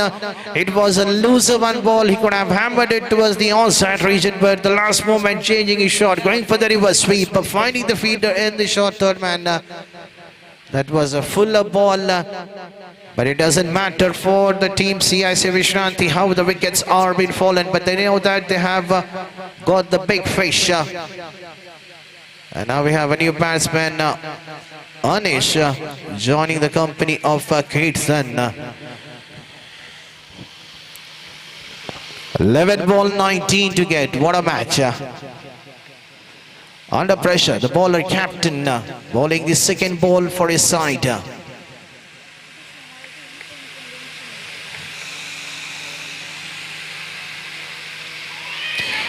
And this time, luckily it did not carry, but there is a chance of a run out, but definitely the batsman is quite close in his batting crease.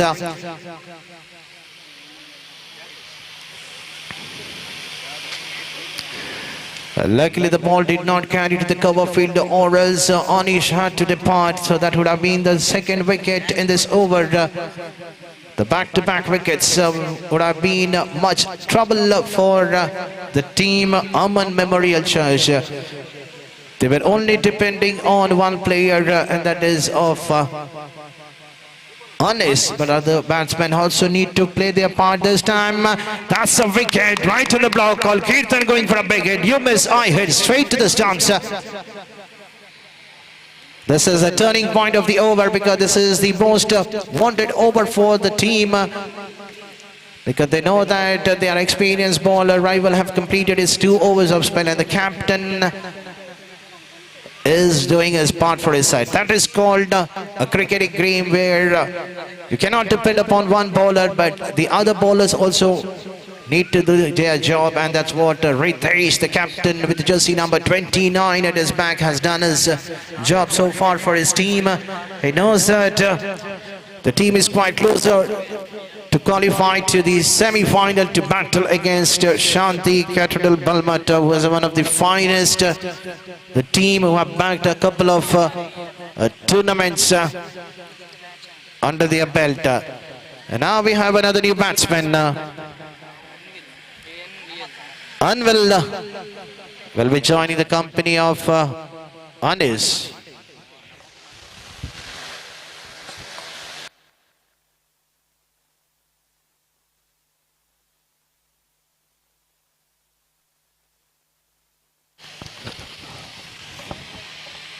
So Ritesh has bowled an excellent bowling here. 4 balls, just a single conceded, 2 wickets. And that's a quicker one. The batsman Anvil missing it completely. What an over, definitely. If the team CSI Vishwanti Church, if they win this game, there is no doubt that the captain Ritesh is my favorite to be judged as a man of the match. Why not? Because he has brought his team back into the winning position, getting rid of the dangerous man of Ashish, and now the 2 back-to-back wickets of Kirtan and Anvil. What an excellent over. Just a single conceded and 3 wickets. That's the turning point of the game. The score is on 25 after the completion of 4 overs.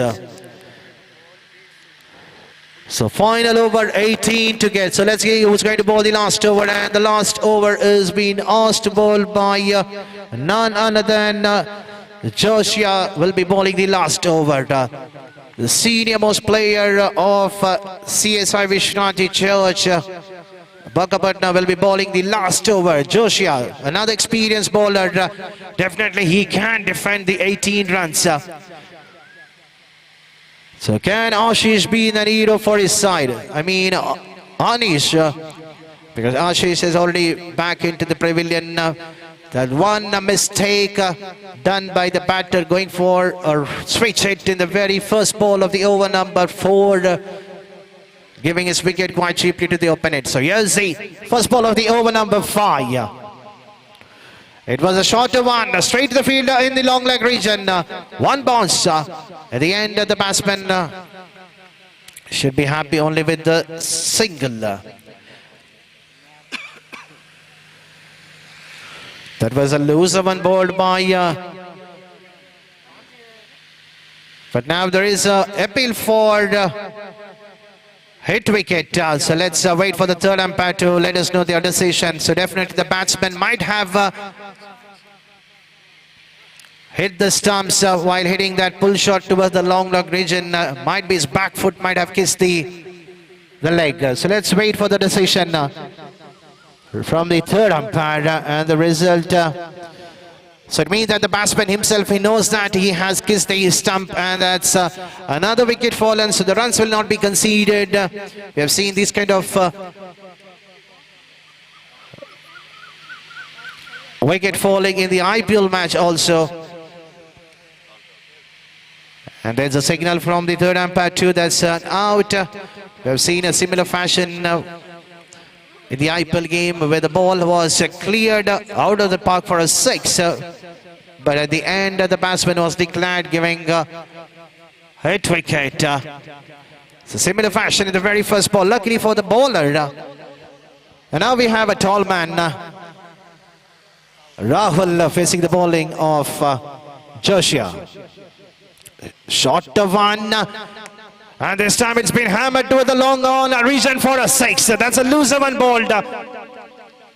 It's a back foot punch towards the long on region. So that is the area what Rahul needs to target. Just need to wait and watch the ball.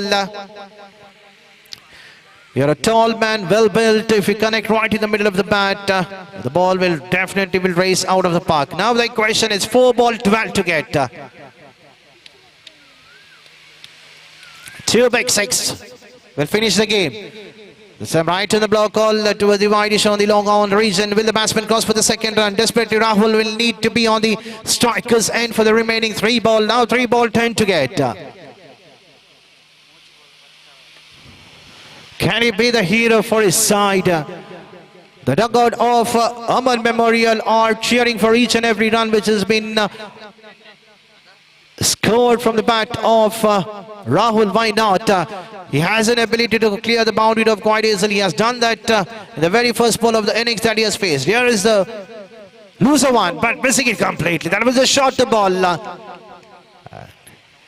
So 2 ball 10 run. What a match.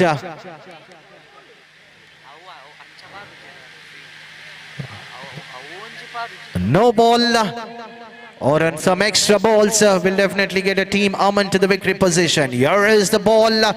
Batsman coming down the track but missing it completely, resulting only with a single.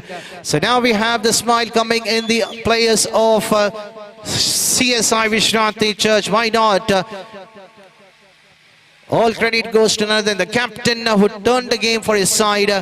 And the final over, we have seen Joshua bowling the last ball, and the last ball resulting with a dot ball. With that, the team CSI Vishranthi have qualified for the next round by winning by 8 runs and defeating the one of the most favorite team to qualify to the final, that is Aman Memorial Church. Haliyangadi 1 wicket of Ashish have changed the game. So there is no hesitation for the officials to judge the man of the match. It goes to none other than the captain of CSI Vishranthi Church, Bhagapatna. I request Mr. Ritesh, please do come to the commentary box to collect your man of the match reward. What an excellent spell that was. That was the turning point of the game. Picking 3 wickets, and also you have done a part when you had opened the innings for your side, scoring some quick runs for his team. Well played, Ritesh. You deserve to be the man of the match. On the other end, I request the captain of Aman Memorial Church, Halangadi, please to come to the commentary box to collect your participant trophy for participating in this tournament. It's a hard luck, but you can try to get your luck in the next season. Congratulations team Aman Memorial. On the other hand, congratulations team CSI Vishranti Church to qualifying to the semi-final to play against another one of the finest team in this tournament, that is Shanti Cathedral Balmata. And also I would like to announce the volunteers or the players who have not have your lunch. You can just go and have your food from the lunch counter, which is already open. And we have a short break of around 20 minutes. 20 minutes time has been given, and we will have the semi-final match will be played sharp at around 2:45. So it's an announcement for both the teams. 2:45. We would like to have both the captains for the toss. That is the captain of Shanti Cathedral Balmata and CSI Vishranti Church, Bhagapatna.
Check check. ದಯವಿಟ್ಟು ಊಟ ಆಗದವರು ಆದಷ್ಟು ಬೇಗ ಅಲ್ಲಿ food ಕೌಂಟರಿಗೆ ಹೋಗಿ. ಕೇವಲ 20 ನಿಮಿಷಗಳ break. ಆದ್ದರಿಂದ ದಯವಿಟ್ಟು ಊಟ ಆಗದವರೆಲ್ಲರೂ ಆದಷ್ಟು ಬೇಗ ಹೋಗಿ ತಮ್ಮ ಊಟವನ್ನು ಸ್ವೀಕರಿಸಬೇಕಾಗಿ ಕೇಳಿಕೊಳ್ತೇನೆ.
So good afternoon, one and all.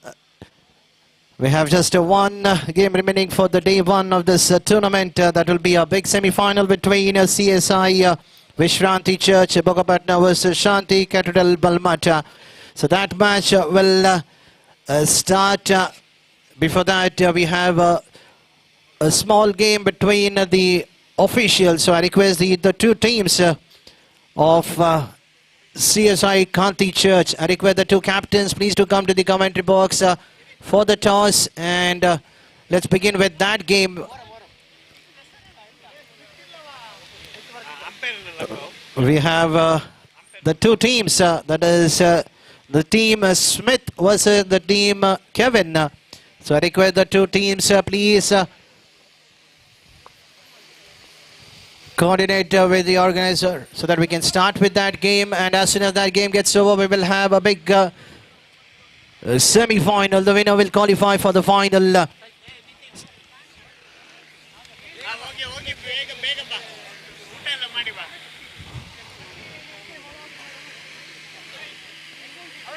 So that game will be started within the next 5 minutes. So I request both the teams of the organizer of CSI Kanthi Church, the members, please set your playing 11. That is the team Smith versus the team Kevin. So as soon as that game gets over, we will have a big semi-final.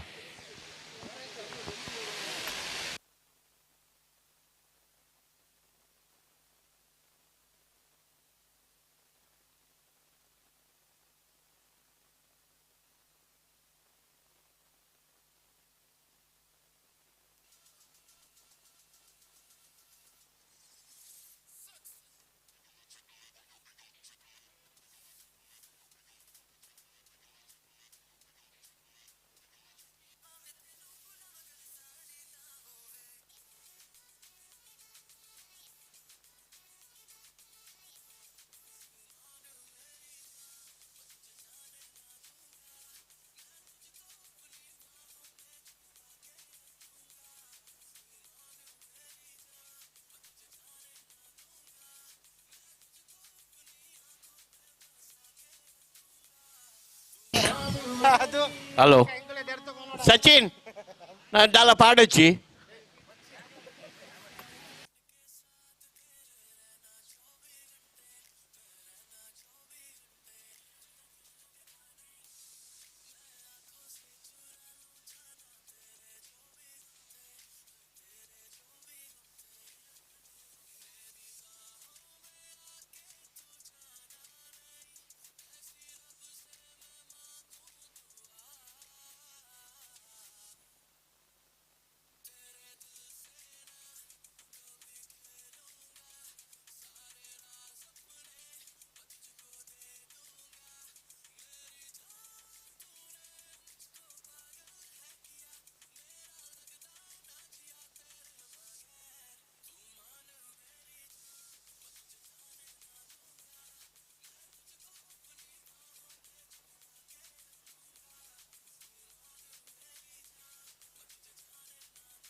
Hal. Hal. Hal.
I request all the players of CSI Kanthi Church, please to come to the commentary box. All the players who are playing in this non-official game where the volunteers of Kanthi Church members will be playing the next game, and then we will have a big semi-final. I request all the players please to come to the commentary box, and the skipper of two teams which we have divided into two teams, that is Team Smith and Team Kevin. So I request the two captains please come forward for the toss.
So the captain of team Smith, after winning the toss, selected to bowl first. Kevin getting off the mark with a single towards the onset region. We have the two openers, Kevin and Alan. Alan Kadapu with the batting and Alan Kadapu with the batting. Live cut mark.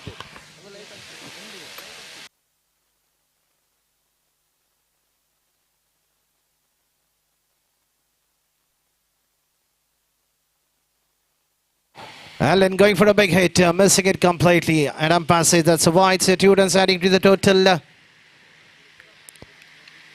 Neil, second time. And Allen going for a big hit, mistiming it. Just a single to get off the mark. So both the players are off the mark and the score jumping to 3 on the board. Kevin on the strikers and Allen on the non-strikers. And Neil has completed 2 balls so far, has conceded 3 runs.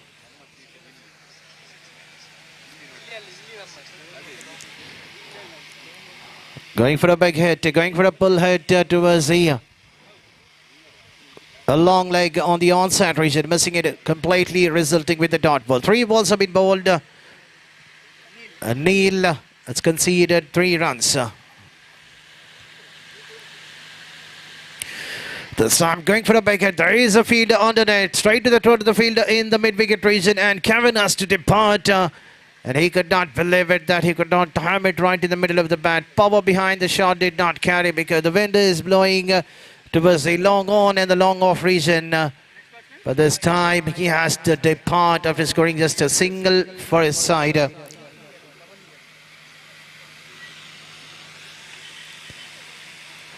We have the new batsman Rahil joining the company of Allen.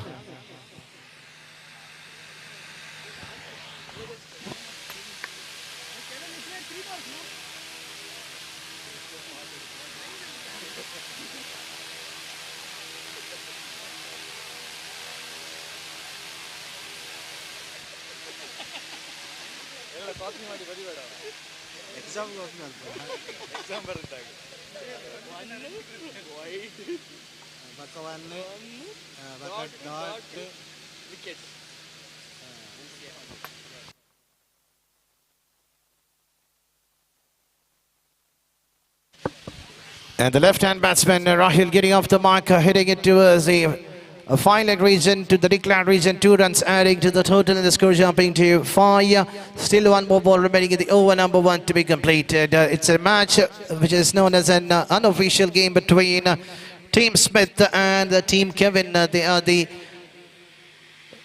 members of Kanthi Jeppu. 1 signal given by the umpires. We have seen 2 wides been bowled by Neil in this over, even though he has picked an important wicket. The skipper of the team, Kevin. Kevin getting out quite cheaply at the score of just a 1. And this time, Rahil has to depart, going for a big hit, and the ball kissing the off stick. You miss, I hit that straight to the stumps, and the team Kevin are deep in trouble. They have lost their second wicket at the score of 6 on the board, with the help of 2 wides, 2 singles and a double.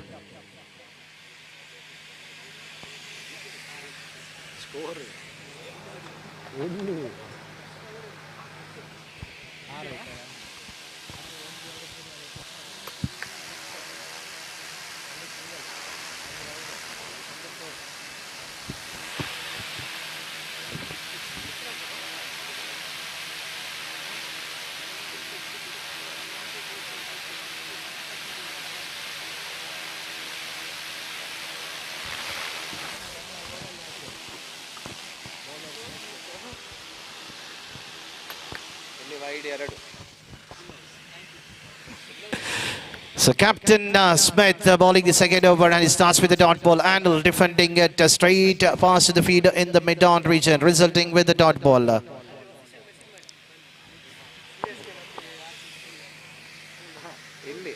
dot ball. So Smith second time. Once again, that was a quicker one.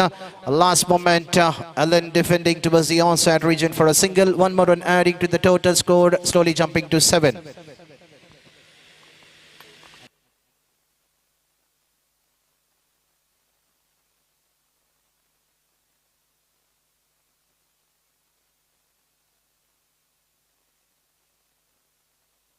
Smith, third time to the new batsman. Reggie getting off the mark with a single in the very first ball. Another tall man of the team, Kevin. It's a 6 overs game. So let's see which team from the organizer will win this battle. Allen going for a big hit, missing it completely. You cannot go against the captain of the team, Smith, the captain himself. Bowling the second over for his side. Started well, just conceded just 2 runs. Is over this time, right in the block, all missing it complete. Another dot ball.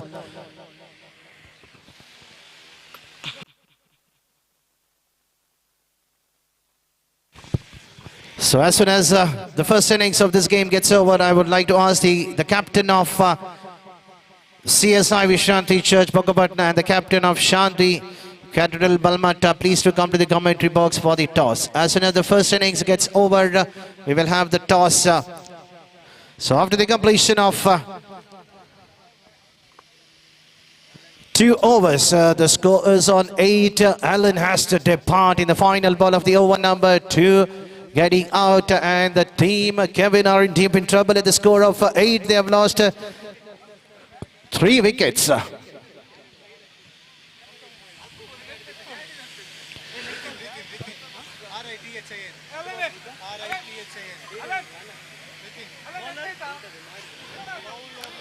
Ritin is the new batsman joining the company of Ricky.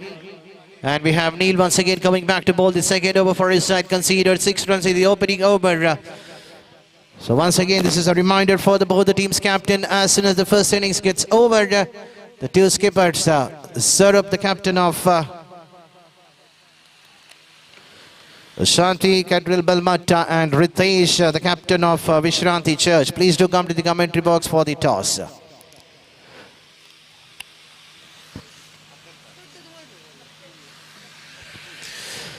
So Neil setting the field to the batsman, Ricky, the tall man, is still out in the middle, who's playing on 1 for his side. Can he get a score to the next level in the remaining 4 overs? Because so far the run rate is just a 4 runs per over. The bowlers of Team Smith are doing an excellent work, not giving any room. Ritin.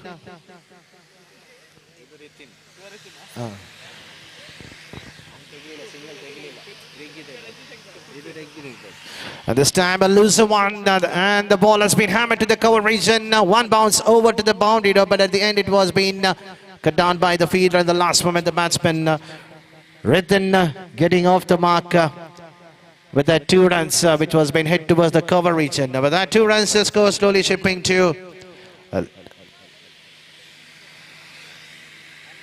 11 on the board. Over number 3 in progress. This time, luckily, the ball did not carry to the fielder in the short fine leg region. There was a chance for the fielder to take the catch out. Just standing wide-ish to the square leg umpire.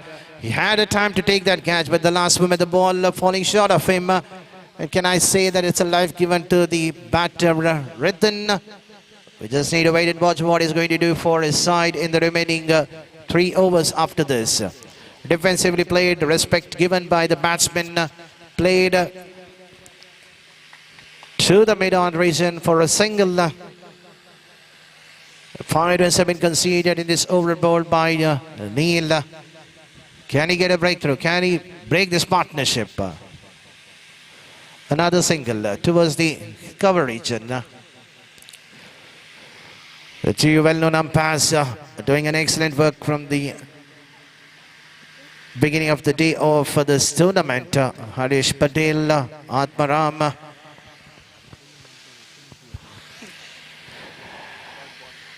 And the last ball resulting with the dot balls. After the completion of 3 overs, score still remains on 12 for 3.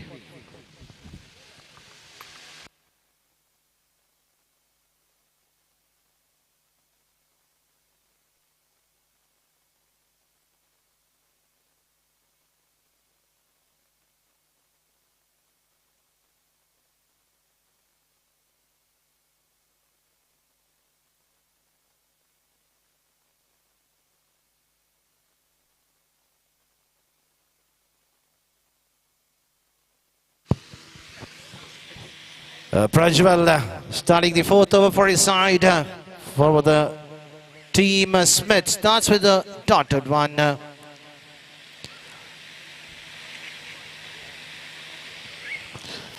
batsman going for the reverse sweep. One bounce. Will the ball carry to the boundary rope or it will be cut down by the fielder at the end? The batsman has to depart in a form of an hit wicket. We have seen in the previous game also the batsman after hitting it towards the long leg region on the outside region has to depart. And now we have a new batsman, Anil, joining the company of Riggy.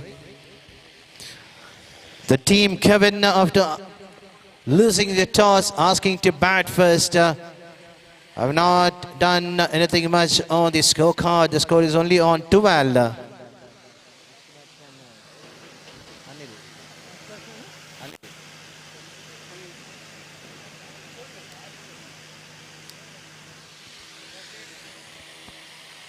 So Prajwal striking in his very second ball. Is bowling to the new batsman Anil. Facing for the first time in this innings. Nicely bowled. Escaping a tight line of length. 3 balls, not even a single run conceded in this over. Over number 4th in progress. The bowlers of Team Smith are trying to bowl quite quick enough. They know that they have one more game this time. The ball is being played towards the mid-wicket region, straight to the fielder, and that fielder does not make another mistake. He has taken an excellent catch to get rid of Kevin in the first over. And now Anil has to depart, thinking that it was a no ball, but he was down the track, and now we have a new batsman.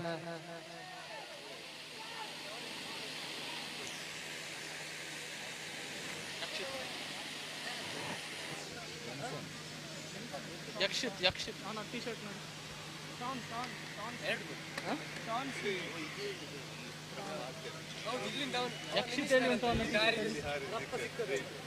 Team Kevin batting.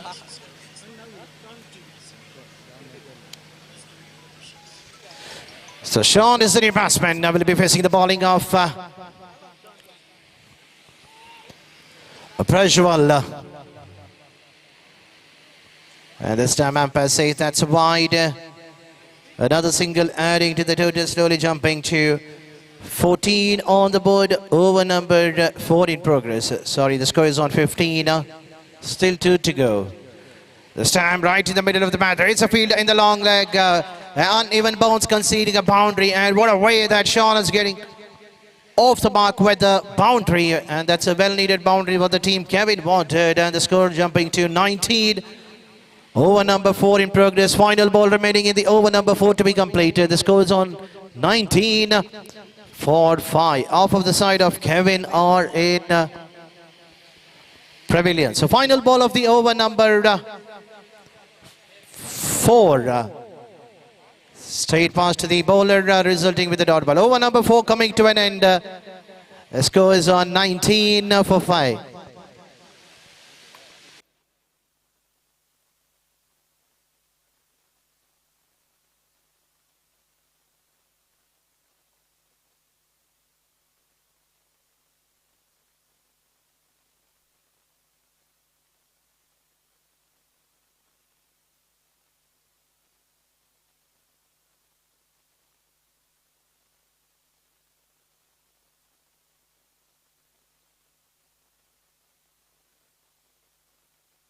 So can we have the bowler's name from the team? Olin has been introduced to bowl the over number 5 for his side, coming right arm over the wicket, bowling the first ball. The shorter one was being hammered to the square leg region once again, and an uneven bounce to the same fielder. So 2 back-to-back boundaries have been come from the same player, but this time coming in the bat of Riggy.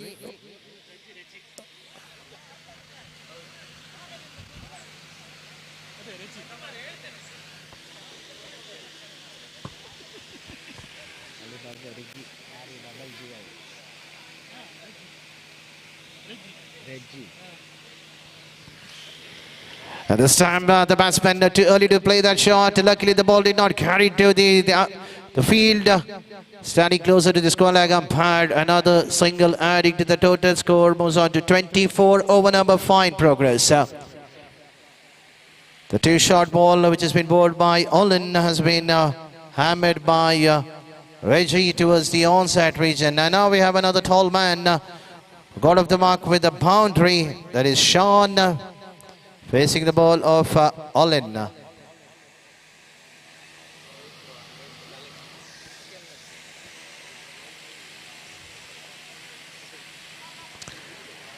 I can say it's a pretty good ball, a good comeback by the bowler after being hammered for a boundary and a single in the first 2 ball. Fighters were conceded and then comes back, balls dotted 1.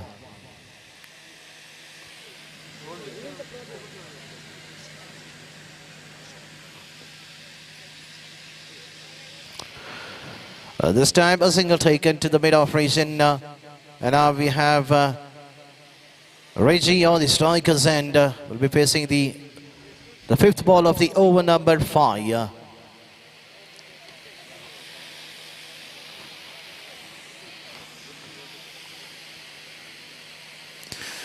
And this time connecting right in the middle of the bat, and the result is a big 6. The fielder on the mid-wicket region on the tee was just watching the ball sailing over his head onto the park for a big 6 coming in the bat of Reggie. What a hit it is. Well, that's 6 the score.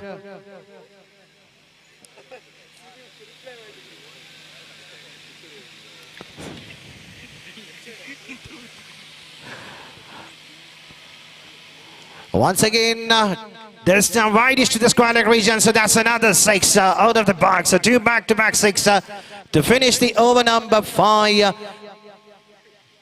When the over number 4 got completed, the score was around 20 odd runs, and now this was an expensive over so far given by the bowlers of Team Smith. Olin has already conceded a boundary, a single, and the 2 big 6s. So it means that he has given 18 runs in this over. And the team total has jumped to 37. When the over number 4 got completed, it was 19 on the board. 18 runs have been conceded. So this is the final over of the innings of this unofficial game between Team Smith and Team Kevin. In the meanwhile, I request the captain of CSI Vishranti Church, Mr. Ritesh, please to come to the commentary box for the toss. The captain, Ritesh.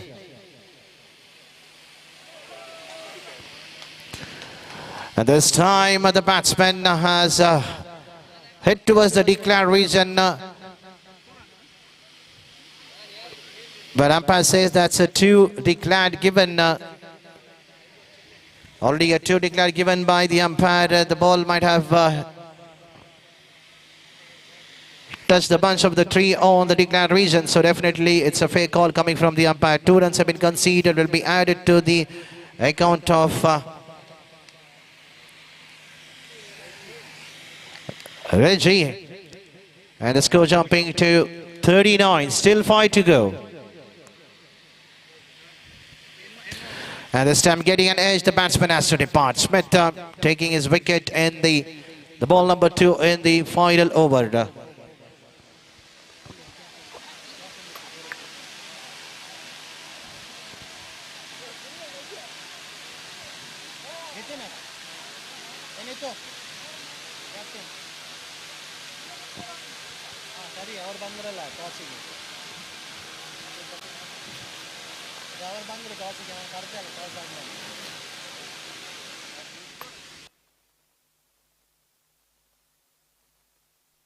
I request the captain of Shanti Cathedral Balmata, Mr. Swarup, please to come to the commentary box for the toss. We have the captain of Vishranti Church, Mr. Ritesh, waiting for you.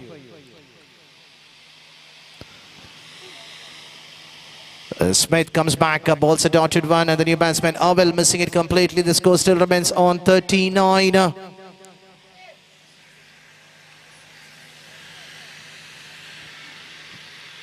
This time a loser one. Will the wicketkeeper take the catch? But once again the ball falling short of the two fielders. The wicketkeeper making an attempt to take that catch. But the fielder on the short square leg region was slightly slower to take that. Smith has still two more balls remaining in the over number 6 to be completed. Scores on 40 on the board.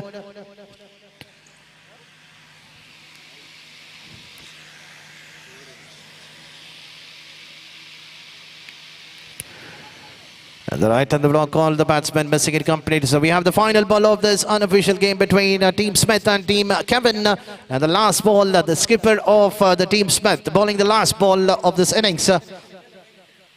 Bowling to Sean, will be facing the final ball. Can he clear a boundary rope with a big hit? And this time outside the leg stick, no hesitation for the umpire to call it as a wide. Extras are building up for the Team Smith, but still the confidence is too high from the players of Team Smith. They know that the target is not so high. They can come out and chase the target quite easily. The final ball hammered to the long on region, and the catch has been taken quite easily. So the wicket falling in the last ball. Score is on 41. 42 is the target in 6 overs.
Chasing a target of 42, we have the two openers Neil and Smith. And Kevin starting the proceeding with the dot ball. The skipper could not do anything much for his side. Got out quite cheaply for his team. Can he get a breakthrough for his side? He is bowling on the power play, and this time firmly hit. There is a fielder kept on the deep on the long on for a single, and Neil getting off the mark. And now we have captain to captain.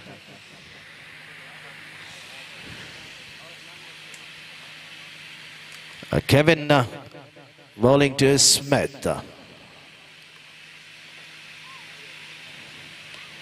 And this time played over the cover region, and that's a 6 coming in the bat of Smith. Is an excellent player to be watched from the team. CS Kanthi Church is an excellent player. What a hit it was. It's not so easy to play those kind of back foot punch toward the cover region, and he made it quite look quite easier. That's a sensible batting after hitting a 6, just trying to rotate the strike. Doesn't want to take any risk. The runs are flowing quite quick enough. 8 runs have been already conceded in this over. 3 balls have been bowled. Still 3 to go. Can we see Neil attacking? A back foot cut in between the 2 fielders. At the end, they should be only satisfied with a single. 9 runs conceded, chasing a target of 42.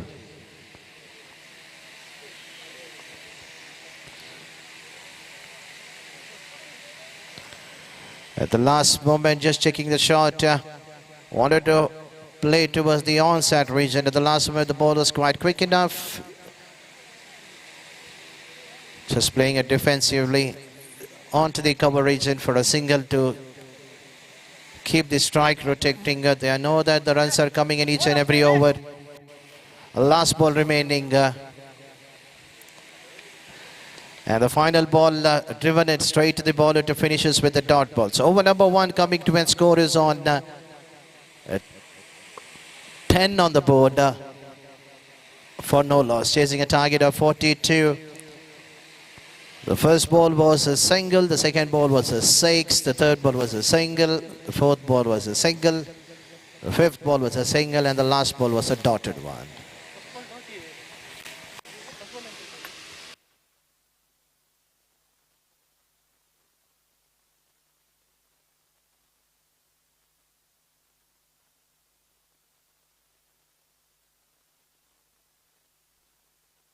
So Allen has been welcomed with a big 6 coming in the bat of Smith towards the squalor region.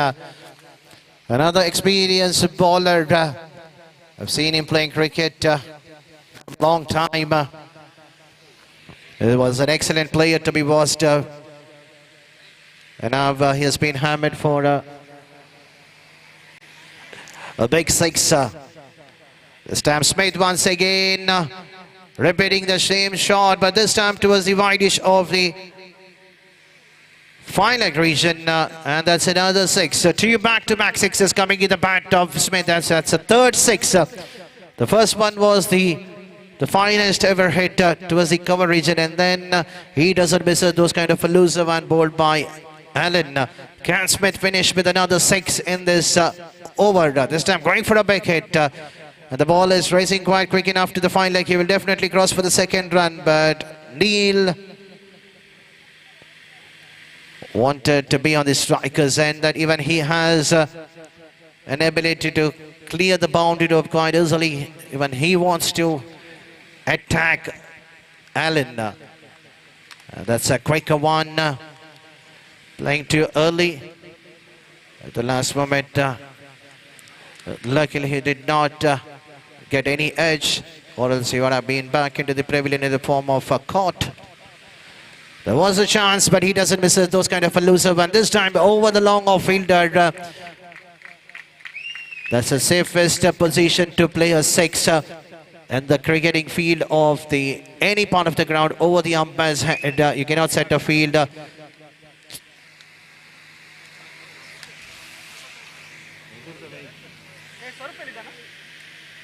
And the final ball resulting with a single. So it was a bye signal given by the umpire. So it means 20 runs have been conceded in the over, which has been bowled by Allen with the help of 3 sixes and 2 singles, and the score jumping to 30 on the board. Just another 12 to get out of 24 ball.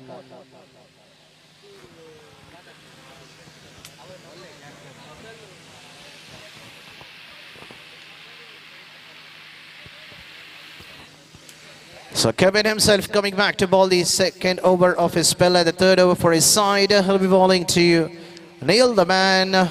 One hit to 6 in the previous over. The bowling of Allen. So definitely the batters of the team, Smith, are waiting either anyone to get out so that they can come out and play some cricket. But they know that these two batters can finish the game for them quite easily. And this time the catch has been put down. The batsman Smith has to depart. Even the catch has been put down by the tall man Reggie. But at the end, a direct hit getting Smith back into the pavilion. So the first wicket fallen, the captain has done his part for his side. And now we have a new batsman, Rennie, joining the company of Neil. Still 11 to get. Rennie is the man.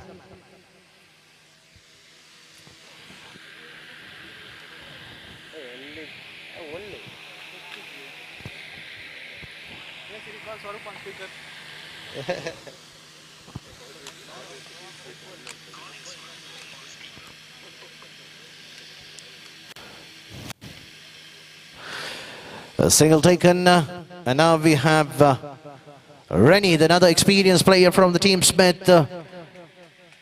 Will be facing for the first time in this tournament. He'll be facing the bowling of Kevin, the captain of the team. Kevin to Rennie.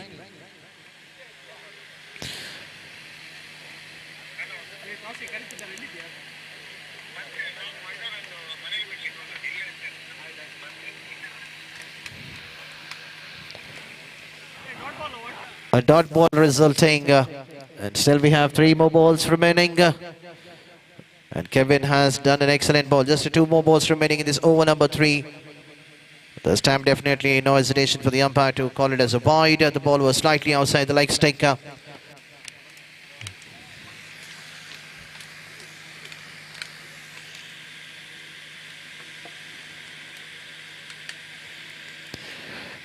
Defensively played straight to the bowler. That's a full respect given by the batter Rennie. Could have come down the track and he could have cleared the long on quite easily. He had the chance. This time going too early to play a back foot cut, but missing it completely. Over number 3 coming to an end. The score is on 33. 9 to get out of 18 ball.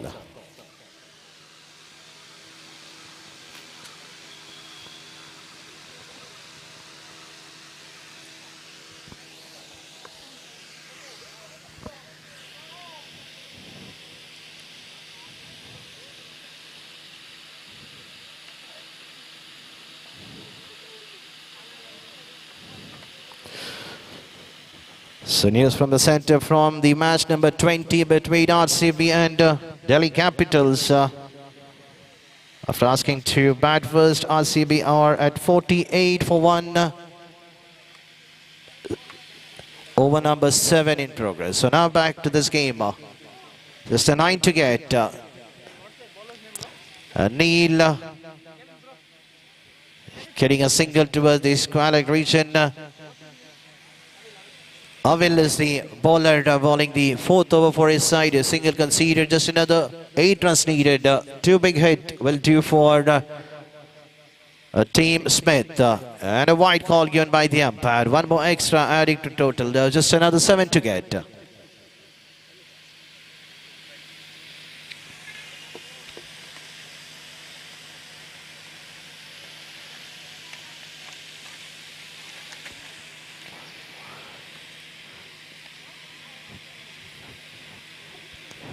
The batsman ready, too early to play that shot. It was a slower one. At the last moment, And this time right in the middle of the bat, in between the two fielder, and the result is a boundary. And now the equation is just they need another two more to get to defeat the team Kevin. Just the two to get, can they finish that in this over? Over number 4 in progress, just another 3 more balls remaining. So they have plenty of time. They have 9 more wickets in hand, 15 ball, 3 to get. And that's a fair call coming from the umpire. Rennie was down the track, going for a big hit, missing it completely. And it's an excellent piece of work by Alan, who is the Mahendra Singh Dhoni of the team. Kevin, an experienced player. Even at this age, it looks quite fit enough.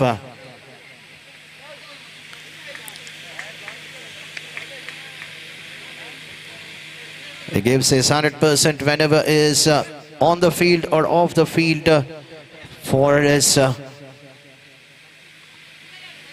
management, that is for the team Kanthi Church. He gives his 100% on the field, off the field. Yeah.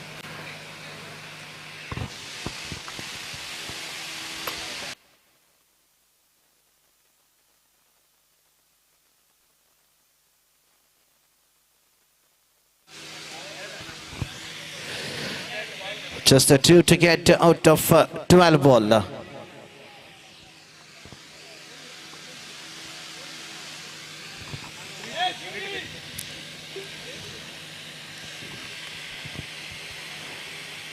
So 12 ball, the question is now they need 3 more runs out of 12 balls.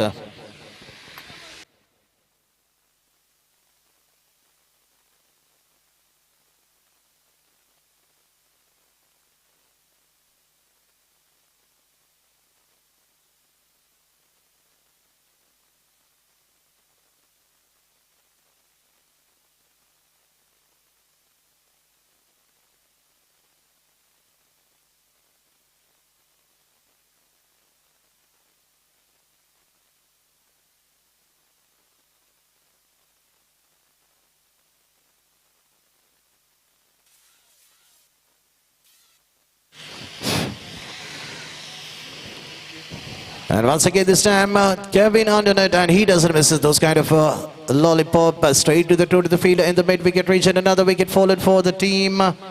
Smith, Neil has to depart. The openers are back into the pavilion, and we have Rahul, the new batsman, walking out in the middle.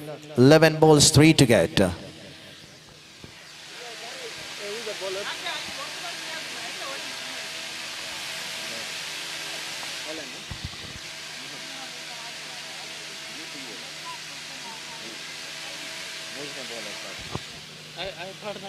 I catch for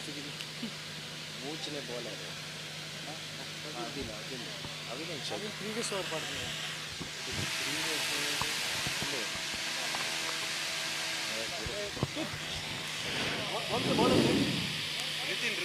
Ritin getting a man in his very first ball, and now once again to the new batsman Rahul, the lefty batsman, going for a late cut, missing it completely. The fielders need to be inside the 30-yard circle, get a pressure back into the batting end. They know that they have to defend only 3 runs in remaining 10 ball.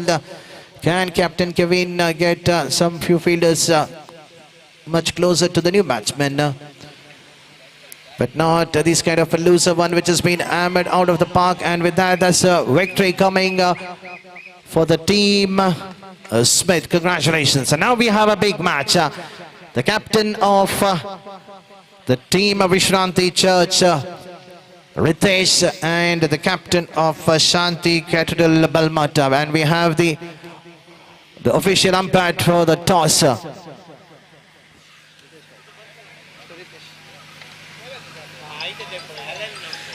The winner will qualify to the final that will be played tomorrow, later this evening.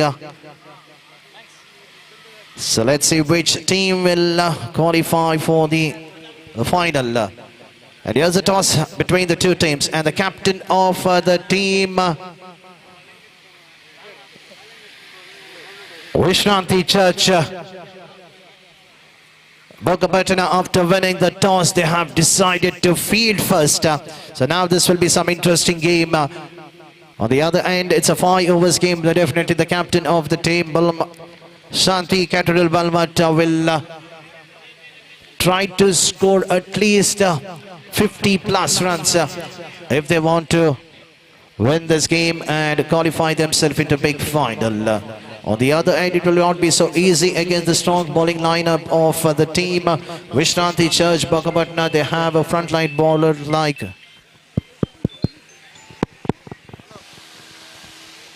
hello.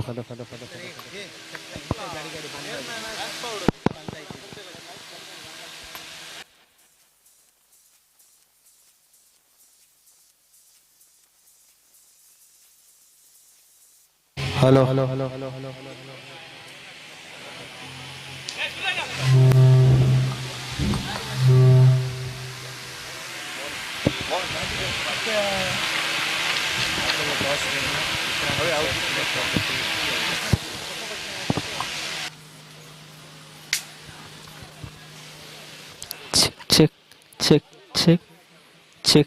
Hello. Check, check.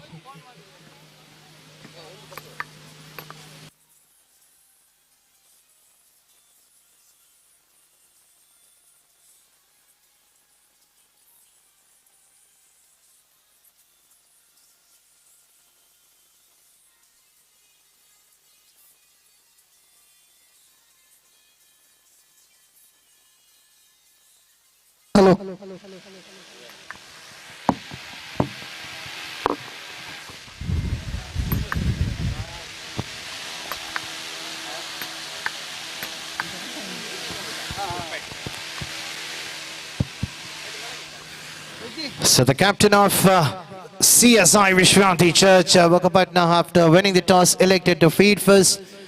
I would like to ask the fielders of the team of Vishranti Church, please enter the field, and also the two openers of Shanti Cathedral Balbata. The two openers, please walk in out in the middle, and the fielders of Vishranti Church.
Thank you, DJ. So there's a signal coming from the umpire for the semi-final match between the team Vishwanti Church versus Shanti Cathedral Balmata. We have the two openers, Swarup, the skipper, on the strikers end, and rival. Nicely played, just a flick towards the onside region to get off the mark with the short fine leg region. With that, the team Shanti Cathedral Balmata opens your record with a single and sort of gets off the mark. The captain needs to play a captain's knocker. Anything above 50 plus will be a decent target. And this time played widely over to the long off range, and the ball definitely will race to the boundary top. That's a welcome boundary coming in the very second ball of the innings.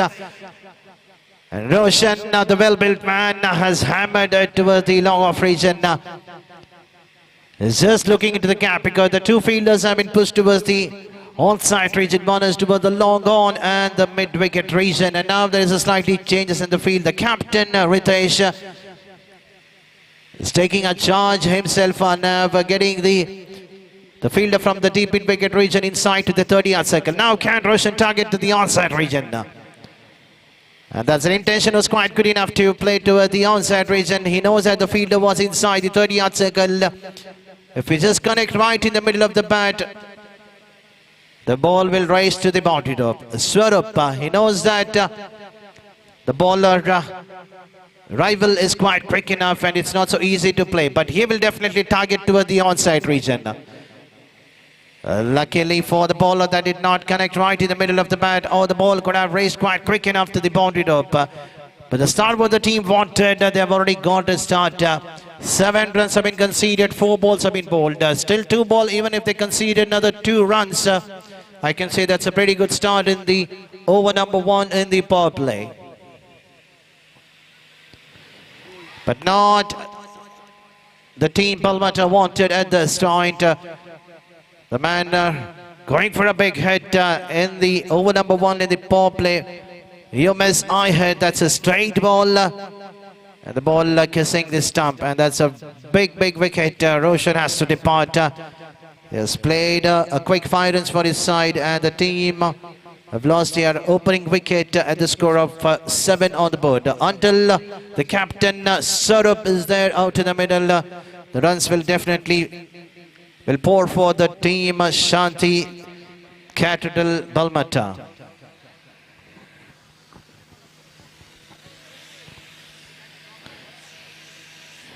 So the final ball of the power play, can Shainet can defend the last ball. At this time it was quite quicker enough, but the ball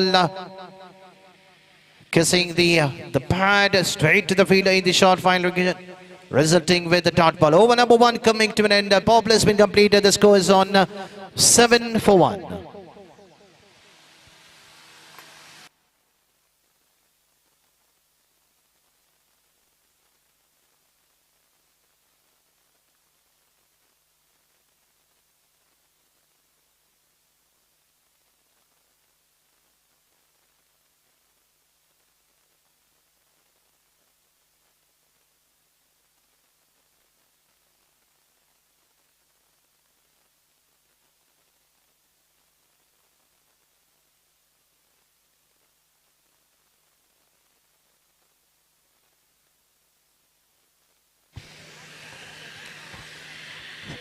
And now the field has been spread because the power play has been completed. And now look at the way how the captain Ritesh has set the field for the new bowler Suhan. They know that Swarup is strong enough towards both the directions. But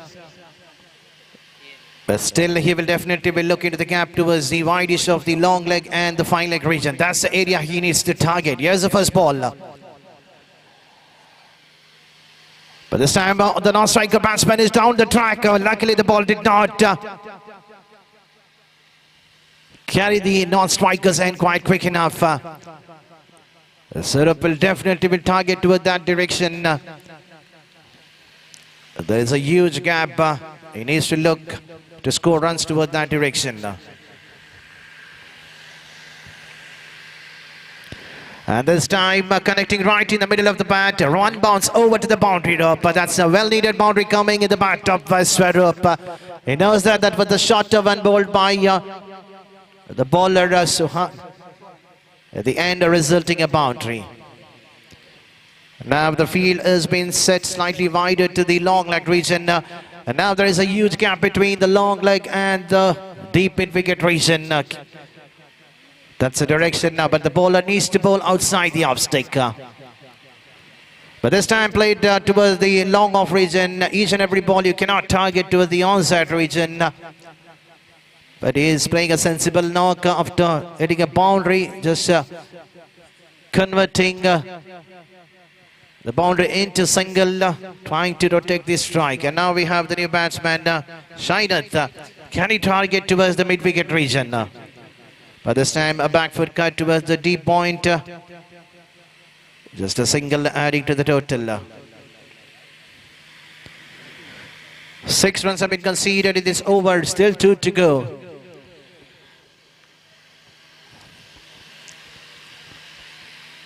Can Swarup look over the umpire's head? That is the safest spot to play a cricketing hit. At this time playing his favourite head towards the backward of point, looking for the second. The throw was not accurate, coming from the deep by Sandeep, resulting only with a single. So final ball. Can Shainath will score a boundary? We need to wait and watch. Or can we see a dot ball?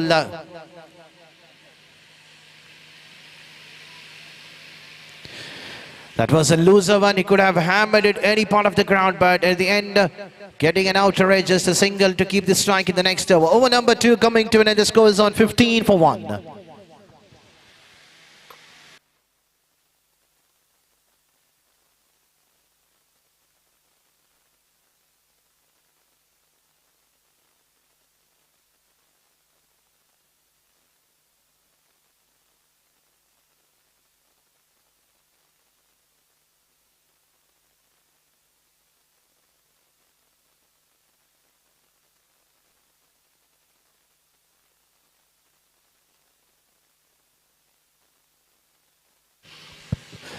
So captain asking rival to bowl the second over for his side and the third over for his team.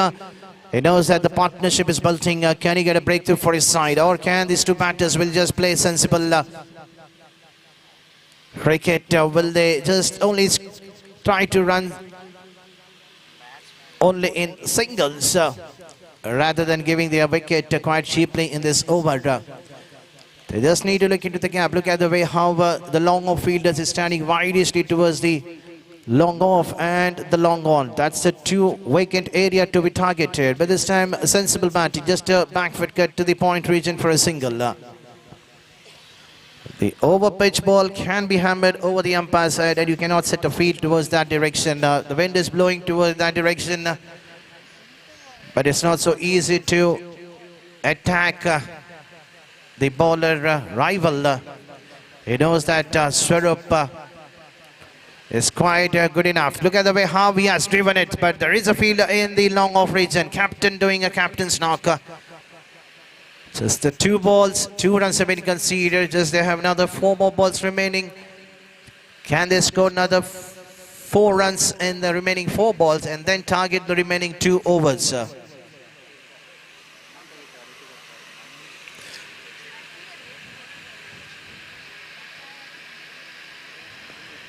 This time straight to the mid-off region, resulting with the dot ball. That's a pressure has been built up by the bowlers of the team Vishranti Church. Anything above 40 will be also defended by the bowlers of Shanti, Catradel, Balmata. They have an excellent bowlers like Nathan. Will be bowling the 2 overs of his spell. This time going for a big hit. An inside edge.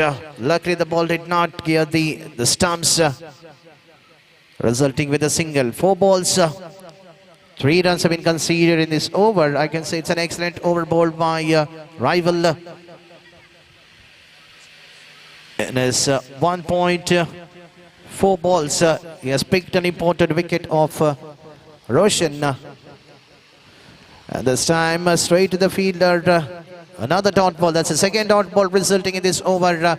Just 3 runs conceded and the score still remains on 18. They're just scoring runs in like 6 runs per over. which is not a good sign for the team Shanti Cathedral Balmata. And the last ball, luckily, there is an appeal and umpire says, let's go to the third umpire because it's a close call. So let's see what will be the decision. From this angle, the batsman might be slightly out of his batting crease. He might not landed his bat at the last moment, but let's see whether the decision will be against the batsman or whether it will stay to the opponent team. They looks quite confident, but from this angle the batsman was slightly slower on his batting crease. So over to a third umpire.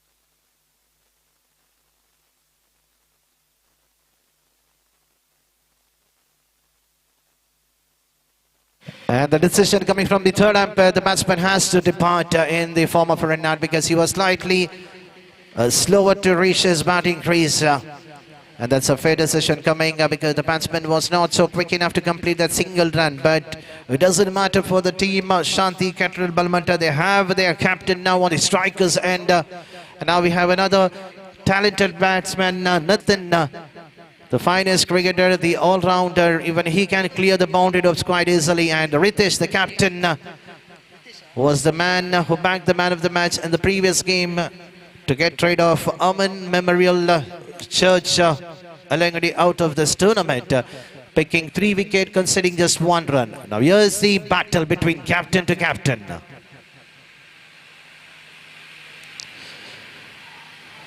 The first ball going for a big hit. The ball kept very low, resulting with the dot ball. Intention is quite good enough because he knows that in the remaining 11 ball, they have to score at least 15 to 20 runs to set a target. 11 balls remaining. And now the fielder has been pushed back to the deep mid-wicket region. We already have 5 fielders outside the 30-yard circle. You cannot set extra field.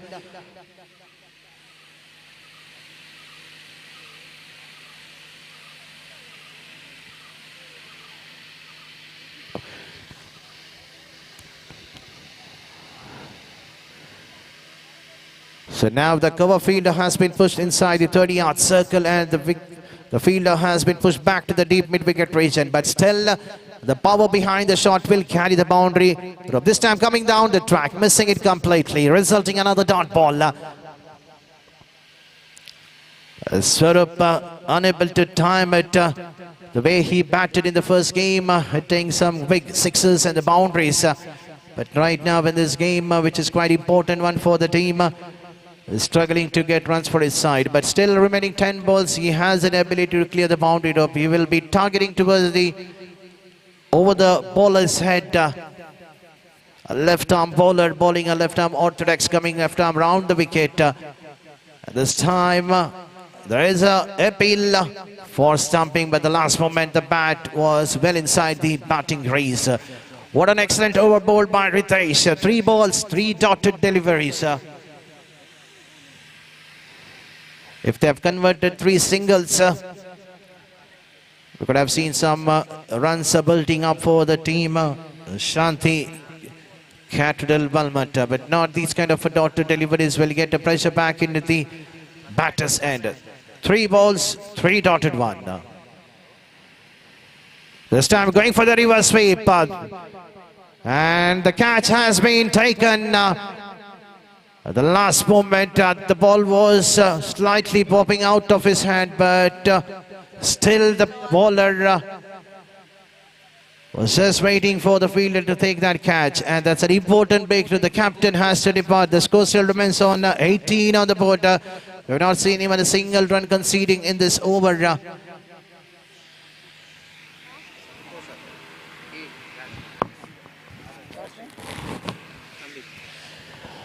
Joshi is the man who was struggling to take that catch, but at the end he managed to grab it. He knows that how important that wicket was. Swarup has to depart. And now we have Sandeep, the new batsman. The two freshers out in the middle. Can they at least get another 10 runs to set a decent target? This time just a flick towards the mid-wicket region to get off the mark. What an excellent over. The captain is following from his last game where he has left.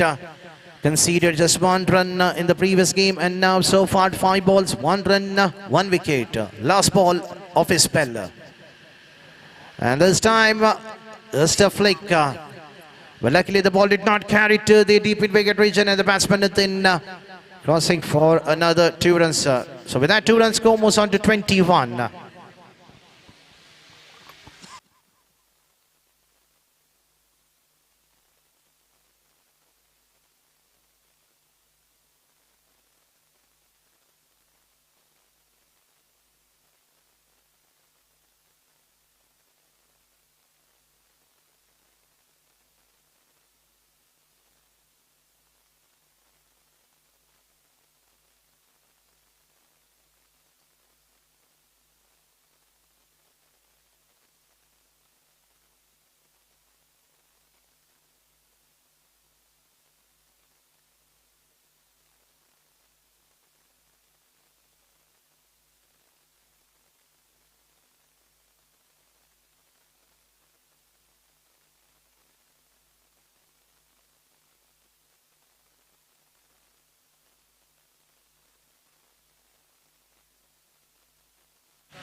So the final over will be bowled by Joshia, bowling to Sandeep.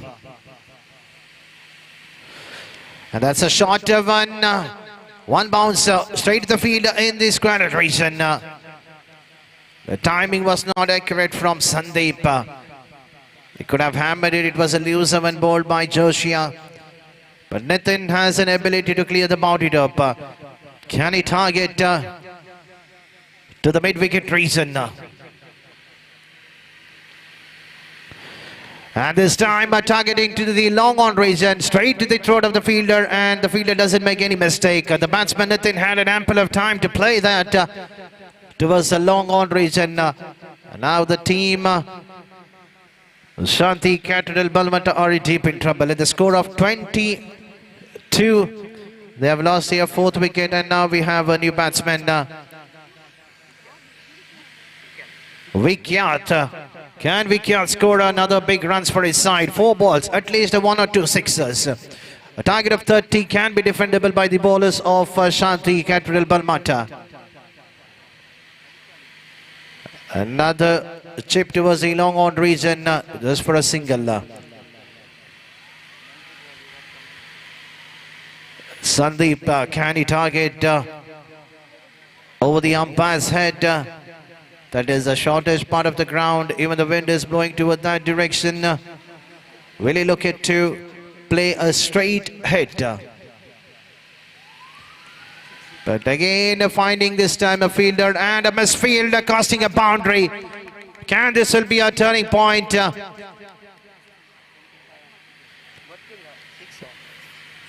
It's a boundary given by the umpire. It was a loose one bowled, but the fault goes to the fielder going to take the catch at the end. The ball keeping very low, could not time it, could not just the catch, and the ball has raised quite quickly to the boundary rope. Still 2 to go. Can we see another 2 big boundaries? This time outside the off stake. That's a much needed run. That's a free run. The opponent tape will definitely take it quite easily. 28. The run rate is exactly 6 runs per over. 2 to go. And this time, will the batsman will go for the second run? Definitely, he has to go for the second run. The wicket doesn't matter at this moment because they wanted Sandeep to be on the strikers end. But let's see, Vikyat, can he finishes with the big final ball of the innings. Just a flick toward the square leg region. Sandeep will definitely go for the second run. He's quite quick enough, but Vikyat is not so quick enough to reach his batting crease at the end, giving his wicket in a form of run out. So innings have been completed for the team. Shanti Cathedral Balmata, they managed to score 30 runs in their allotted 5 overs. It means that they have scored their runs in exactly 6 runs per over, giving a target of 31 in 5 overs, which can be a chaseable target for the team. Vishranti Church, Bakapatna, definitely they are currently the favourites to be qualified themselves into the final, but cricket is a funny game. You cannot predict until the last over has been bowled. Definitely on the other end, the bowlers of Shanti Cathedral Balmata, even though they don't want to pick wickets, does bowl a lot of dot balls, get a pressure to the batting end, and the wicket will fall automatically. So let's see the two batters, that is Sudesh and Ritesh, the two regular openers of Vishranti Church. Bhagapatna will walk out in the middle, will try to chase this target of 31 in 5 overs.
So coming back to the second innings, chasing a target of 31, we have the two openers, Sudesh and rival. Normally we see the captain Ritesh starting the proceeding along with his partner, that is Sudesh, but this time might be some injury might have costed him to come in the later part of the innings, but even rival is an excellent batter. So now we have a great contest going in between the two players. Here comes Nitin. Can he get a breakthrough for his side? But not a start what the team wanted. Starts with a wide. And with that, the team, Vishranti Church Bhagavad opens their account with a single. And this time a no ball signal given by the umpire, and the ball has raged quite quick enough to the boundary up toward the deep third man region. And a no ball conceded 5 runs. And now the equation is reduced. They just need another 25. Nitin, the most experienced bowler, has been hammered, only conceding 6 runs, still yet to bowl the legal delivery in this over.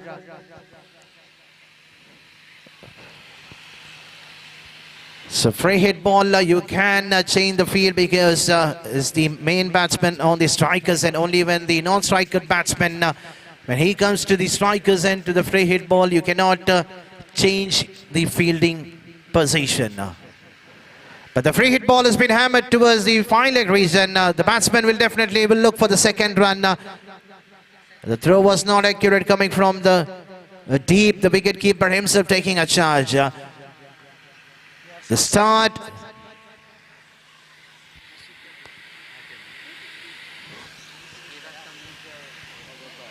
What the team Vishwanti Church wanted, they have got that in the very first ball, which was considered wide, then a no ball, a boundary, and now 2 runs. 8 runs have been conceded, just 1 ball has been bowled so far.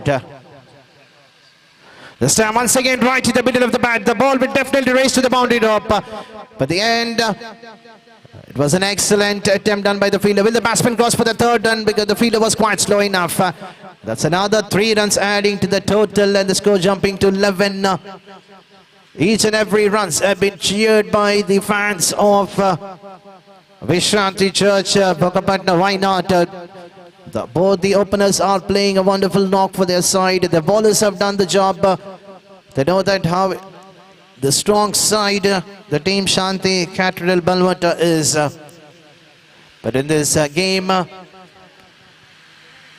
it looks like it is a one-sided game now, because in the very first over, the runs are being scored quite quick enough. This time Sandeep, the man coming quite from the long leg region. At the end, the batsman only getting a single, rival getting off the mark.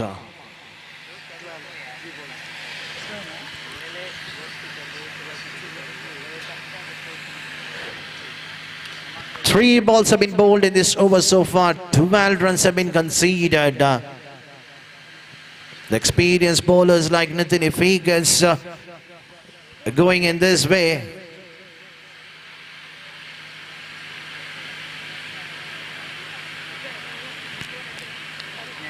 the runs will be quite easily scored by the opponent team. The experienced bowlers have been hammered. You cannot give up in the game. You still have a chance. Just try to bowl wicket to wicket. Get your some feeders inside the 30-yard circle. Get a pressure. 1 bounce. At the end, finally, we see a dot ball coming in this over. That's the first dot ball. Apart from that, each and every ball, the runs have been scored. So the final ball of the over number 1, resulting with the dot ball. A long over finally coming to an end. After the completion of first over, score is on 13 on the board, 18 to get out of 24 balls.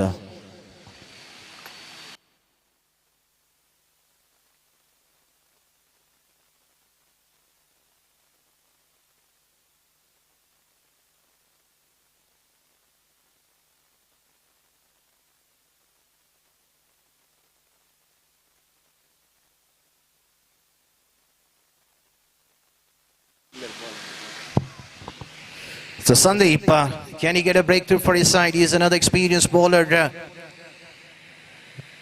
But he starts with a fuller one. Wicketkeeper Swarup underneath, and he doesn't miss those kind of catch. And the strike what the team wanted has been given by Sandeep. That was a loser one, but it's a hard luck for the batsman. We know that in the cricketing game, sometimes the batsman has to get out with a loser ball. And that is the result what we can see out in the middle. The bowler Sandeep had given up. He knew that the way he has delivered that ball, the ball could have been out of the park, but getting a top edge. And the rest of the work is done by the captain behind the stump.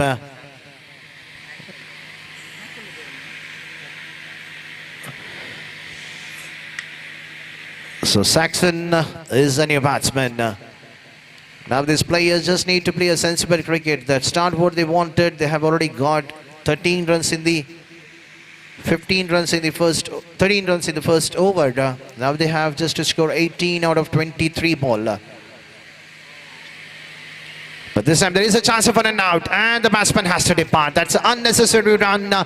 He has just walked in out in the middle, going for the big hit, the ball kissing the pad, and a rival wanted desperately to be on the striker's end, but he has to depart in a form of run out.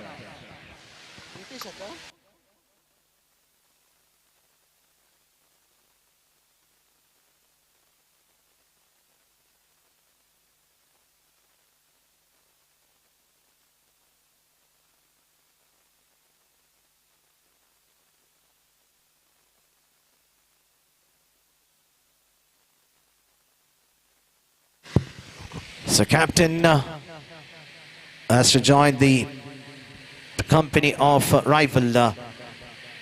So can Swarup, the captain, can he get another extra feel inside the 30-yard circle? Get a pressure back into the bowling and you have to defend 18 run. Rival on the striker's end.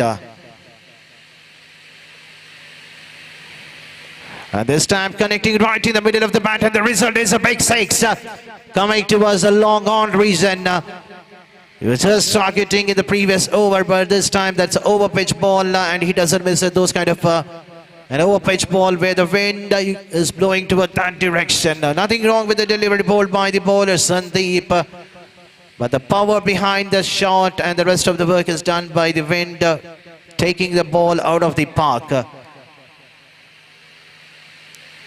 He is a hard hitter of the tennis ball. Rival will try to repeat the same shot, but this time umpire says that's a wide. 6 followed with a wide. You can see there is a smile on the face of the bowler. But at the end, the umpire says it's a wide, so 7 runs have been conceded in this over. This time too early to play that shot. And the batsman is safe in his batting crease. Even the throw was not accurate from the wicket keeper. And now we have a left-hand batsman, Ritesh, the skipper of Vishranti Church, Bokapatna, on the strikers end with the jersey number 29, who did an excellent work in his bowling spell, conceding just a single run, picking some wickets for his side.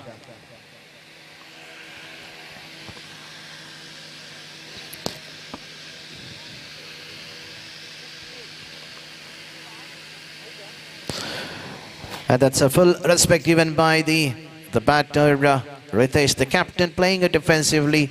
A front foot push straight to the bowler. That's a respect, what we normally see when the players just walk out, just playing it defensively. This is just a flick. He knows that the runs are coming from the other end.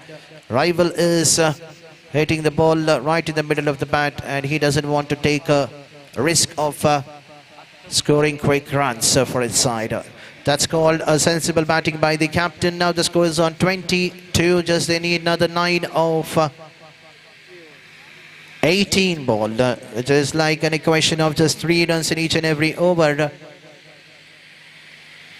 So 9 to defend. Swarup, the captain, needs to do something. He needs to get some feeders inside the 30-yard circle. Nitin has been asked to bowl the second over.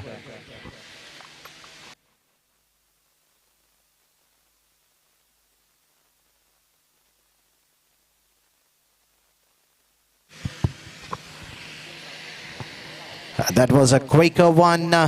This time changing his liner and coming right arm round the wicket. Starts with the dot ball. Nitin, second time.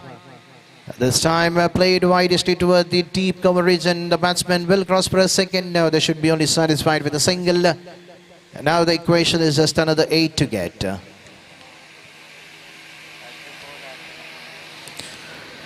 Nitin coming this time over the wicket to the right-hand batsman, Rival. This was a looser one, slower ball. The fielder Sandeep underneath, and he doesn't miss those kind of catches straight to the throat of the fielder in the squalid region. One of the finest fielder of the team.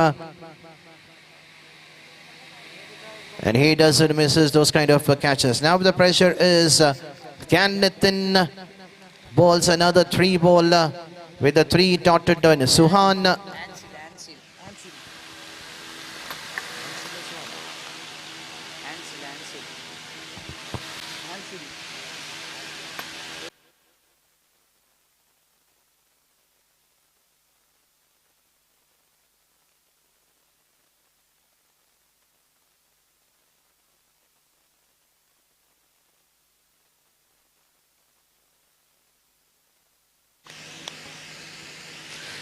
So Ansel is a new batsman. And this time a firmly hit towards the declare region. That's a loser when bowled by the bowler Nathan. And Ansel doesn't miss those kind of a free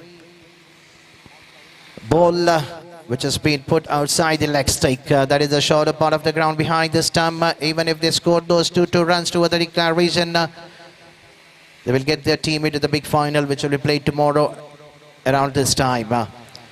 There's a chance for a not, but the flow was not accurate. Nitin could not believe that the fielder was right in the shot of the mid-wicket region. Orders the Ritesh would have been walking back to the pavilion in a form of a run out. The throw was not so accurate.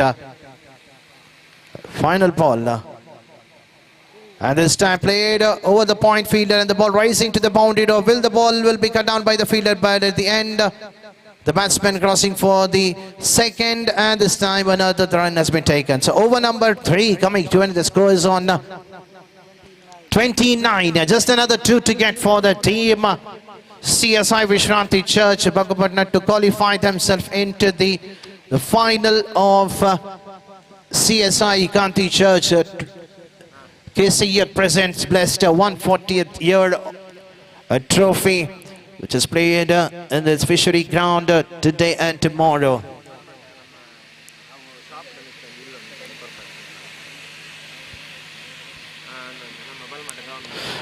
And what a way to finish the innings for the team.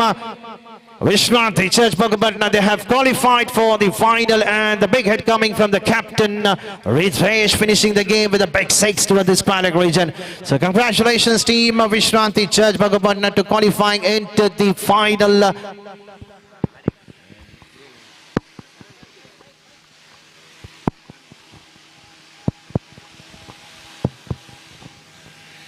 And it's a hard luck for the team Shanti Cathedral Balmata. So we will definitely congratulate Shanti Cathedral Balmata for taking part in this tournament. And I would like to ask the captain Swarup to come forward and collect the memento for participating in this tournament.